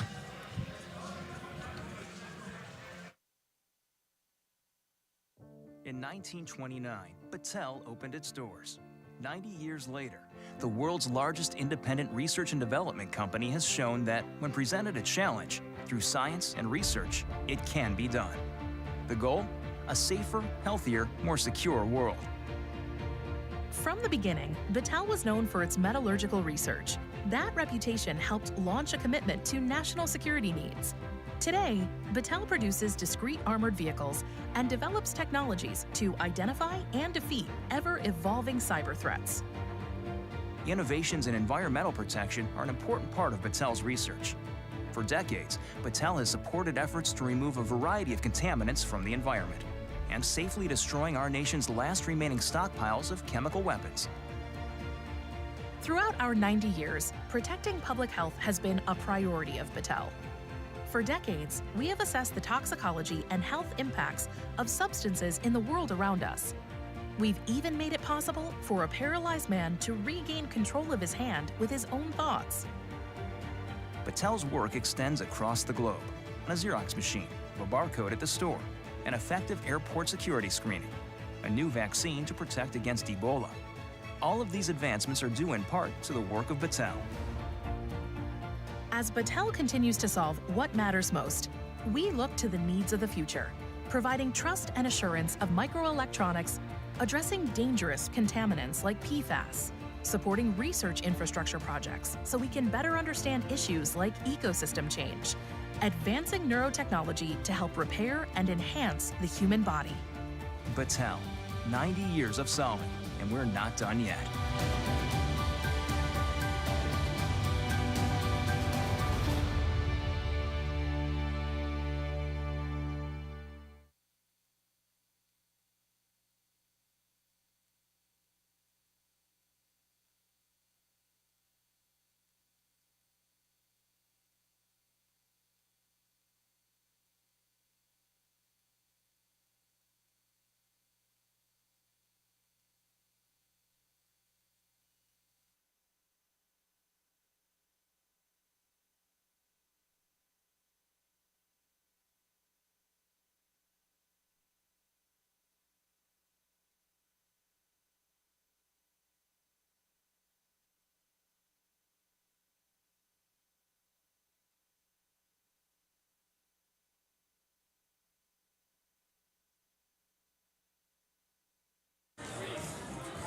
All right, and we are back at the interview corner over here for the International Cybersecurity Competition 2023. And with me today is Christina. Christina's from the Team Europe. So Christina, it is great to have you here. Tell us a little bit about yourself. Thank you for having me. So I'm Christina, I'm from ENISA, the European Union Agency for Cybersecurity. And we have been running Team Europe for 2 years now. This is the second time that we participate in the competition, and we're very excited. Oh, wonderful. I'm glad that you didn't throw at me that, oh yes, we won our first year, but yes, Team Europe won. How was that? How was the competition in Greece? Because I didn't go, so tell us about that. Yeah, it was pretty exciting. So it was the first time that we were organizing something like this. All the colleagues from ENISA, they put a lot of effort of doing this. There was a steep learning curve for us as well, because it was the first time to organize something like that, an international cybersecurity competition. Yeah. However, we have been running the European Cybersecurity Challenge for a few years now, and that helped a lot in giving some lessons learned and putting them into the preparation for the international challenge. So I was going to ask you, how does the European challenge and the international challenge, how do they match up? How equal are they? How different are they? So they have some pretty similar elements in the sense that they are both aiming in cultivating cybersecurity talent in order to fill in the gap that exists. The main difference is that the one is happening at the European level and the other one is happening at the international level. Yeah. So the initiative has pretty much the same elements, like the first day is Jeopardy, the second day is Attack and Defense. The concept is also the same, that there are teams that are formed following a process in order to bring the best talents per region in the case of the international challenge, and per member state in the case of the European one. Okay, wonderful. Macarena's playing, so I'm like, okay, hold on. All right, so tell me, and how long have you been in cybersecurity? Tell me. Oh, it's almost 10 years. Oh, wow. I'm getting a bit old in cybersecurity. It's more than 9.5 years that I am employed in ENISA, and I have done a lot of exciting things, but I have to admit, this is pretty awesome. This is pretty awesome. So tell me, as you look over here, what are your thoughts? Well, my first thoughts are like, I'm a bit nostalgic because I have been playing CDFs also like 10 years ago when I was starting in cybersecurity. So this is how I started as well, like doing challenges and having all this enthusiasm and passion that these young talents have. So I feel very close when I'm with them, and I feel also pretty privileged to work with them and to be mentoring them from that role. So it's really fantastic. It's wonderful, wonderful. So tell us about the sponsors that brought you here to, it's beautiful San Diego. Yeah, so we are in the happy position to have 3 sponsors for Team Europe that they want to promote cybersecurity talent. So we have Accenture, that is a very well recognized company and is pretty supporting us. And we have also Ubitech, which is a company that has its roots in Greece, and they have been supporting a lot young talents as well, also in the European Challenge and the national team Greece of the European Challenge. And we have the privilege to also have them on board. And it's also Netcompany, one popular company that exists also in Europe that is supporting us. Wonderful. So we're pretty happy to have them on board, and we're really thankful for all the support that we get from them. Wonderful. So I want you to do me one last thing. I want you to look in the camera and give a heartfelt message to the Greeks that are watching and all the Europeans that are watching, and then something for the team. So I hope that everyone enjoys the game as much as we do, and they have fun as we do inside the arena.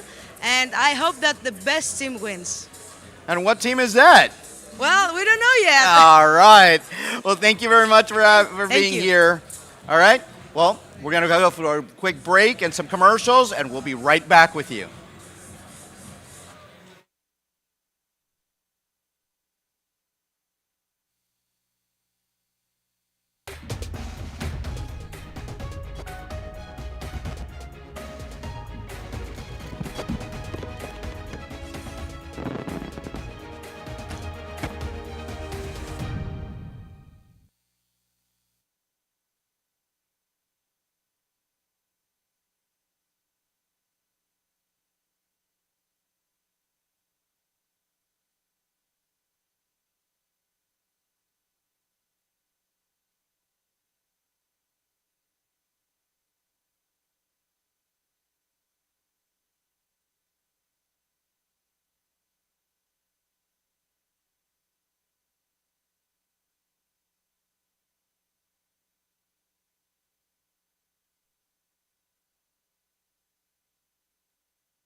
Right, welcome back. And we just had another coaches meeting, this time Team Asia. Team Asia. So coaches, first tell us your names. Okay. I'm an assistant coach, Kambaya, and just called me Gabi. And then Yuda, he's really famous, actually. Very famous here. Some athletes even took a photo with him this morning, yeah. So, all right, so you guys just had your coaches meeting. It was at the first one, right? No, it's the second one. Second one, okay. You're out of coaches meetings today, okay? So you must have something important to talk to your team there. Yeah. How was that meeting? It was a little bit strategic meeting because we wanted to tell some athletes working like some challenges too much, and then we wanted to know them. Maybe switching is a better idea, but it's up to them. And then also, we wanted to discuss some categories we could work on, and that was our like general discussion. Okay. How are the athletes holding up?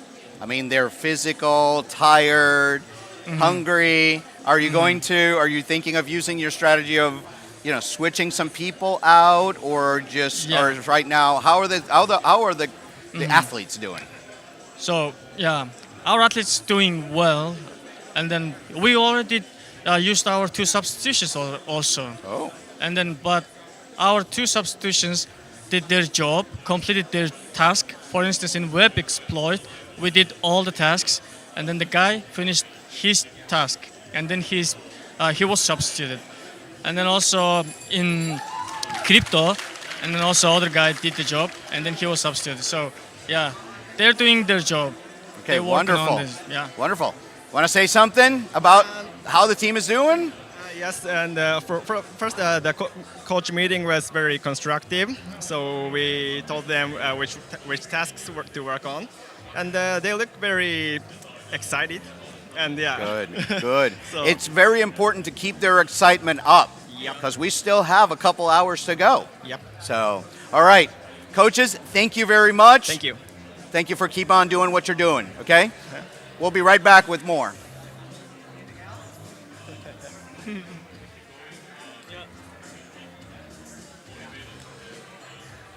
All right.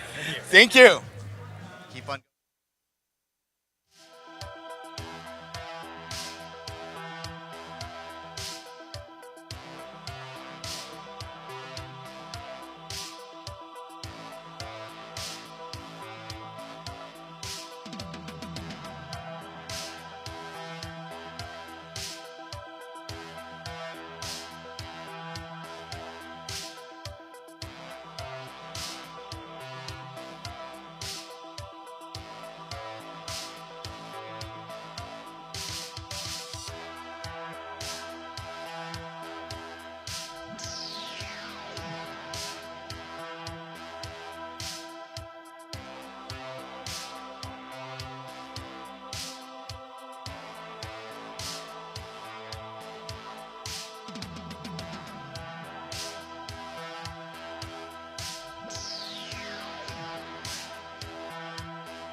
All right, and we are back with, now the coaches' meetings are coming in furious.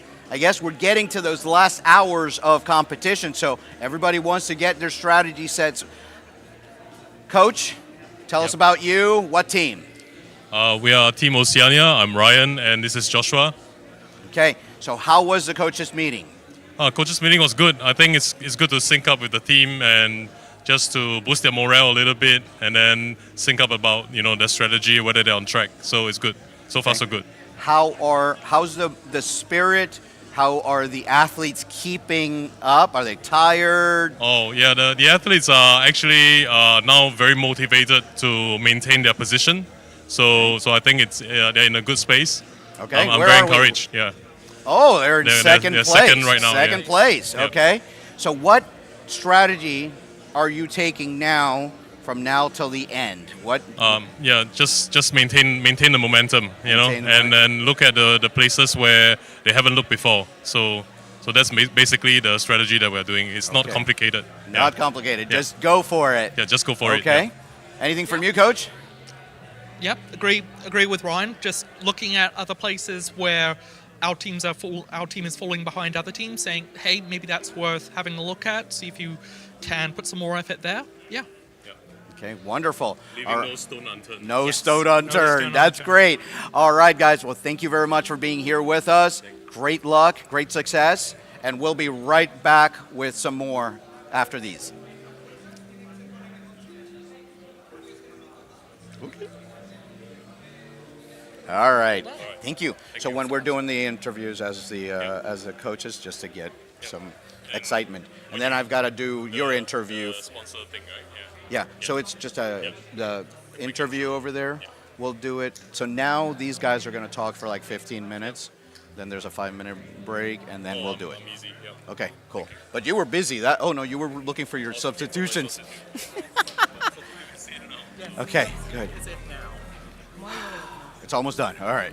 All right, cool. Go. Yeah, thanks, Eric. Okay, 1 minute. Customer segment for every customer segment. We're enabling payments for everybody. Working on technology that I see every day, that I use every day is really cool. I find MasterCard a real global company. It has offices all around the world. I'll be working with people in India, in Singapore, and areas inside America. Diversity is very important for MasterCard. We drive diversity. My team is very diverse from different nationalities, genders, ages, and I think that's very important, having different points of view. They're able to see things that I'm not able to see, and having those points of view makes us better, makes us secure the software better, makes us just secure the company better. I am on this team where we do get to have ownership. As a junior, I get so much more opportunities to take on bigger projects that I wouldn't anywhere else. That's always kind of what's kept me excited about work. It's just the community feel of it. Like I love my team. I think we do a really good job of recruiting people that are really just excited and passionate about just problem solving.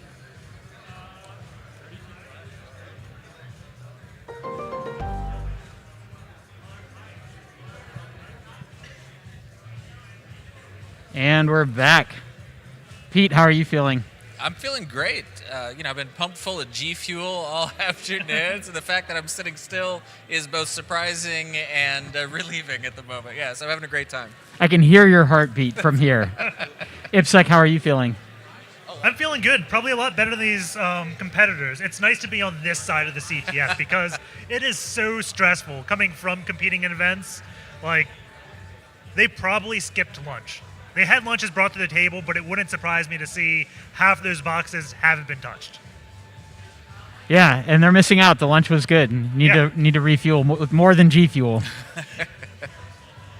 So what's new? There hasn't been that much new. Again, we're near the end of the competition, so the activity a little bit slower. But when we talked last time, Europe had 28 flags. They're up to 32 flags now. Whoa. No first bloods in there, but they are getting close to the end.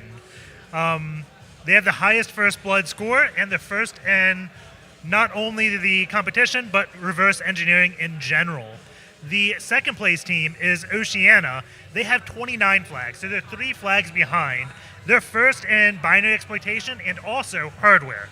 Oh, nice. So it's fascinating because I feel like hardware, binary exploitation, and reverse engineering are all going to be very closely related. So I would expect to see, excellence in related domains.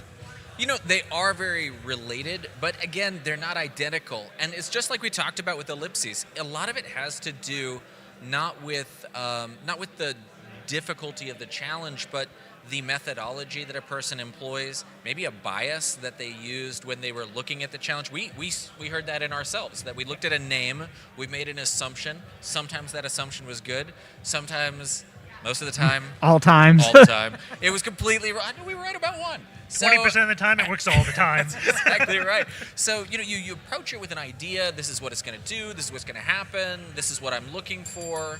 And Team Europe's just showing off at this point. So they're up to 33 flags at this point. So it could be also Oceania may have just not got first blood on some of those reverse engineering flags, and they could be holding it because when your team is not in first place, you try harder, right? So Oceania could be very closer than the scoreboard is showing, but they don't want to make it appear that hard, so they don't get that last minute burst of energy. And that could be true for any of the teams, really. Yeah. There could be some flags sitting out there that haven't been submitted that might have been solved. And you're absolutely right. One of the things that I was noticing as I was looking over our scoreboard, think about this. First place, highest first blood and first in binary exploitation. Second place, first in hardware. Third place, first in WebEx and in cryptography. Fourth place, first in forensics.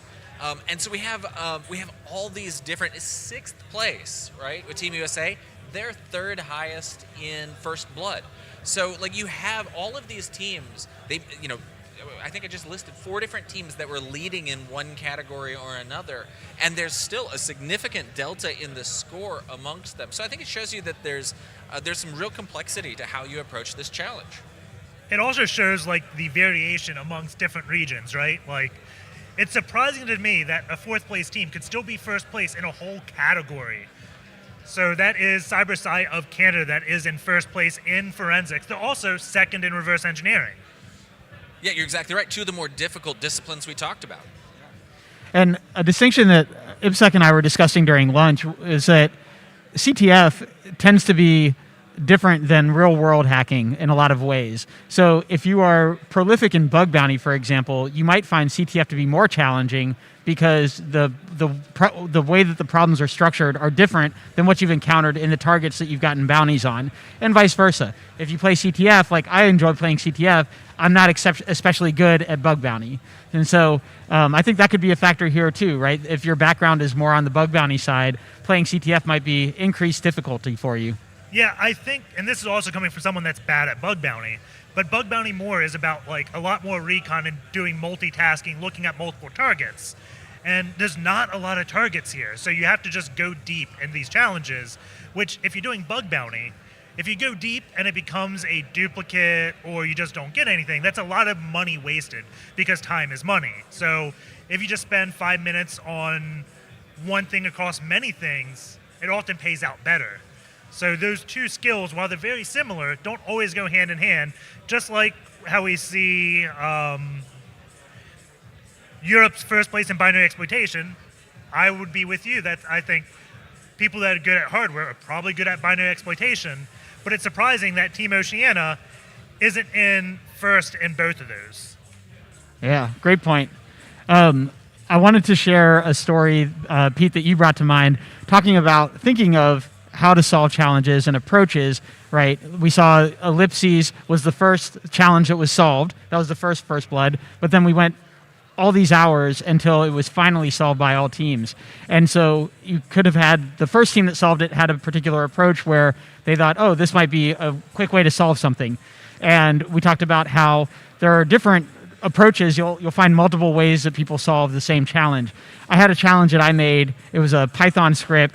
It was a very obscure, obfuscated Python script. Most of the characters were underscores. It was like underscores and lambdas, and it was like 3 lines of Python.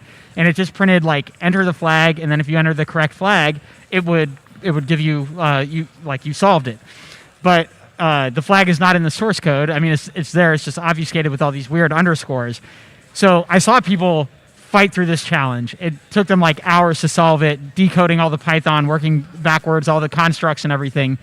And then I saw somebody in a later challenge or a later CTF do this challenge in like 30 seconds, and they just did ltrace on the Python script, and it just printed like the comparison is the string that was entered this flag value. And I was like, I didn't even think about that. So it could have been, in ellipses, somebody was like, oh, what if I just try this, quick hit? Oh, it worked. And then, somebody else fought all the way through, and they were the final solve of ellipses. Yeah, there's so many different solutions. It's one of the greatest things about CTFs is I'd hope these teams, while they're competing now, I hope they talk either tomorrow or just in the future to see how each team approached the challenge, because there's going to be multiple ways to solve everything, I think.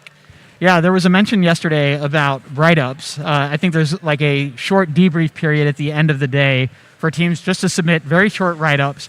I don't know that the write-ups become public, but I do hope that they are shared among the teams. I know when I started reverse engineering, I loved the website crackmes.de. They were programs that were made specifically to be reverse engineered and solved. And I would take a challenge, I would reverse engineer and solve it, do my write-up, but then I would go read the other solutions. And I learned so many different techniques and tools that were available that I had no idea about because I had solved it the way I figured it out. But then I was like, oh, on this one, I could just go patch these bytes. Or there's another tool that does the exact same thing that I did by hand. I think there's a lot of, we're talking about the real-world skills that you're bringing to the table here, and you were talking about someone who just did L-Trace. But, you think about one of the challenges we had earlier, we were supposed to just test the key space against an XOR encryption, right? Some of those things can be automated, and I think there's a lot of overlap between fuzzing and then building test harnesses, and obviously, I don't mean building test harnesses as part of a CTF challenge. But if you think about saying, you know what, we always want to test against these sorts of things, well, that is a test harness. It just happens to be a CTF test harness. And so I think you start building some of those skills, and then when you get to go to that next job or that next opportunity, and it's one of the reasons why one of the first companies I worked for, they sponsored our CTF team. We got a certain number of hours a month that we were allowed to put towards CTFs. Not during our working day, but they would pay us overtime essentially to work on CTFs. They flew us all to, if we qualified for DEF CON, they'd fly the whole team out there. I don't think they paid for rooms, or maybe it was one room and we had to stack 30 high. I don't remember. But the point was, they viewed, and a lot of the people on that team were doing things like writing test harnesses and fuzzing and those sorts of things. And I think there's a great deal of overlap there. That's part of the reason why I really like exercises like these, challenges like these, for real world. You may look at these challenges, you're like, well, that's not a real world. When am I going to run into a binary that does that? Well, you hope you don't. You're not supposed to, and that's what the test harness is going to be written to do, is make darn sure that it does it. And it's not always about just running into that binary. It's about learning the tools, like L-Trace. Be like, oh, well, this challenge was kind of unrealistic, but it taught me about this new tool that let me see the syscall, and now I'm going to use this on production binaries, and oh my god, this is so easy to get the password out. We previously didn't compromise this system because it was encrypted, and we thought the encryption was proper. Yeah, finding the real-world applications, drawing those lessons out of CTF challenges, I think is a skill in its own right.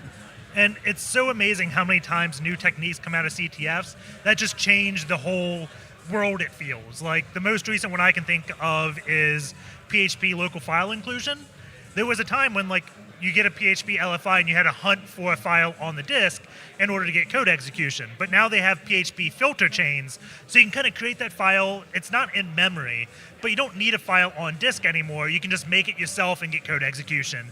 And it took so many things that were previously unexploitable, you couldn't exploit it to get anything useful out of it, and just convert that CVE2 to 10. Yeah, super cool. I love seeing that ramp up to drive impact. Yeah, I agree completely. Well, let's take a look at the score. I think I saw Team Europe up to 33 flags. So we're honing in on that, zeroing in on that 35th flag. One of the other things that I wanted to comment on is we're seeing... There are 43 flags. Yes, but there are 35 CTF software flags, right? Okay. And 8 hardware challenges. Oh, yeah. So, as we think about the delta between first place and 7th place, the 7th place team has still scored many flags. They may just be getting unlucky in that some of their flags have been solved by other teams. So there's still a significant achievement that's here from the teams that aren't in the in the top 3, and I think it's easy to lose sight of that because we view it as a competition. But there's really a lot of forward progress and success. They still found bugs. That's right. It's why I hate Bug Bounty, though. They're the team that did all the duplicate submissions, so they didn't get any credit. Yep. But they still get Wall of Fame, at least. Yeah, so there are 3 things Pete doesn't talk about in public, and that's, religion, politics, and bug bounties. And my opinions are not popular on that. Cool. Let's see. So Team Europe with 7,736 points, 33 flags, and 4 of those are hardware. So they have 29 CTF software flags out of 35. Team Europe has so many categories where they just have 1 flag left. Yeah. Reverse engineering, they're missing 1. Web exploitation, missing 1. Crypto, 1 missing. Forensics, 1 missing. Miscellaneous, they got it all, and we're going to go over to, is this? Eric. And Eric is going to run an interview, I think. We'll be back after this word from our sponsors. Who are Eric? All right. We are here with the coaches from Team Africa. This was your first coaches meeting, correct? Yes. Okay. So tell me what your name is. Yeah, thank you. Tinashe Chifamba is my name. Assistant coach, Africa. Wonderful. And your name? My name is Piyush Shambabi, Team Africa. Wonderful. So tell me, how was that first team, coaches meeting? It was okay. I mean, basically, we were just looking into just tell the team to keep on going, and also I think the strategy that we put into place in terms of them approaching challenges in pairs, I mean, according to categories, it seems like so far it's going. So we're just motivating them to say, so far you guys are on the right track. So keep on going, and then yeah. How are the athletes doing right now? Tired? Are they excited? Are they going for it? Tell me. What do you think? No, I think one of the reasons why we had this meeting was also just to give motivation, because we realized now their morale is now a bit on point, apart from when they started. Probably it's because since we are now the world, they're just trying to get to understand one another, since they've never worked together and started now. So now it seems like, okay, now they went a bit down again, but there was a time when they were actually on the 6th from the 7th to the 5th. So I think that also kind of motivated them. Their morale was a bit up. So I think they are doing well. Yeah, I think. How does it feel to have all the support from all the other volunteers in the team? For us, we're actually excited because it shows a bit of, the spirit of collaboration, the spirit of sportsmanship. And it's something that we never thought of, but to think of it now, it's actually a beautiful thing to have a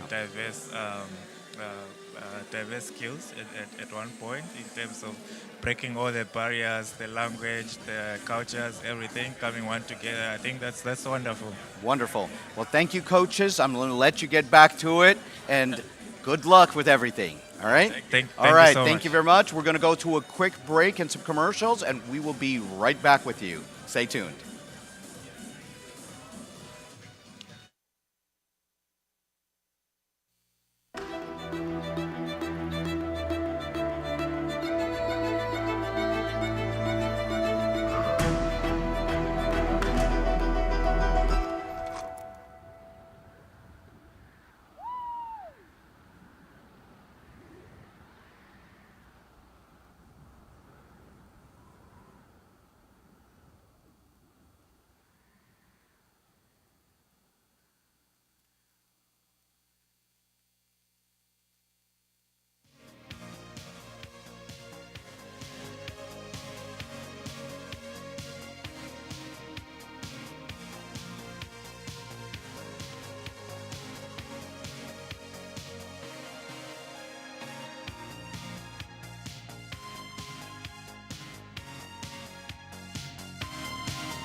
You stay there. I'm going to move.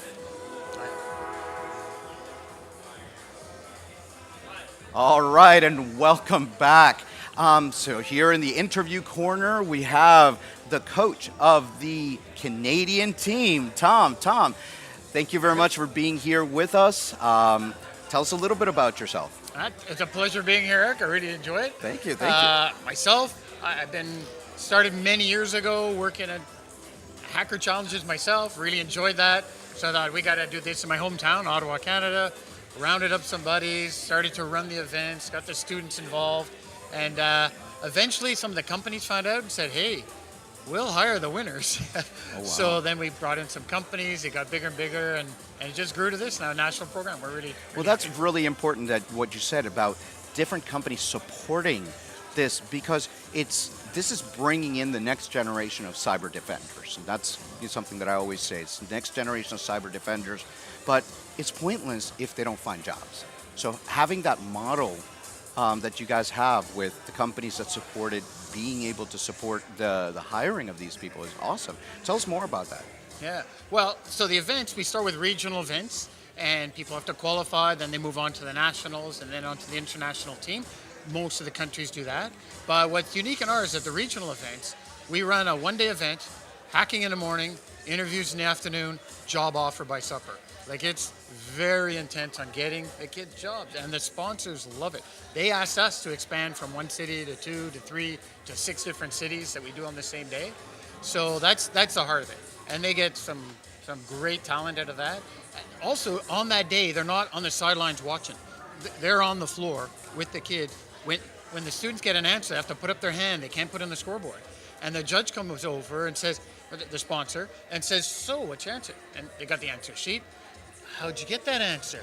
And then the kids are, blah, blah, blah. This is how we got the answer. And they don't even know that they're interviewing. Correct. Exactly. Yeah. They don't know. That is So, wonderful. It is. It simulates what we do when we hire students. It's what we do. You give them a task, let them work on it, have them come back, explain what they're doing. We're trying to emulate that in a single day event, and it helps. So by the end of the day, they know the students, right? Yeah. And students know the sponsors. They have conversations, and by supper time, it's job offers. So it really Wonderful, works well. wonderful. So, tell us about, one of the big things about Team Canada is the diversity.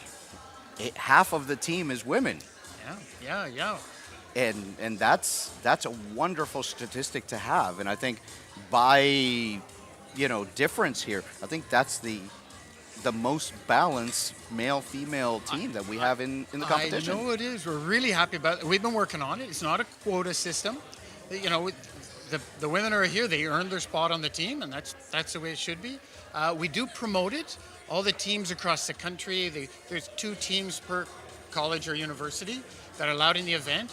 We used to play 4 players each, but we said to them, if you have a girl on the team, you're allowed 5. And every single team went out. But, so it's happening. I can't ask women to join cyber, but they can. It's their friends. They pull them onto the team, they start training them, and some of the women, and many of the teams had women anyway, but that really helped the grassroots. And they started to win, and they worked their way onto the team. So it's been a good diversity story. So tell us about, to get, what was the journey getting from there, getting the team in Canada, and the journey to come here to San Diego? sponsors and all this stuff. How is that challenge? It's hard. It's hard. It's one thing to do the local regional events, but what we do with the sponsors, well, literally to get here, the folks at Air Canada, shout out to the great folks. They have a public relations department. We applied to the system. They're really happy to have us. Like, we're Canadian students flying around Canada, then going to international events. They were really happy about that. So Air Canada's been a big sponsor. So they're official travel partner. So literally the journey to get here was get to the Air Canada desk, fly, and they flew all the kids down to here, which was great. And they discounts on other flights, even inside of Canada. So they've been great. We have a few other big sponsors. There's a company called Cybersecurity, small boutique firm, really know their stuff. These guys, black hat, lifetime achievers are working there. Bank of Canada is one. It's a government organization, but for them, it's just hiring students. They're not promoting, it's not their mandate, but they love to hire students, so that's working well. So all those sponsors put in the money. That gets us out to here. Wonderful, wonderful. So, how many provinces in Canada are being represented?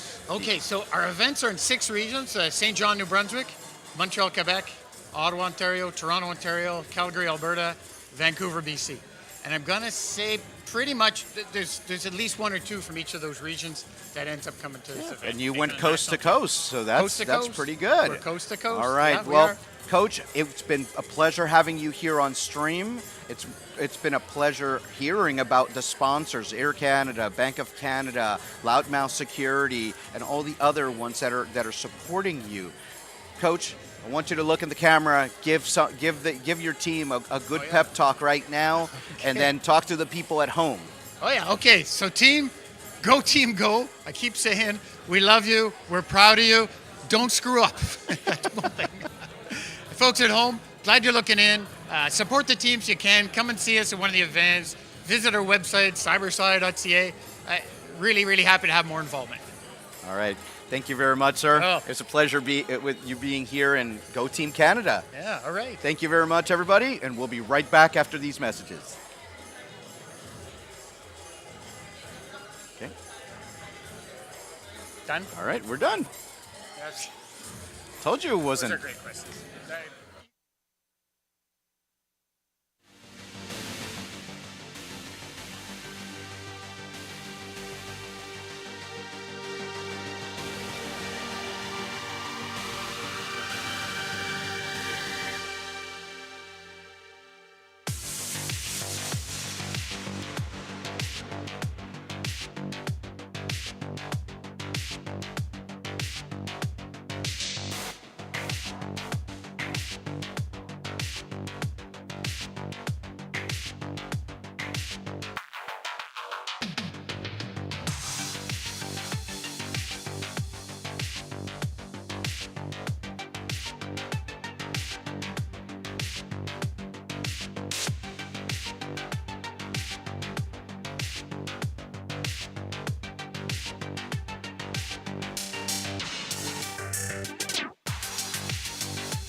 How you doing, Eric? I'm doing great. This has been a fantastic competition so far. Okay, can you hear me? Okay, wonderful. So I had my mic off. So Nathan, thank you very much for being here. Tell us a little bit about you. Well, my name is Nathan Vega. I do product marketing for data security. I've been in the data security space for a long time. I try not to go by years. When I started, I think there were like 1,000 open jobs. So however long ago that was. Oh, wow. There's 3.4 million open jobs today. So, you know, I really am passionate about what we do. I just fell in love with the space. I think being able to work with customers, work with clients, I know that when we do our jobs, we make them material better.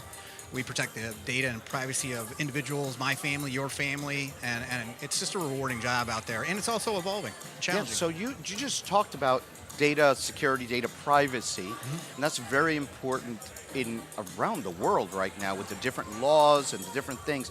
Tell me about, you know, when you see these these athletes, you know, competing in these things. These are the next defenders. How do you feel about more data security, data privacy competitions like this? Sure. Well, first of all, the reason we're sponsoring this event from Protegrity is because this is the next generation of cyber leaders out here, and we need to keep fostering that and building that. I like that we've got 104 athletes from 80 plus countries out here. 87. We need diversity. We need inclusion. We need to widen the aperture for the people that we bring in into the sport and into the community as well. And I think what's really cool about something like this is I think there's this way that we can start to evolve it even further and start to think about privacy issues. To me, that's what businesses are talking about right now. 130 countries are passing privacy laws. 75% of the world's population will be under a privacy law by the end of next year. that's almost everybody. And most of those laws are talking about data localization or data sovereignty, very stringent, tough requirements. And these are the people that are going to have to help businesses execute on it. And I think it's a great opportunity, and talking with the league here, potentially adding some of that type of scenarios into this type of competition and helping businesses out. Yeah, and that's very, very important. What you said is very important. 130 different privacy laws. That's right. And as cybersecurity professionals that we're protecting, and we're starting to do more global stuff. So when you have to develop a product or secure a product, you need to look at what are my privacy laws? How do we protect the data in there? And so tell me, how does Protegrity work with trying to get all those, distinct laws and being able to analyze that? Well, sure. So we do one or more things. I think that the biggest thing that we're seeing a lot of traction on success, we architected a solution that will maintain the data localization laws for whatever domains you want. It could be geographic borders, it could be business borders, it could be legal borders. It doesn't matter to us. But we can keep all your data private with one singular policy or one policy, but make it jurisdictionally bound. And making that 100% compliant, continuous for the businesses. That means I can move data from the EU into the US, do central processing, never re-identify and send it back. If businesses believe that data is the new competition, the new way they're going to compete, and I think it is, then being able to use that data, being able to move that data and be able to create better customer experiences is the only way that they're going to be doing it. And what we're doing here is foundational for any of that to happen. And we're seeing a lot of that in the market. We see a lot of the customers really coming around to that and understanding that security and privacy go hand in hand. Privacy is even a little more complicated space on top. Yeah, and having 87 countries here and getting that foundation, these are the leaders that are going to be writing those policies, executing on those policies, and making that better. That's right. So as you look over over all these athletes, give me your personal view, your personal, tell me how you're feeling about this. Well, I think the one thing that I'm seeing here, and I think is a really big key for us, as an industry, we don't collaborate as well as we should. I think when we talk about collaboration, we usually mean something about threat intelligence sharing.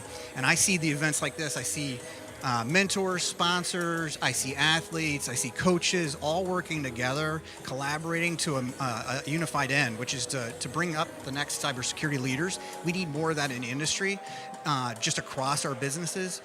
And even beyond that, really beyond what we do in cybersecurity and not be so myopic, actually collaborating with other parts of our businesses, other parts of our industries, so that we can help them understand the value of security and privacy that we deliver, even if they're not those people or not those practitioners. Wonderful. All right, man. So I want you to look into that camera and give our athletes your pep talk for them.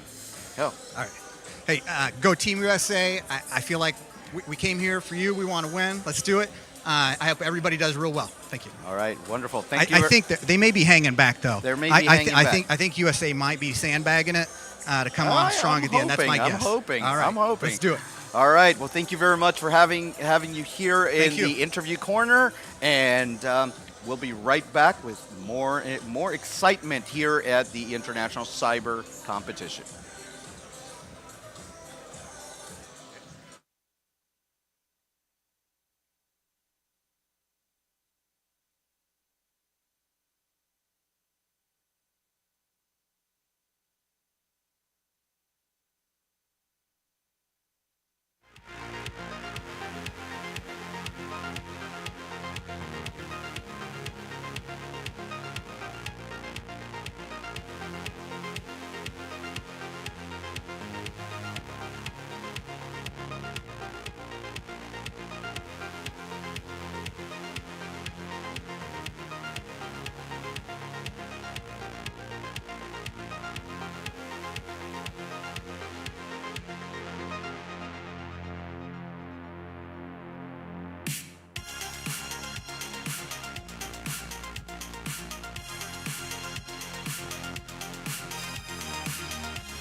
1, 2, 1, 2, 1, 2, 1, 2, 1, 2, 1, 2, 1, 2, 3, funk.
There's more to travel than just getting there. Like more flights at more times, more points for more rewards, more ways to stay connected, more food you love. Careful, it's hot. More live TV, more fun for the kids. More tissues, please. You know, for the rom-coms. More destinations, from A to B all the way to Z. Night-night. No matter why you're flying, there's more to travel with Air Canada.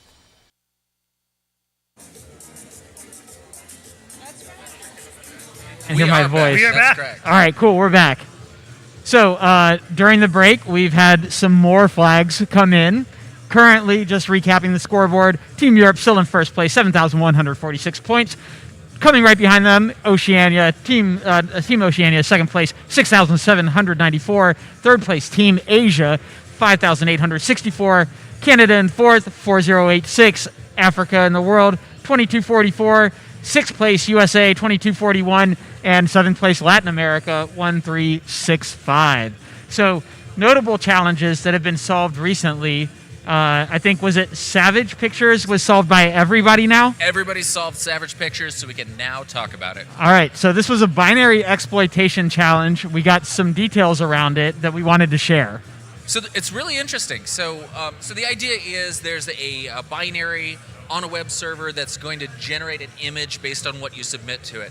And the scenario is there's another file on that server we'd really like to know about, but the person who knows how to get it is gone. Can you figure it out for us? So there is a recent vulnerability, and when I say recent, it was, do you remember when? July 22nd. July 22nd. So a week and a bit. I think that is Monday last that vulnerability came out. So I really want to give kudos to the Meta CTF team for making sure that it's fresh. That is a fresh challenge. Certified fresh.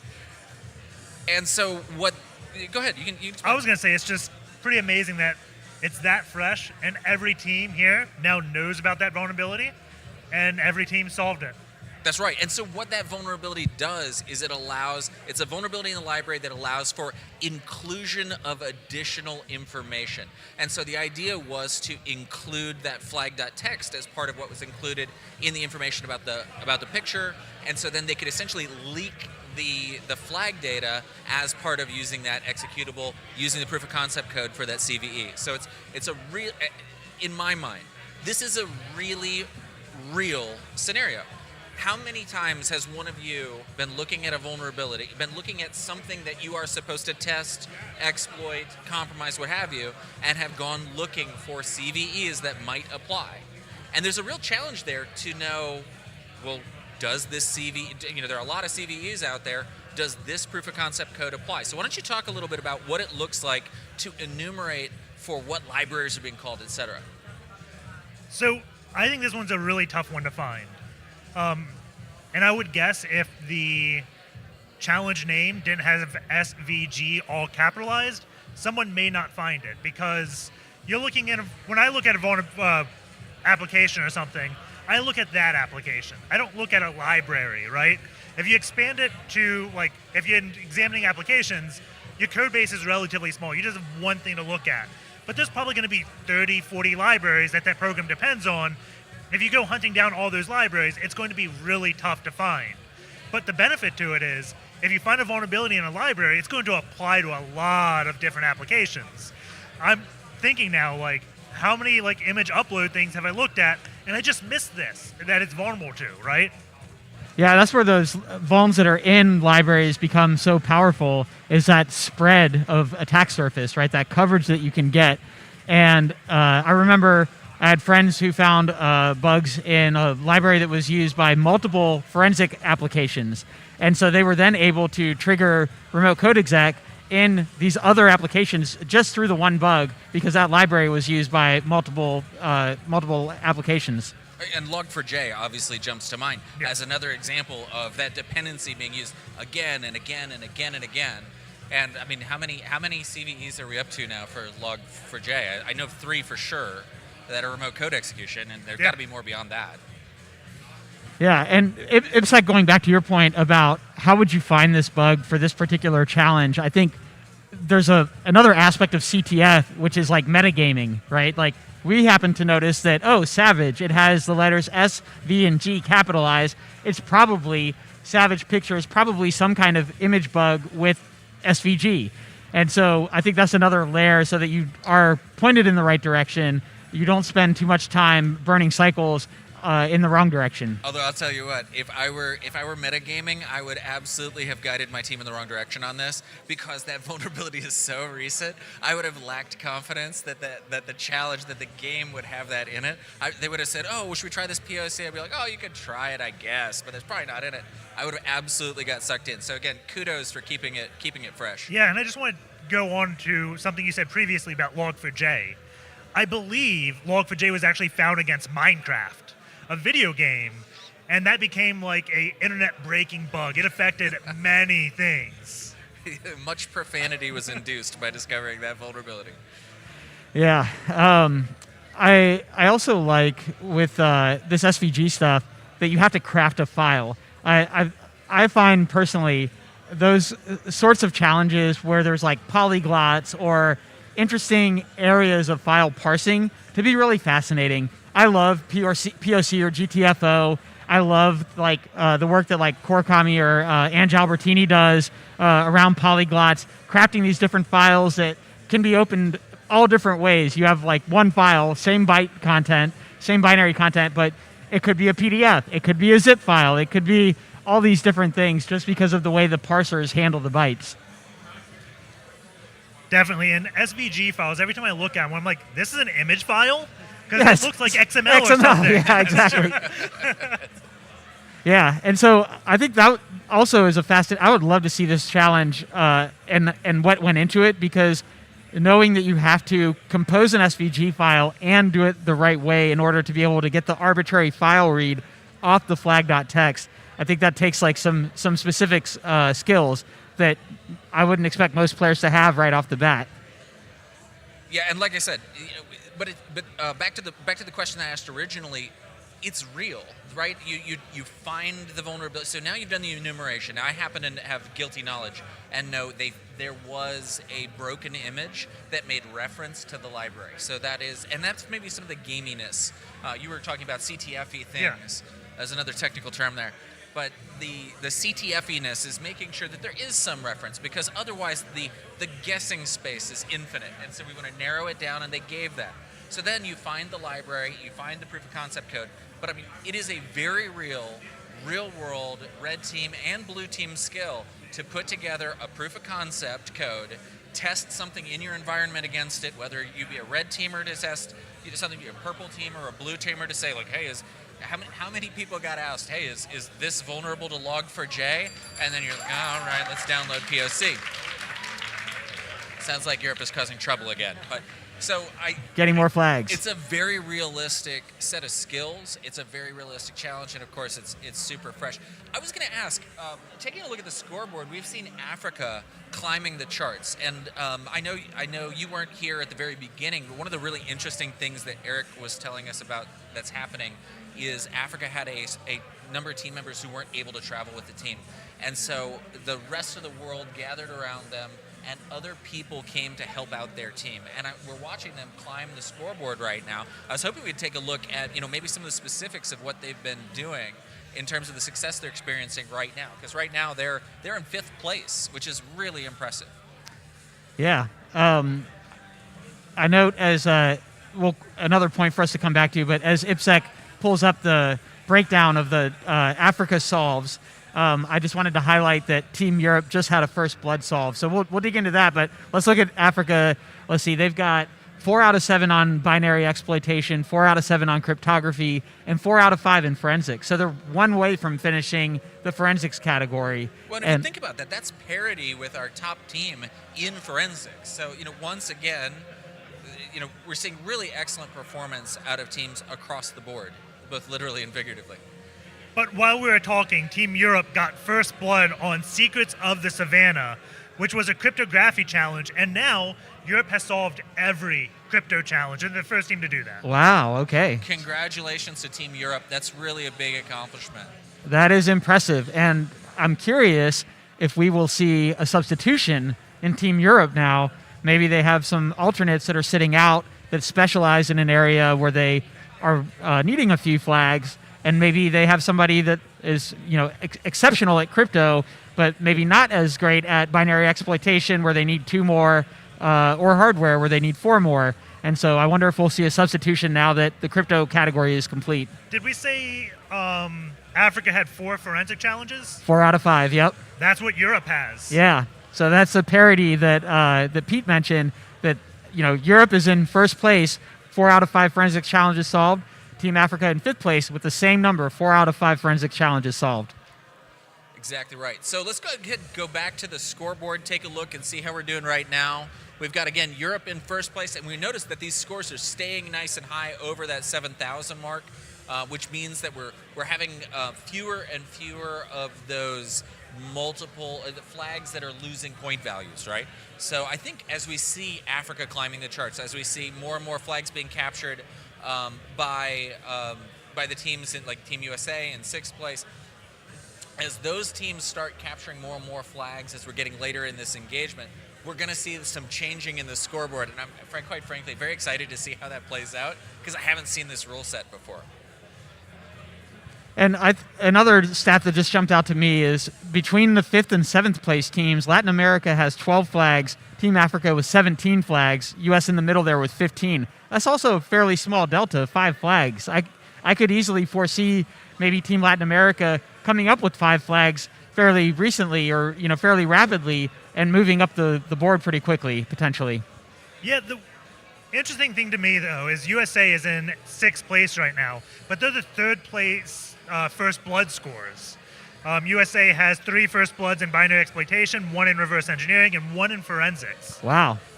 So 5 of those 15 flags have been first bloods. Yes. Wow. I think one of the things that's going to end up being surprisingly important when it comes to the final score is the hardware challenges. Because, first of all, there are 8 of them. There are quite a few. Second of all, I think the highest value we've seen on that is 5. A team that has 5 hardware challenges. So I think you may very well see those hold relatively higher point values. And I've lied. Team Oceania has 7. 7 out of 8 hardware flags are done. My apologies to Team Oceania. When we saw it, it was 5. Yes, now we saw it again, and it's 7. But it still goes to the point. So Team Oceania, actually, can we scroll down and take a look at what the point breakouts are for those? So in hardware, those flags are holding nice high point values. So 3 flags being worth 1,100 points, 1 flag being worth 215. So there's a fair number of those hardware challenges that have had relatively few solves, and I think some of those, they seem like small differentiators, but they may have a very outsized impact on the final score in the game. I just want to sign up for the Team Oceania hardware hacking workshop. No kidding, Let me know when that's open. Yeah, their write-ups are going to be hot reads right off the presses at the end of the game. I'm curious if Team Oceania has even started the miscellaneous. That is one of the big key differentiators between Oceania and Europe. Is Europe completed miscellaneous, which is only 2 flags. Oceania doesn't have any. And the funny thing is, when they score, you're going to see their score come up. Yes. And you're going to also see Europe's score come down. So yeah. again, it's a very fun game dynamic where that gap between teams, right now we're seeing a almost 800 point-ish. Right. Yeah. So you have that 800 point gap, but it's not really an 800 point gap. And 1 or 2 flags may close it up. Yeah, 700. We already confirmed we're not good at math, but 700. That's why we like computers. We didn't have to be as good at math. Right.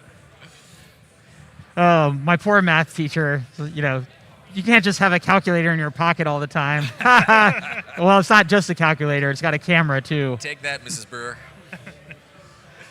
Oddly enough, the TI-83 calculators, there's an 86 plus, so it's still the same amount of money. Oh, wow. That's because they're the most advanced ones still out on the SATs and things, yeah. I think the TI-83 was the first thing I ever wrote a program on. And I remember writing programs to solve these math formulas, and then the test came up, and the teacher said, you have to clear the memory. And I'm like, if I can understand the formula enough to program it, shouldn't that count? Like, why can't I use that? Credit, no doubt. So then the next program I wrote was a program that overwrote the output on the screen to make it look like the memory was clear. I did that as well. Yeah, and so then it's like, okay, it's cleared, and they'd be like, oh, okay, and it looked identical to clearing the memory. And then they made me show my work. I'm like, okay, well, I'm going to make my calculator show the work. Yep. It's a really great point. Like, how many times have we mentioned video games as the driver of need that forces innovation? We'll say creative methods of solving math problems, and now these CTFs are serving the same role for the participants today. Like, this is what's driving the need to learn a new skill, to solve a problem, to do hardware hacking. It's really a wonderful experience for everybody involved. Yeah. All right, so we are going to go back to the scoreboard. We're going to take a short break, and when you come back, you'll have more of the 3 of us sharing with you what's going on in the competition. Shout outs to everybody on the Twitch stream. I happened to check it out. I see there's like 90 or 100 people or something in there. I think there were 130 earlier. So if you're watching us on Twitch, thanks for tuning in. Drop us a peace sign or a capital V in the chat. But we'll see you soon. We'll be right back.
corner here at the International Cybersecurity Competition in 2023. I am Eric Bilardo. You are your MC for today and tomorrow, so make sure you tune in tomorrow. Here we are with Coach Ryan. Coach Ryan, tell us a little bit about you. I'm Ryan Cole. I'm a professor at the University of Queensland, but more importantly, I represent Team Oceania. All right. Yeah. So tell us the journey from down under to up here. So started in 2014. We started a few students and I got together. I was based in New Zealand at the time, and then we started the New Zealand Cybersecurity Challenge. One thing led to another. We managed to run it into a national event. And some of the graduates from those competitions are in the coaching team right now, and some actually went through the New Zealand Cybersecurity Challenge. Wow! A few years later, I was headhunted to go to Australia across the Tasman Sea, and then in Australia, I was approached by Kana Shinoda from Japan, from Team Asia. She said, "Look, there's this international cybersecurity challenge going on. I know you used to run it and you are trying to retire from this CTF space, but this is a global opportunity to come back again. Would you like to do it?" I said, "Yeah, probably, yeah." So I was a bit naive at the time, but I'm glad I took the journey and the leap of faith. Yeah. Oh, that's awesome. And here we are with Team Oceania from the Pacific region. Yeah. So how many athletes are from Australia and how many athletes are from New Zealand? Yeah, so we qualified about 11 Australians and 6 Kiwis, New Zealanders, right? And Zetters? So they like to call themselves Kiwis, so yeah, so Kiwis and Aussies, yeah. So great bunch of people. Basically there are similarities and differences between the two countries that we share, but it's kind of like brothers or sisters, So it's a pretty good mix of different age groups, and we also have a good diversity as well across ethnicity, age, and background and culture. Do you have any women in your team? Yeah, we have about quite a number. About a third of the team are women. Yeah. Wonderful. So tell us, having to come from the southern hemisphere all the way up to here to the northern hemisphere, that must have been a challenge, getting the sponsors and getting people to support your team. Tell us about that journey. Oh, it was really tough. I cannot deny, but I'm really glad that we have sponsors who believed in us. So one of the sponsors is DTEC, which is on my sleeves here. Yeah, so DTEC is a company based in Germany, and they're trying to expand their business into the Pacific region. So when they heard about the International Cybersecurity Challenge, they said yes immediately when I broached the topic. Wonderful. Mainly from the angle of trying to find the best talent to hire into their new office in Australia. Wonderful. Yeah, so it was a match, and a win-win situation. So they became a gold sponsor, and we have been working with them beyond the competition. So we are working with them on understanding if there are security vulnerabilities around their products, understanding about the deployment, so the students can get to understand about real-world situations and real-world deployments of their products. So real-world training. Real-world training, for the Aussie team and the Kiwi team. Yeah, that's right. And they also provided a lot of training for the team. So we did 2 sessions with DTEC, and the first session was mainly get to know each other, and then they got to know where are the strengths and weaknesses. And then the second session was deep into okay, so these are the areas you want to focus on. This is what we learned in our real world experience. And then they brought it to life, and then the team got a lot out of it. The 2 sessions were we planned it to be about 1 hour long, but eventually it was about close to 3 hours. All right. Yeah. Wow. Yeah. Well, this happens. This happens. Yeah. The kids, the athletes get so involved in this. Yeah.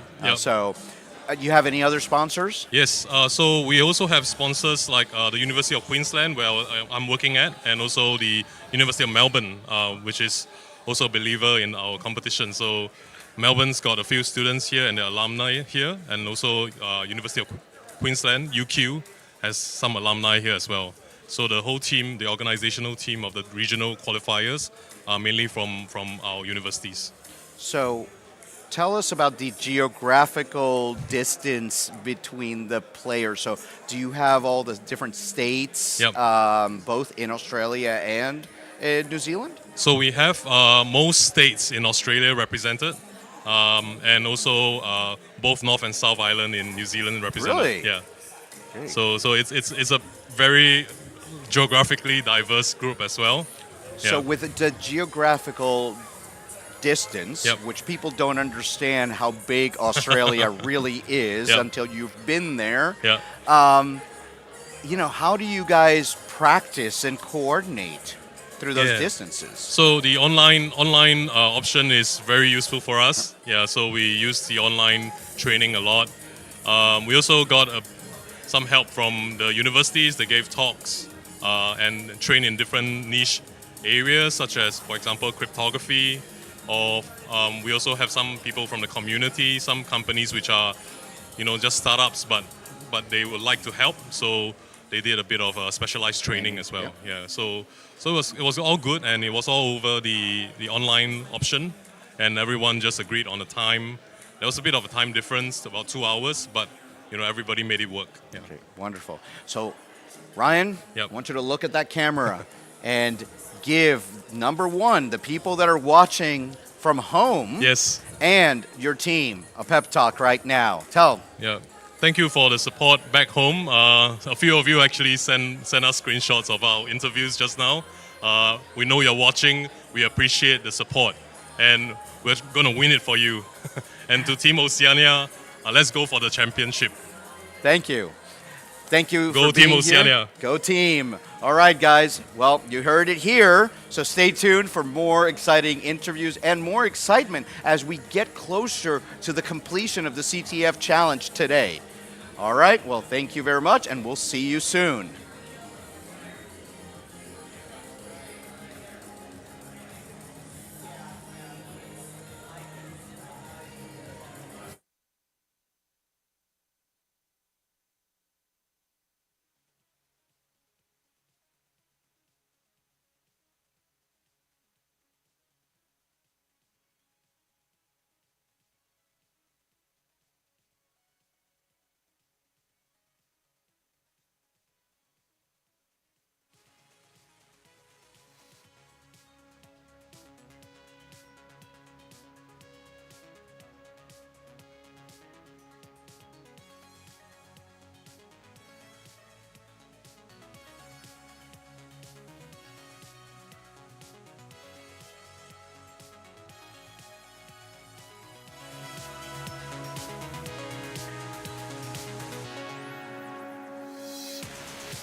All right, so we are back, and we're interrupting the break here because we just had your second coaches meeting with your team from Team Europe, and this is Coach Mario coming to us. So tell us, this is your last challenge, unless you do another one and it'll cost you points. But tell us what drove you to use your last meeting.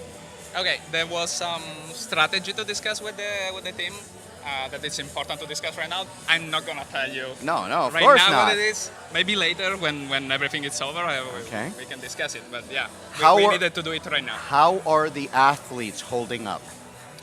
Oh, they are a little bit tired, but they are pushing. Okay. So I guess we have another 2 hours, almost 2 hours to go on the CTF the last 2 challenge. hours, the hardest, right? How do they feel as a team? How did the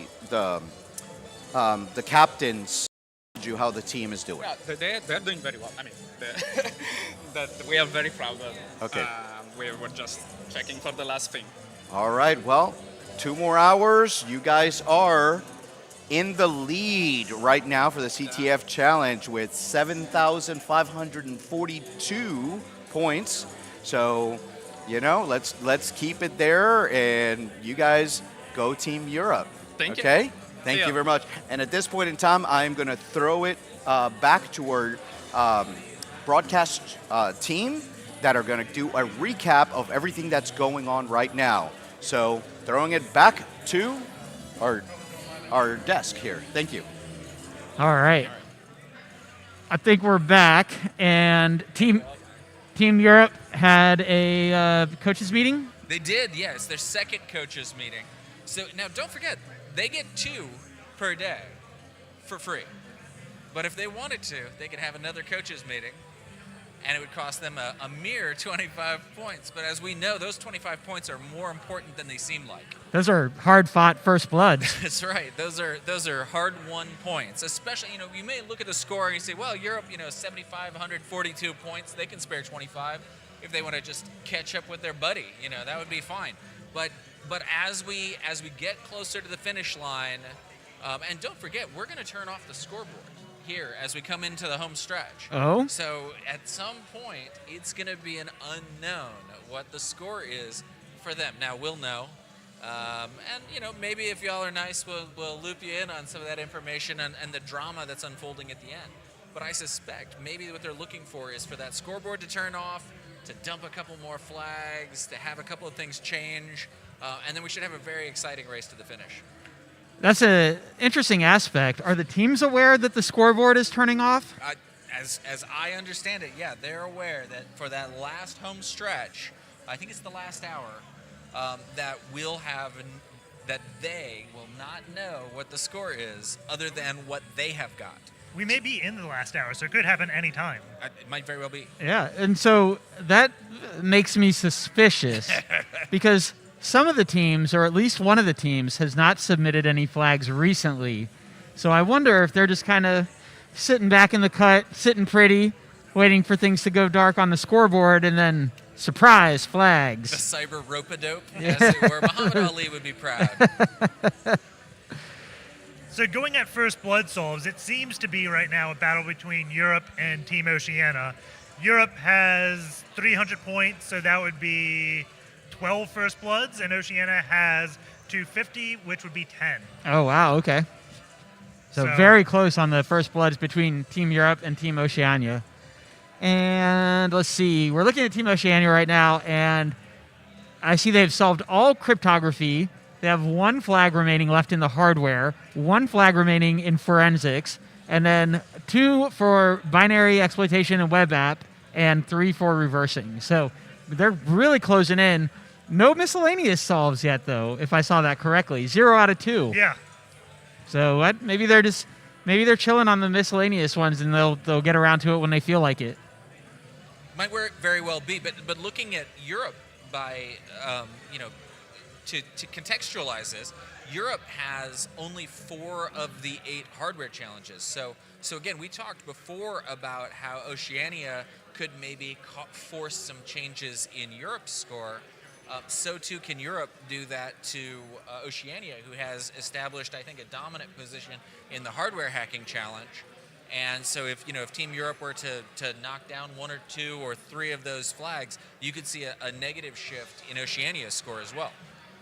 Yeah, and I noticed that Europe has completed 3 different categories: reverse engineering, cryptography, and miscellaneous, all challenges solved in each of those 3 categories. Yeah, and they need 2 more on binary exploitation, 1 more on web, 1 more on forensics, and as we said, 4 on hardware. I'm curious, we've seen a number of teams that have 4 out of 5 forensics challenges solved. I wonder if this last forensics challenge is the same for each team that has 4 out of 5. Oh, that's an interesting question. I'll tell you what, when we have our next break, I'll go find out the answer to that one, because I am also interested in that. And if it turns out to be a Stego question, that marks off one of the squares on our IC3 bingo card. That's an excellent point. So let's go ahead and take a look back. Let's take a look down the rest of the scoreboard. We haven't checked in with Team Asia in a while. Why don't we do that right now? Yeah, Team Asia is sitting in 3rd place with 5,902 points, 5,902. And I think they're still the only team to completely solve web exploitation. I think you're right. I don't think I've seen any other teams with a 7 out of 7 on WebEx. And once again, they're sitting at a 4 out of 5 on forensics. So I think you have an excellent point. It's entirely possible that there is one beastly forensics challenge out there. I made a forensics challenge once, which started with a hard drive, a disk image, and a memory dump.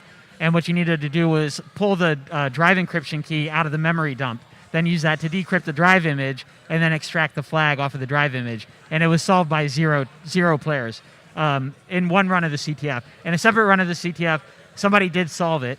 But I was surprised that in the first run someone solved it, so I was surprised in the second run nobody solved it. And maybe we have a challenge of similar complexity where it's just too much to handle in the time available. Well, and again, it comes back to what were you expecting, what were you looking for, what tools did you bring to the table, all those. And when we talk about forensics, it's such a broad category, right? It could be network forensics, it could be host memory forensics, it could be file system, file disk forensics, it could be some combination of all of the above. Like you were talking about, where you're extracting something from memory, extracting files from PCAP, and then diffing it against what's on disk or something like that. So there's a lot that can be done with forensics if you're a sufficiently devious mind. And I think we've established that the MetaCTF team is sufficiently devious when it comes to these things. They check that box for sure.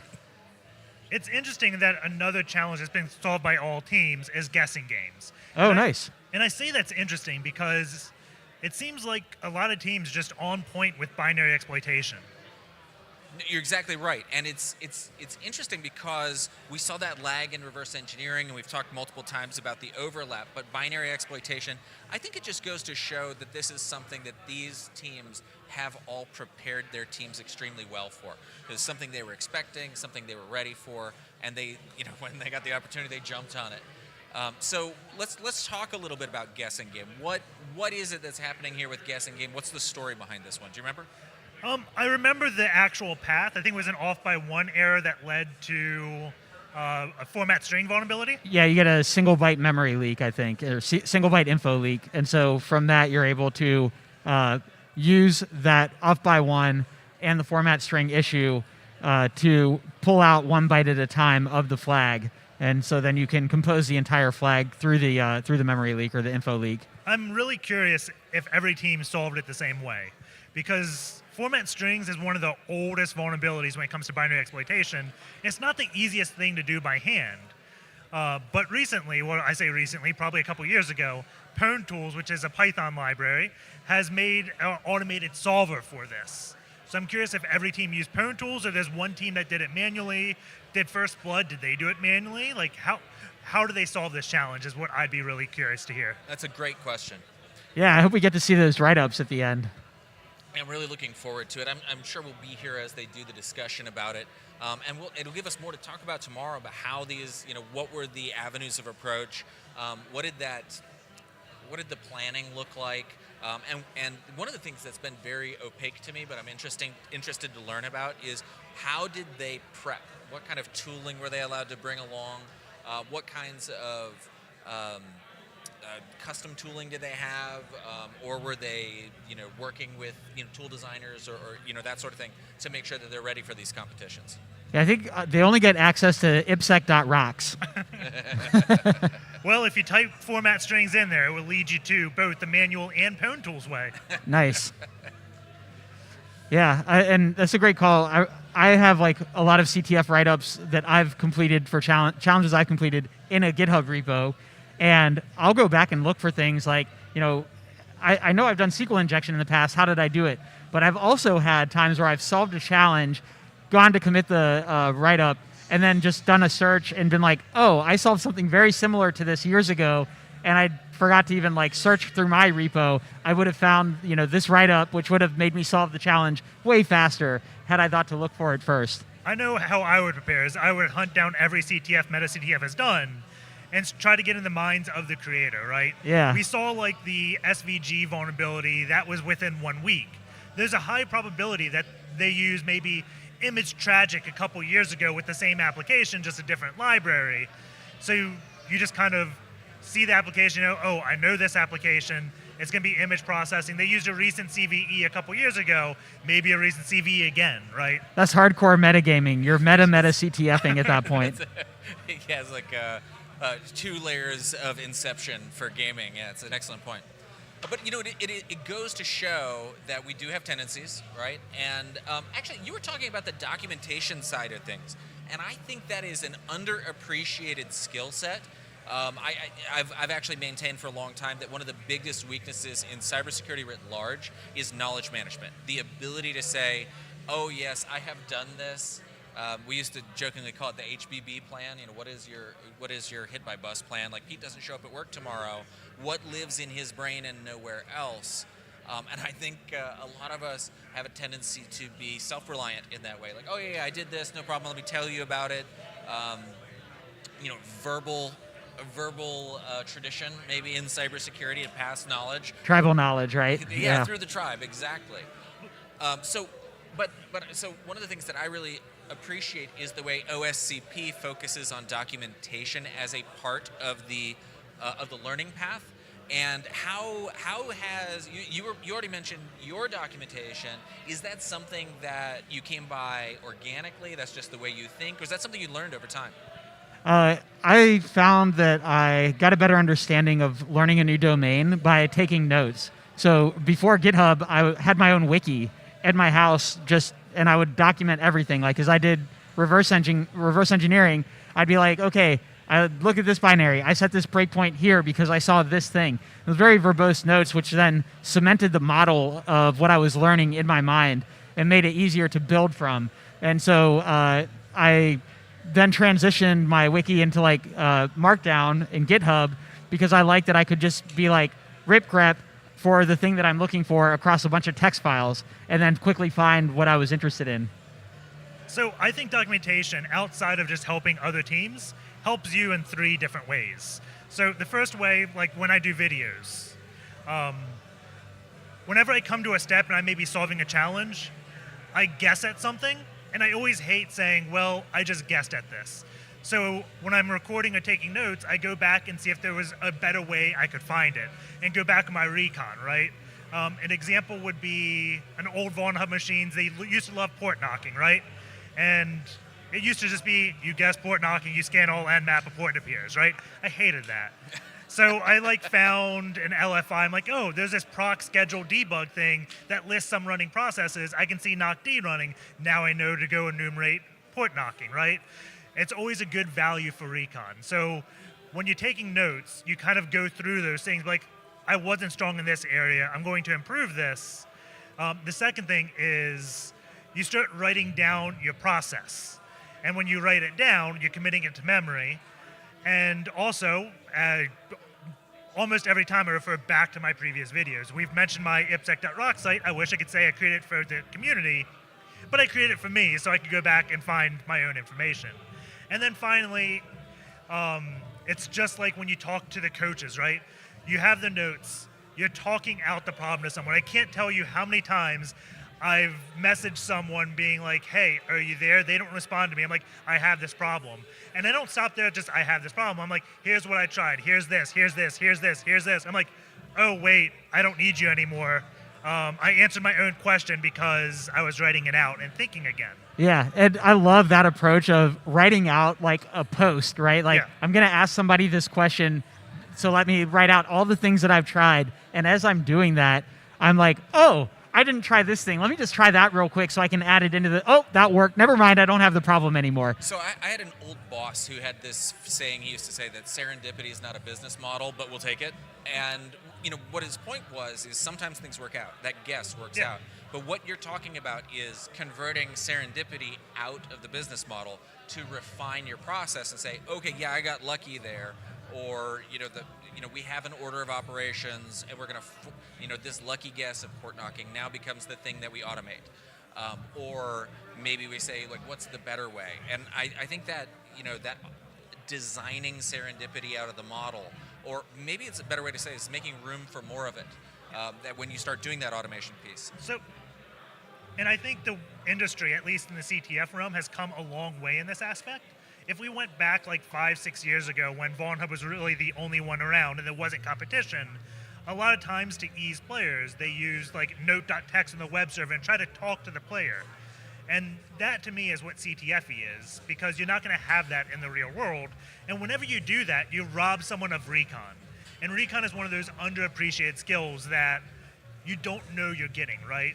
There could be a note.txt that says, hey, I received this email, I should look into it. But you could just look at recently modified files and see that as well, all right? Yeah, and I'm with you. Recon is very underappreciated.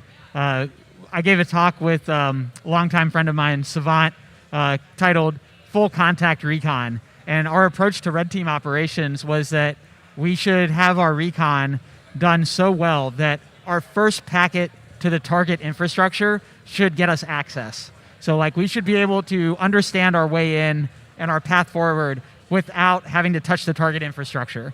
And so we built out this talk about all these different ways we were able to perform recon passively without having to ever touch the target infrastructure, because any packet that you send in a target infrastructure is an opportunity for detection by your blue team. And so we as red teamers were like, okay, how do we not get caught? So all recon. The interesting thing is I'm working more on the blue team these days, and you're talking about recon, but for us it's threat intelligence. And I would say probably the most underutilized resource that everybody pays for is threat intelligence. Copying and pasting IOCs for fun and profit is all well and good, but we've got to be climbing the pyramid of pain and identifying like real behaviors, devising effective threat hunts based on threats that are prevalent in our space. And that if you really think about it, that's just recon. One of the things I like to say is that my threat intel is somebody else's threat incident report, and we want it to stop from becoming my incident report. And so if we're using the intel properly, we get to stay on the right side of history on that one. And not just copy and paste IOCs, but really look for, okay, what if they changed up their C2 infrastructure, and so they're bypassing those IOCs, but can we find the behaviors that would be present in our system that they can't escape? I call them the points of congruence, where they need this binary as part of all of their behaviors. And so if we see that binary or that technique or that method present, then we can hunt for just that, and then we can verify by looking the steps on either side of it, see the IOCs, update our defenses, and be effective. And it's really interesting, because if you think about it, it's kind of the flip side of it, is that as you're doing recon, you're looking at indicators of a possible vulnerable behavior or presence on the system, and we're looking for the behaviors that are indicative of those warnings. So I couldn't agree more. I think that process is really crucial to being what I would call that professional in cybersecurity. And I like your note about congruence. And we talked about CTF and bug bounty earlier, and I think one of the places where my bias comes in on the CTF side and my preference for CTF shows up in red teaming, where I will build out a list of crown jewels for my target, right? Here are the things that I think if I were to compromise, it would be catastrophic for the business.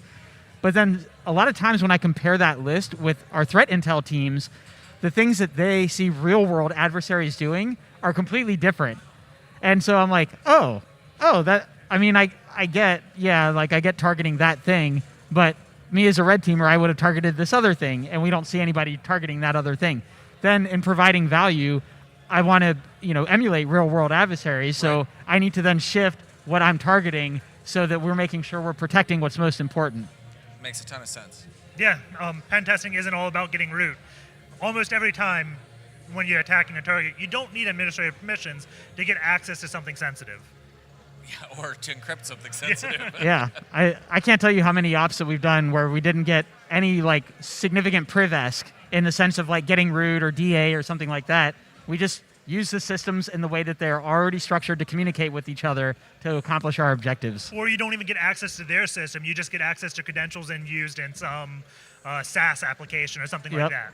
Yeah, who doesn't like leaked keys or tokens or creds? Yeah.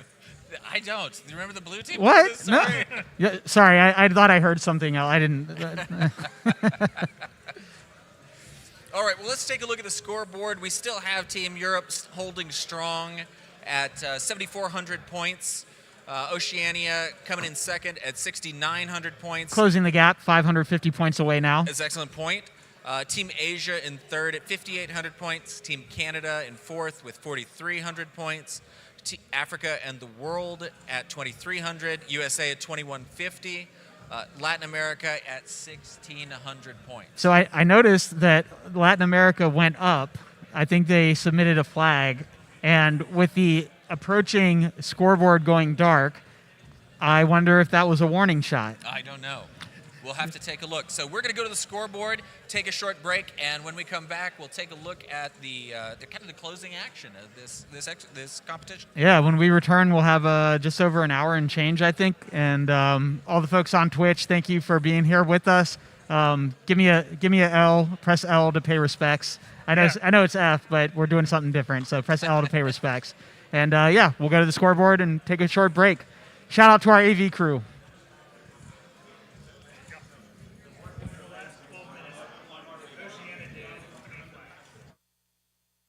With new cyber vulnerabilities exposed every day, how do you stay a step ahead? At Worldwide Technology, we believe the answer lies in uniting employees, customers, and communities against cyber threats. When cybersecurity is a core element of business, we gain clarity on what matters most. We prioritize continuity over chaos, and we exercise rigor to embrace creativity, working in harmony to secure our digital landscape. Let's be secure all together.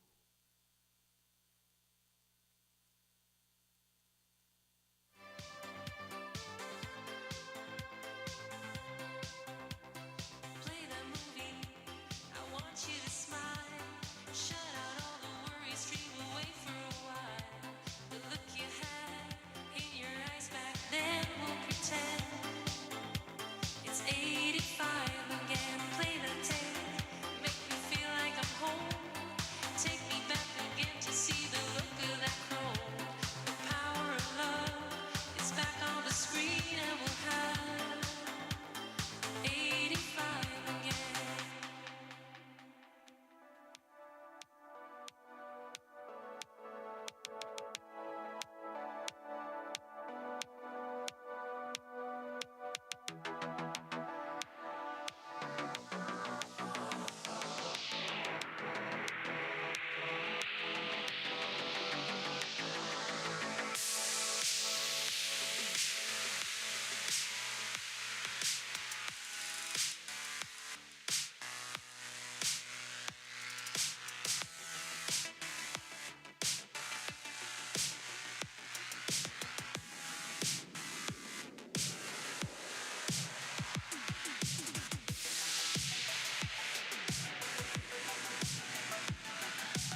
In 1929, Battelle opened its doors.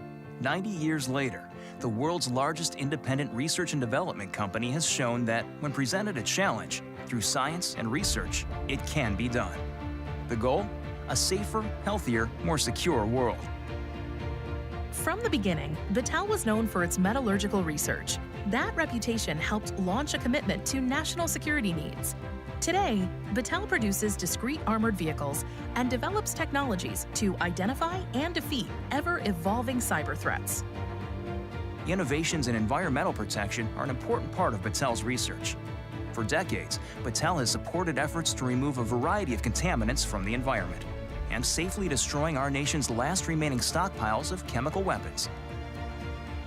Throughout our 90 years, protecting public health has been a priority of Battelle.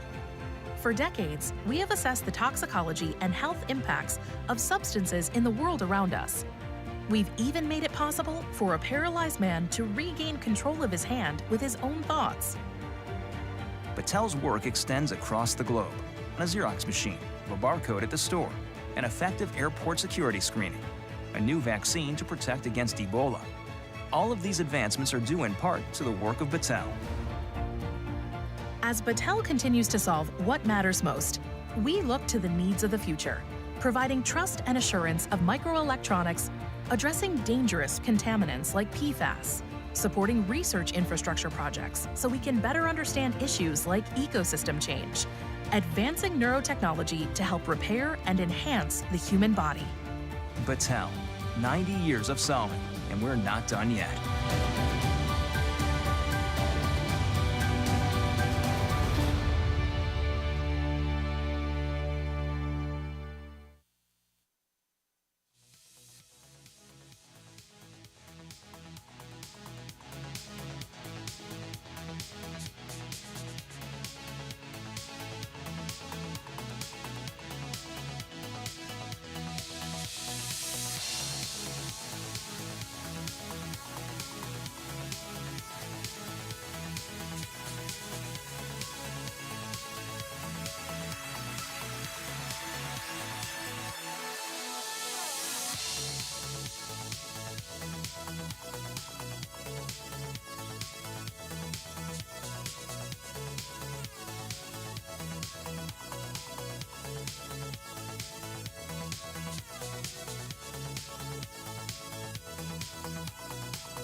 Fala de um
Юу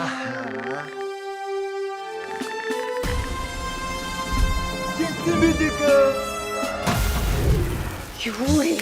Гоё өстэй. Янз бүр өстэй. Дасснаас чинь илүү хадгаламж. Эм ба.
cyber attack can grind everything to a halt. Cisco Security keeps your company moving forward because if it's connected, it's protected.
for the SRC products. We're building products not for a particular customer segment, but for every customer segment. We're enabling payments for everybody. Working on technology that I see every day, that I use every day is really cool. I find MasterCard a real global company. It has offices all around the world. I'll be working with people in India, in Singapore, and areas inside America. Diversity is very important for MasterCard. We drive diversity. My team is very diverse from different nationalities, genders, ages, and I think that's very important, having different points of view. They're able to see things that I'm not able to see, and having those points of view makes us better, makes us secure the software better, makes us just secure the company better. I am on this team where we do get to have ownership. As a junior, I get so much more opportunities to take on bigger projects that I wouldn't anywhere else. That's always kind of what's kept me excited about work. It's just the community feel of it. Like I love my team. I think we do a really good job of recruiting people that, you know, are really just excited and passionate about just problem solving.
And we're back. All right, so we are in the final stretch. We're in the end game, if you will, of this particular portion of IC3.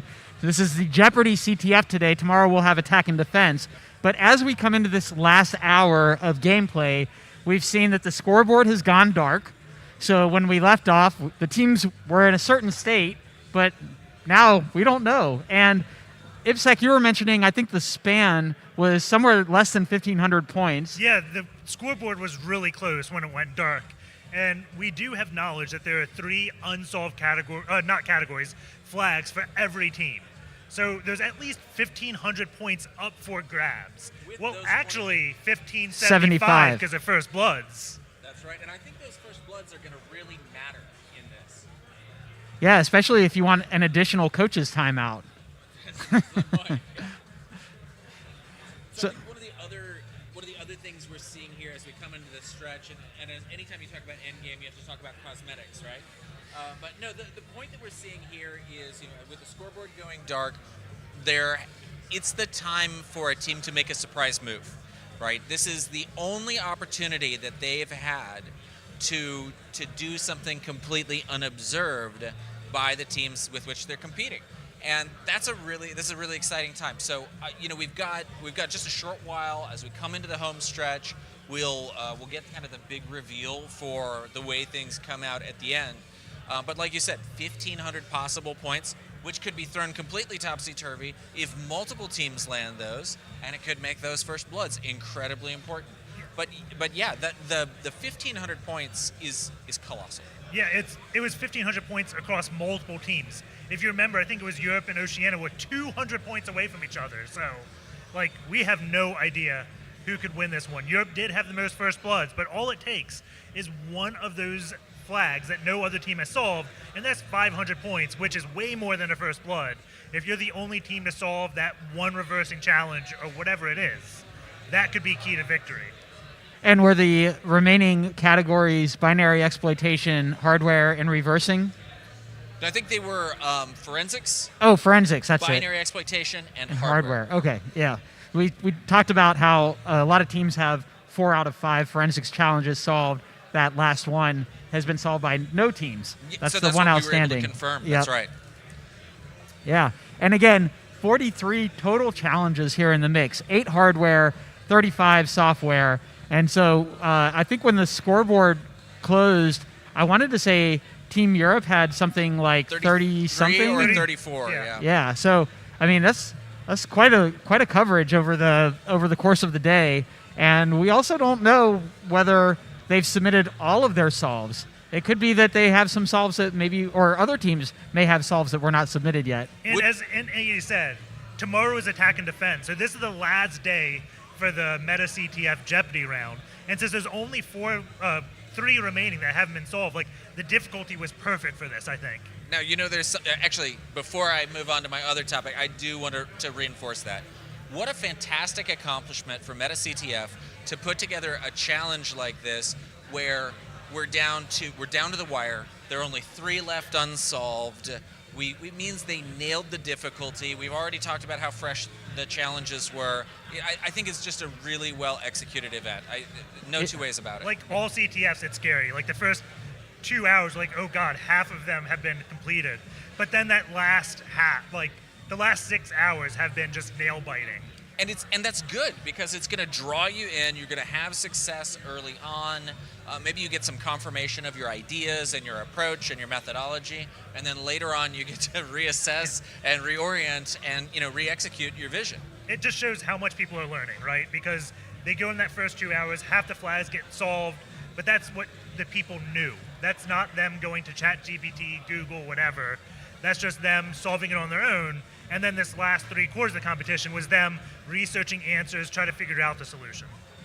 I might be not in the majority here, but I actually prefer the experience of having a slower start where I get, maybe an hour or 2 into the challenge or the CTF, the event itself, and I've only had a few solves, whereas other folks jump out to that quick lead, but then I get I get a wind and I have a fast uptake. And so I enjoy those experiences more. I know we talked about earlier some CTF platforms or some particular training platforms have their challenges so granular that you work for a few minutes to get your solve, and it doesn't build that endurance of continuing to push. It doesn't build that tenacity. And so maybe because my background, my experience was going through lots of failure to reach success, maybe that's why I like that slower start. I like that longer push. Yeah, and there's just so many attacks that are super simple. Like the golden ticket attack is something probably every red teamer knows and can do. But 9 out of 10, I would bet, and I'm one of the ones that would be in this 9 out of 10, can't do it perfectly the first time.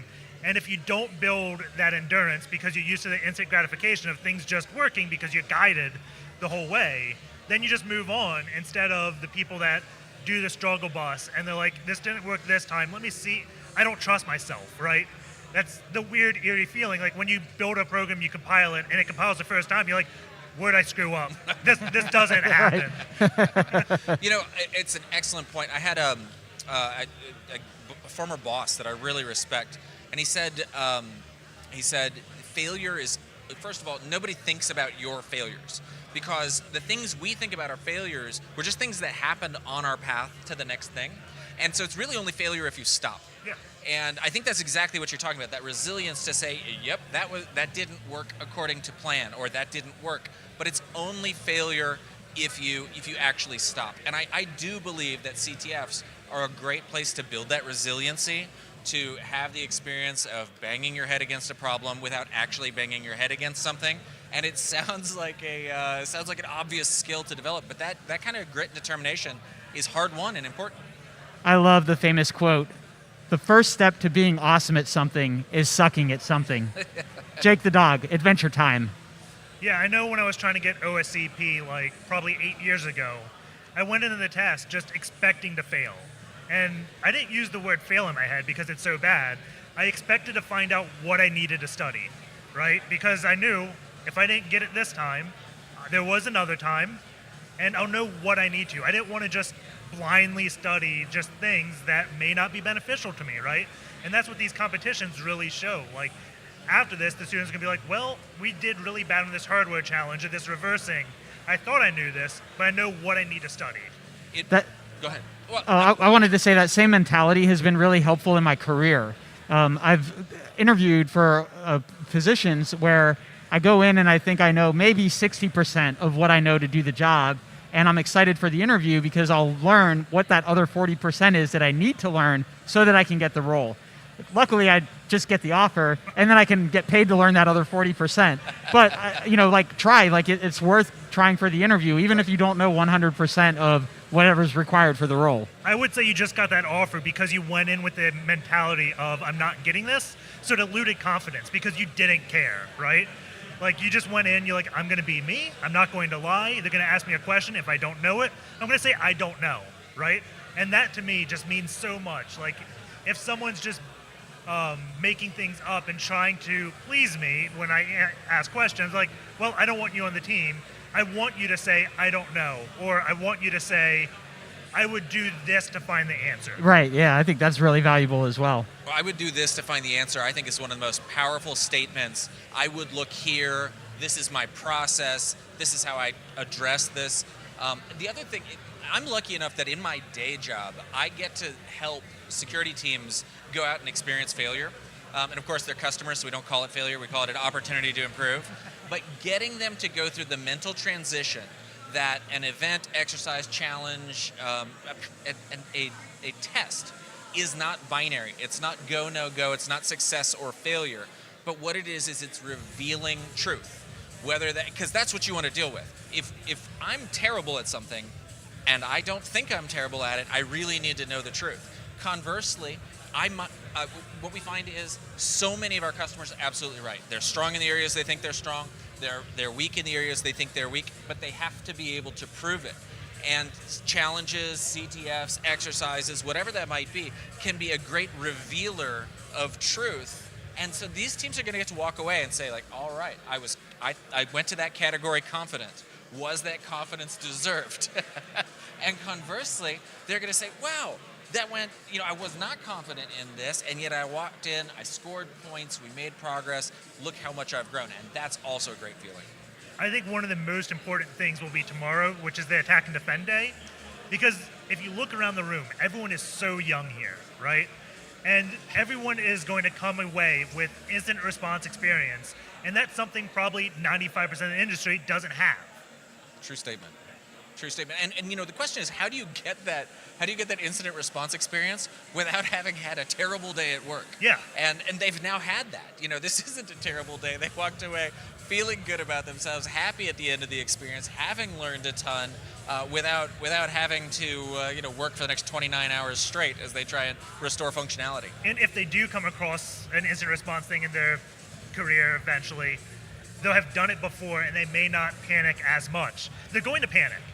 You panic when you do CTFs, but they won't do it as much. And I just wanted to say thank you for the kind words and saying that we are all so young. I feel like everybody's young these days. I have many gray hairs from many years of playing shows at DEF CON. It's probably from the CTFs. Yeah, it's the combined years of DEF CON plus the combined CTFs, right? Yeah. All right. Well, so we are closing in on that final bell. Oh, Team Europe is ringing the bell once again, but I don't know. I feel like this might be a ploy just to induce nervousness. False flag, literal false flag. False flag bell execution. Yeah. So what we're going to do now is we're going to take a break, and when we come back, it will be Eric doing the grand unveil. As I understand it, we're going to see what is the final performance. But before we do, I realize there's something we haven't spoken about hardly at all today. And Rap music. That's because it's because we have the escape room going on in the other room. So this is another wrinkle where points can be scored by teams, and no one at this table has any idea how that has gone. So there are more points out there that are going to impact the final score. They've never been up on the board, and that's going to drive some of the experience on the podium today. So it's entirely possible a team blew through that, felt supremely confident, and it impacted their entire strategy and how they approached this game today. I'm really, really excited for that final reveal. Yeah, you're right. We have not had much coverage, and we did comment before how having a hardware challenge is pretty unique for a CTF. I think having an escape room in the mix also especially unique for a CTF. I can't think of a time that it's been something like that. I mean, I've seen lockpick challenges, right? Those are pretty ballpark. We talked about the possibility of people ending up handcuffed during the competition and getting points for breaking out. But the escape room's a first for me. Definitely for me too. All right, great. Yeah, shout out to INL for putting that together. Lots of cool blinky lights. If you're here on site, definitely go check it out if you haven't popped your head in the door. And maybe sign up to play. They do have some slots open. I didn't know that, so, I know what I'll be doing this evening. Excellent. All right, well, we will be back after a short break. Eric will be with us again with the fresh purple sparkles on the suit, and we will have some additional details for you when we return. Until then, hack the planet, and we'll see you soon. Take care. Envy is an ugly thing.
Everything's fine? Okay, all done. All right, so we're going to go live.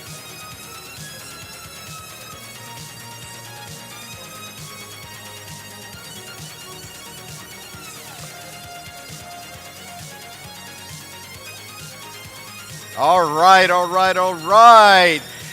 Thank you for being here on the International Cybersecurity Competition and Championship of 2023. I'm so glad to have all of you on stream and here on the beautiful San Diego Hilton La Jolla, Torrey Pines. Okay, so it has been an exciting, exciting day with 7 teams competing with over 87 countries represented here at the International Cyber Games. It has been a nail-biter. About an hour ago, the scoreboard went dark. So we will not know who won the CTF Challenge until the awards on Friday. But so that means you have got to come back and stay on stream so you can see that tomorrow. But right now, I want to call to the stage the commissioner of the U.S. Cyber, and where'd she go? Where'd she go? Where'd she go? She's right here. Okay, let's give her a warm hand. Hello, hello. So Jess, tell me, after this first full day of competition, how do you feel?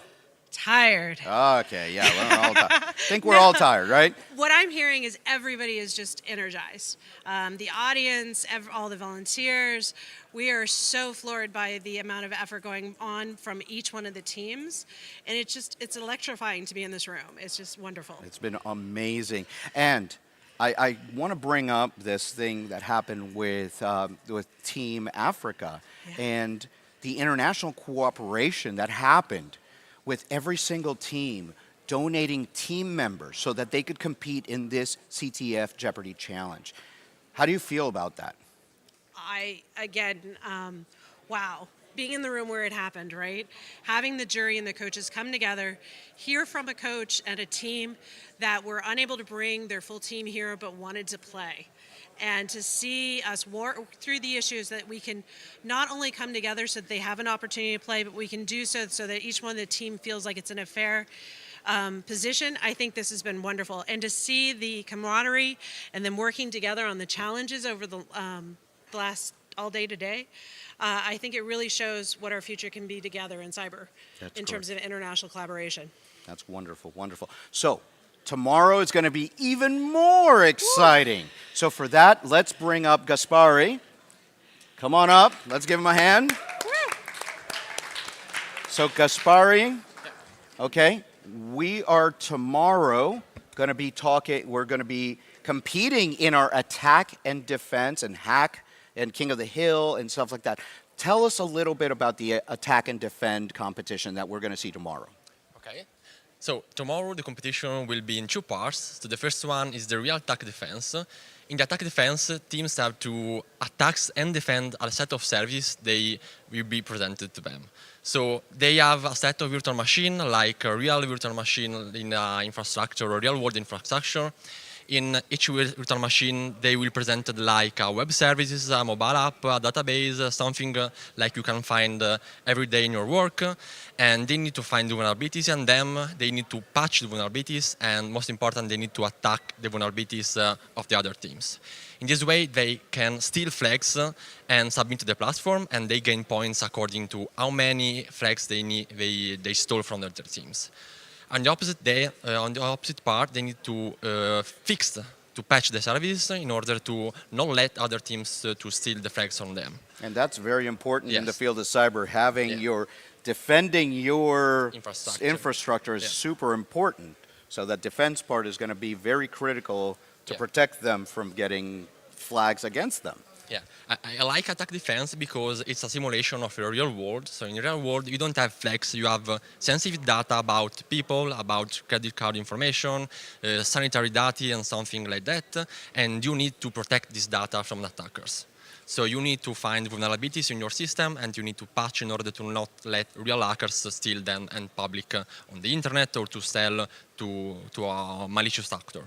Awesome, awesome. So what other challenges are there going to be tomorrow for our players and our athletes to compete in? So for the first time, in parallel to the attack defense, we will run also the King of the Hill. So King of the Hill is like more a game. So we will try to bring some esports things in this kind of events. And in the King of the Hill, they have an RPG game like the one all the players see every day in their computer, on their console. But this time the game has some vulnerabilities in them, and they need to play and cheating in this game. So they need to kill each other by cheating. That's going to be really fun. And, you know, all these games that are going to happen in the attack defense, King of the Hill, what else is going to happen tomorrow? So tomorrow we will have the second day of competition. Okay. So tomorrow we also have the escape rooms that they're going to compete in. And those escape rooms are going to give them extra points throughout the day. It's going to be really exciting. The escape bus is going to be there. So it's going to be a very, very exciting, full of energy day tomorrow. So I really am looking at my watch right now. The official games will stop in 2 minutes. 2 minutes till we close. So, Gaspari, thank you very, very much for all the work, and we will see you, and we will be talking to you tomorrow, so on stream and here in the stadium. So thank you very much, sir. Okay, everybody, big applause. All right, all right. So a couple of things that we need to make sure. So everybody at home that's watching this on both Brella and, of course, in our Twitch streams, we will be coming back tomorrow, and tomorrow is going to be full of excitement. We will have extra interviews with industry specialists and giants here. We will also have more interviews with the coaches of these teams. And as things happen, we will be talking to the coaches. So let's see. How close are we? We are within 1 minute of closing. Roman, how close are we to closing? 1 minute. Okay, so I guess I got to talk a little more. Okay, no, so so tomorrow, watch us again. It's twitch.tv/PlayCyber. So let's get that to. And today, it has been electric with these teams. Are you guys all ready to close this down? No, okay, I see how you guys are. All right, 40 seconds to go. Okay. Our team over here, are you ready for the unlock? 30 seconds to go. All right. What? All right. 20 seconds. All right. Let's do the countdown together. Okay. Once we get the 15. 9, 8, 7, 6, 5, 4, 3, 2, 1. Unlock us, please.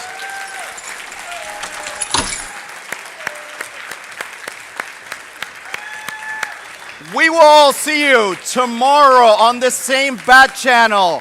Come join us for the International Cybersecurity Competition 2023 tomorrow. We will see you then. Have a great night, everybody. Till next time.